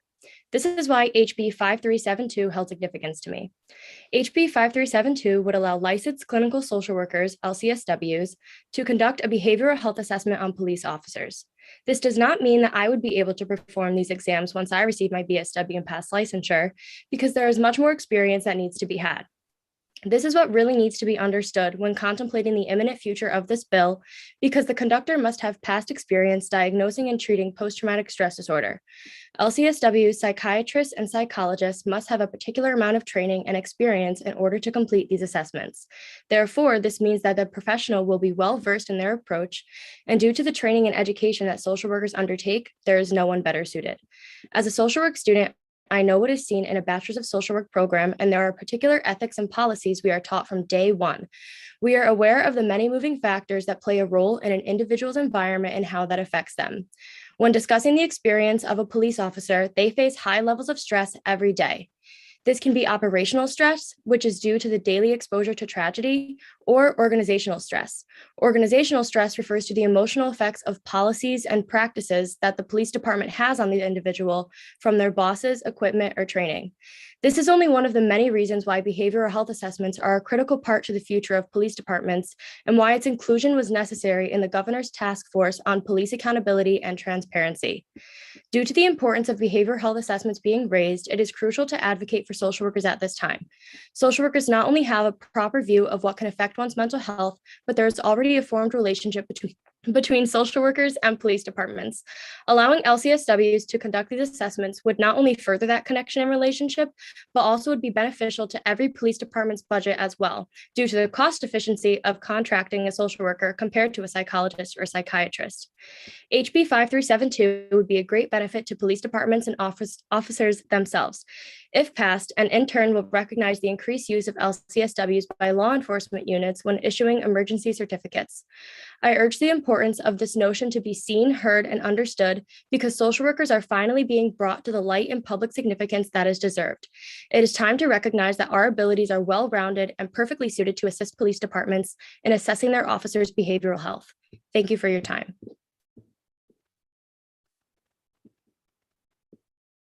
I think you're actually muted, Senator Winfield. Well, that's not good. Comment or question from members of the committee? Comment or question? I don't see any. I want to thank you very much for joining us, and thank you for telling me I was muted. And have a great evening. Able turd. Next, we have Nathaniel Erb and Manuski and Kathy Rasmus. Is Nathaniel Urban? Nathaniel Erb. How about Ann Manuski? Ann Manuski. How about Kathy Rasmus? Who would be followed by Olivia Rinks and John Krapinski. Is Kathy Rasmussen? Okay. How about Olivia Rinks? Olivia Rinks. Must be some sort of special 6 p.m. thing going on. I don't mind this special 6 p.m. thing. How about John Kropinski?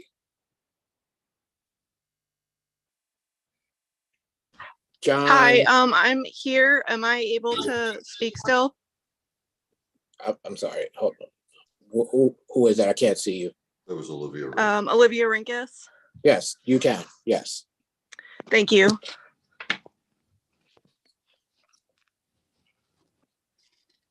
Evening. My name is Olivia Rinkus. I'm from North Stonington. I'm here to testify on 2 bills. The first is an SB 307, an act concerning prosecutorial accountability and priority given to cases prosecuted. With respect to the prosecutors who have testified today describing the great work that they have been doing, this bill is not intended to affect them. This bill is intended to affect individuals who manipulate the court's authority to obtain results with no regard to the disruption or damages that it may cause to a person's quality of life. As public servants, prosecutors should be subject to the same potential for scrutiny as any other member of the judicial or law enforcement system. And also, as a concerned citizen, I just wanted to make a couple of comments on SB 305, an act revising statutes governing actions by the police, proactive policing, and enhancing recruitment efforts. Just as a concerned citizen, just like looking at it, I'm concerned about Section 3, which is regarding the use of computer surveillance to investigate crime. That seems like to me like it would be a violation of the 4th Amendment. And yeah, so that was just a thought. Also, Section 4 regarding an officer requesting permission to deploy stop strips.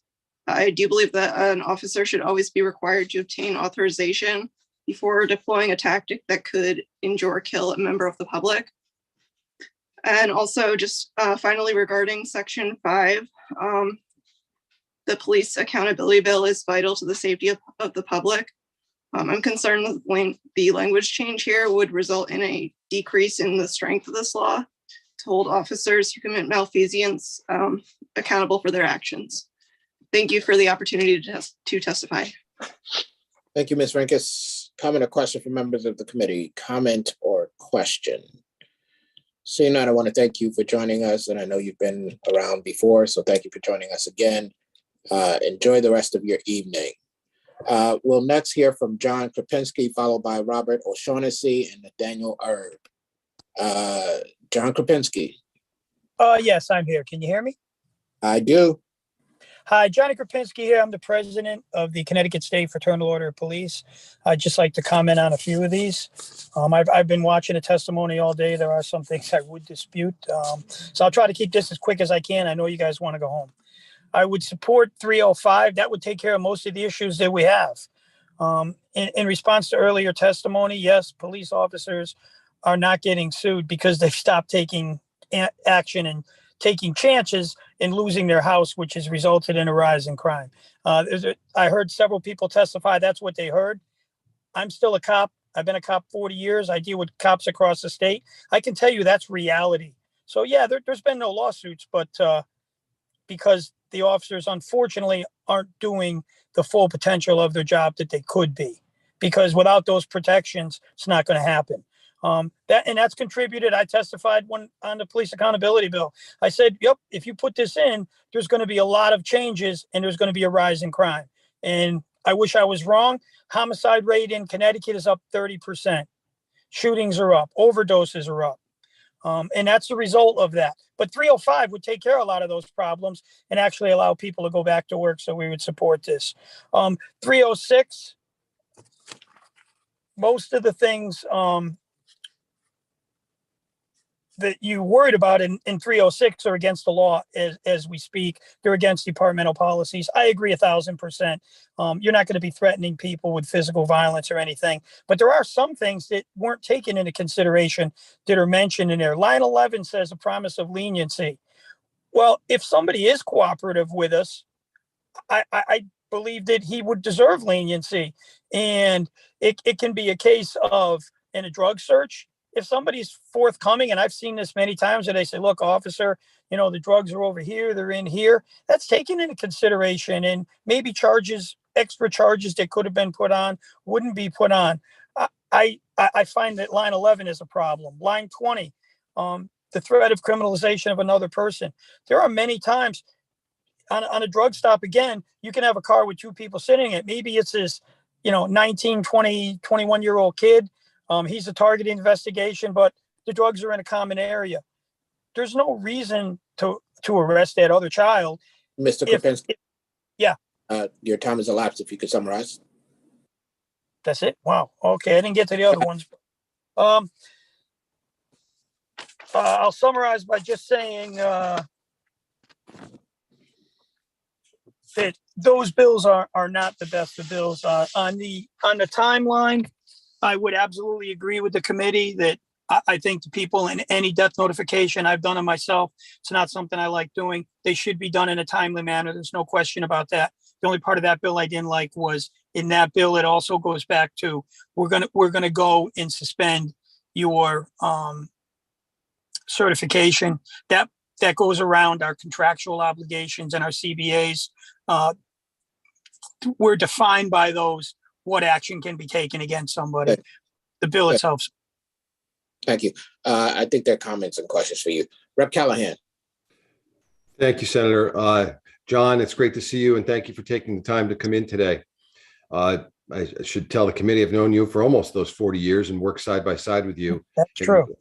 And watched all the things you do for the community. And we did hear a lot today about some of the bad actors in police departments. You're certainly one of the good ones. And for the majority of them are the good ones. I've seen you do things like do cookouts for neighborhoods in Danbury. And you will also encourage the Danbury Police Explorers. Do you have just a second to tell us? I know recruitment after the Police Accountability Bill has been a huge issue. Do you still run the Explorer program? Yes, I'm still involved with that. We have probably the largest in the state, I believe. We're almost 200 kids. I heard some testimony earlier about high school kids. I have junior high school kids. Of the 200 kids, 96% of my kids are of color, either Asian, Hispanic, Brazilian. I use our kids all the time for translations. They're great to have around. But these kids have gone on to work for the FBI, the CIA. I have some Rangers. These kids are great kids, and we should support programs like that. And I would invite any legislature who would love to come down. We meet every Thursday night, come down and talk to our kids and meet our kids. But recruitment is the biggest problem right now.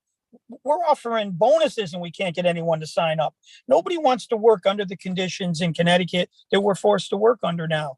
And you did mention, I spend a ton of time in my community. One thing I'd like to say, I didn't hear really anybody talking about this today, but I represent cops, but I also represent my citizens, Pat, in my community. I know you've been up there when we go into the urban areas and do cookouts and whatnot. The people that are suffering most from this police accountability and the other bill that we have here would fix a lot of it are the people in the urban areas. It's not the people in the suburbs that are suffering. The increased shooting, the increased violence, the increased drugs. I feel sorry for the people in my community that are putting up with this. And I'd like to speak for them and say, let's help those folks out. Mm-hmm. They deserve it. Thank you, Detective Sergeant Krupinski, and thanks for your service. And I know there's several other of my colleagues that would like to ask you a question. So I thank you, Mr. Chairman, for the time. And thank you, Sergeant. Thank you. Thank you, Representative. Representative Fishbein.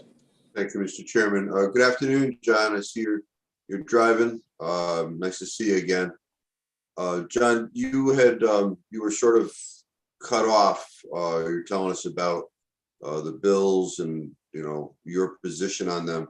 Was there anything else you wanted to mention about what's before us here today? One of the big ones that I didn't get to and I'll keep it brief, the ability to make traffic stops. Are we going to disband every traffic unit in the state?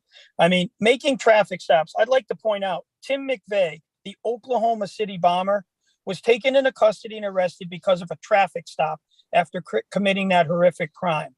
The son of Sam, David Berkowitz, killer in New York City, was tracked down because of a parking ticket. When you stop our ability to stop cars, and this goes back to what I said earlier about people suffering, we don't have the ability to take guns off the street. We don't have the ability to take drugs off the street. A gun or drugs has to go from point A to point B. 99.9% of the time, that is through the use of a vehicle. So if I stop somebody for one headlight out, oh, his license is suspended. Oh, I pull him out of the car and oh, wow, there's the handgun under the front seat that was being transported to using in a shooting. Once we stop that, we're bad now. Our stats are going to continue to rise as far as crime. It's not going to get any better. Understood. And we see that across the state. So thank you, John, for coming here today. I'm sure we'll see you as the session progresses. And thank you, Mr. Chairman, for the opportunity. Thank you, Representative Fishbein. Representative Howard. Thank you, Mr. Chairman. Sergeant Krupinski, thank you. Thank you for coming here. As you probably heard me say earlier, I appreciate when rank and file officers show up, which I'm always happy when the chiefs are here too. Did you have an opportunity over here, testimony or dialogue between myself and some of the other individuals regarding the interrogations? Yes, sir, I did. And it was accurate. I don't think the average citizen understands what we're allowed to do and not to do, most of which are set out by policy. Nobody wants, they watch movies where, they're putting lights on people and depriving them of sleep. That stuff doesn't happen. Our training is far, far advanced from that now. Those things aren't done, but there are certain things that need to be done. Saying to somebody, hey, you're on video, we there or not? And all of a sudden now they're starting to tell you the truth. What we're doing now, the one thing that has been accomplished in the past year or two is our ability to arrest criminals has certainly been curtailed. This would be the next level of it. Look, we're talking about homicide, serious shootings, serious investigations with these interrogations. We generally don't interrogate people over minor crimes. Right. Why are we going to let another setting and another law be invoked to let criminals out of jail? And that's really what it's going to come down to. I don't see it being abused as we speak. You're a detective sergeant. You have a narcotics unit in your command? That is my command.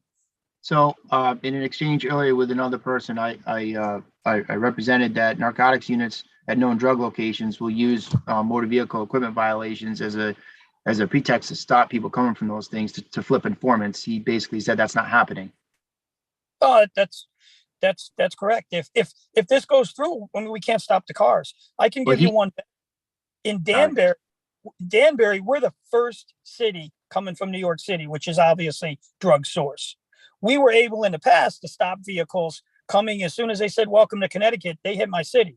We were able to stop drugs coming into other communities based on motor vehicle violations, unregistered, taillights out, no marker light. Oh, and the next thing you know, you got, a large scale half pound or a half key or a key. All that pretty much is ended now, but if it's going to be completely done, if you're talking about, you can't make a motor vehicle stop. Motor vehicle stops are the crutch of many law enforcement investigations, right up to include homicide. So the dialogue with that individual earlier this morning, he was essentially representing that tactic that I just outlined doesn't take place. But you're a narcotics detective. Does it take place?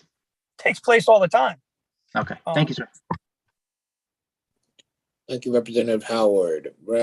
Senator Kissel. Senator, you are muted. Criminy. Thank you, Chairman Winfield. Sergeant Grabinski, thank you for coming to testify and staying with us all day. And I appreciate all your hard work and representing all the men and women that are on the thin blue line that keep us safe. And again, I've stated any number of times, I think people that push certain legislation have the best of intentions. But I think the pendulum has swung way too far. And I think a lot of these proposals push it even farther in the wrong direction. But as much as I agree with you on everything that you stated thus far, probably a little bit more mundane, but on the bill that talks about notifying an individual regarding a death, which we heard heart-wrenching testimony throughout the day. Would you agree with the suggestion that rather than the investigating officer having that responsibility, that it should fall to the police chief to determine who should bring that news in a timely fashion? I wouldn't be opposed to that. Our department, it generally referred to the detectives or the investigators that show up to investigate that. The key is somebody has to make that notification. And it should be in a departmental policy. I'll bet you if you check, it's probably in most departmental policies. I'm very big on that. We doing a lot of overdose deaths. And the first thing we need to do is get a hold of the family. It's the right, decent human thing to do. I will let my guys drive anywhere they need to go to make a notification. It's very important. But yeah, I don't have a problem with the chief pointing it out to who is responsible. I think as long as you have somebody on paper who's responsible, then you can have somebody to hold accountable. Thank you so much for that answer, because I do get the sentiment that we want to do something very specific to remedy that. It's unfortunately that it has to be addressed, but like you said, human decency calls that we have to make sure.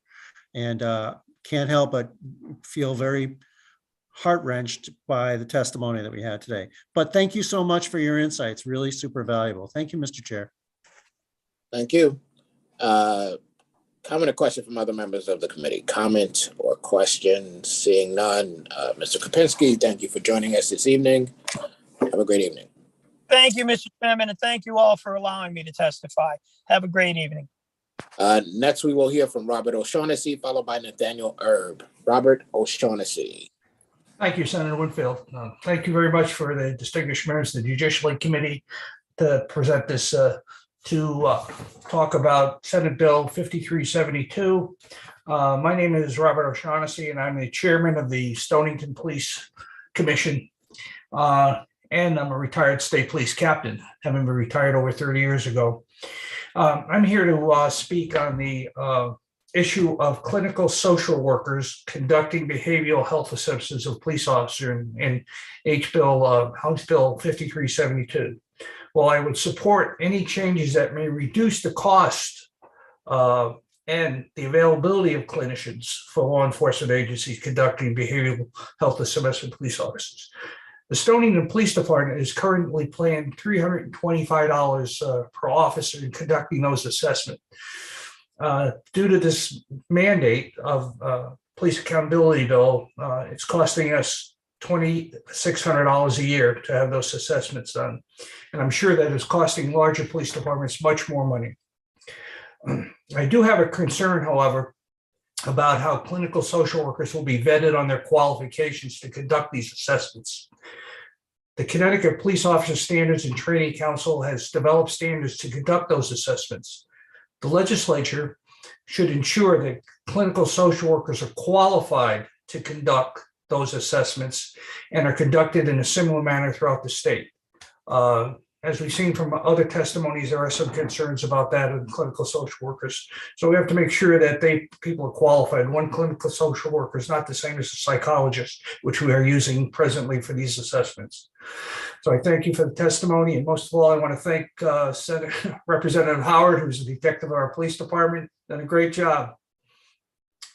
Thank you, Mr. O'Shaughnessy. Comment or question, Representative Howard. Yeah, thank you, Mr. Chairman. I just want to say thank you to our local chairman for his continued advocacy and all the work that he does to bridge the gap between police and community locally. He's on the forefront of that, and I'm grateful to have him here and today and always. So thank you. Thank you, Representative. Further comment, further question, further comment or question? Seeing now, Mr. O'Shaughnessy, thank you for joining us this evening. Enjoy the rest of your evening. Thank you, Senator. Next, we will hear from Nathaniel Erb. Nathaniel Erb, you may begin your testimony. Thank you, Mr. Chairman, members of the committee. My name is Nathaniel Erb, here on behalf of the Innocence Project in support of SB 306. SB 306 will protect against tactics known to coerce and deceive a suspect into falsely confessing. False confessions have been the leading contributing factor to wrongful convictions nationally. In Connecticut, this has meant the wrongful convictions of Bobby Johnson, as you heard about today, but also the wrongful convictions of Richard LaPointe and Peter Riley. This bill builds on legislation already unanimously passed in Illinois, Oregon, and now Utah, which we worked with law enforcement and prosecutors to pass, as well as rules of procedure in New York and elsewhere. It takes into account the experience of Connecticut's exonerees who were each pressured into falsely confessing through means covered by this bill. It also takes up the call of the Supreme Court in Colorado v. Connolly for the states to address the question of what makes a statement by a suspect in an interrogation room reliable as opposed to involuntary. In Illinois v. Perkins, Justice Brennan wrote that the deliberate use of deception and manipulation by police appears to be incompatible with a system that presumes innocence and assures that a conviction will not be secured by inquisitorial means. We see throughout wrongful convictions that existing procedural remedies and tests of voluntariness are not sufficient to prevent false confessions elicited through deceptive and coercive tactics. Each false confession proven by subsequent exoneration through our work and others, including those of Connecticut's exonerees, had been determined reliable under existing voluntariness tests. SB 306 discourages against the use of these tactics, but it also still allows for the statements procured through their use to still be admitted in court if the prosecution can demonstrate the reliability wasn't undermined. This test of reliability is the key piece that doesn't exist absent legislation, as the Supreme Court has invited the states to address.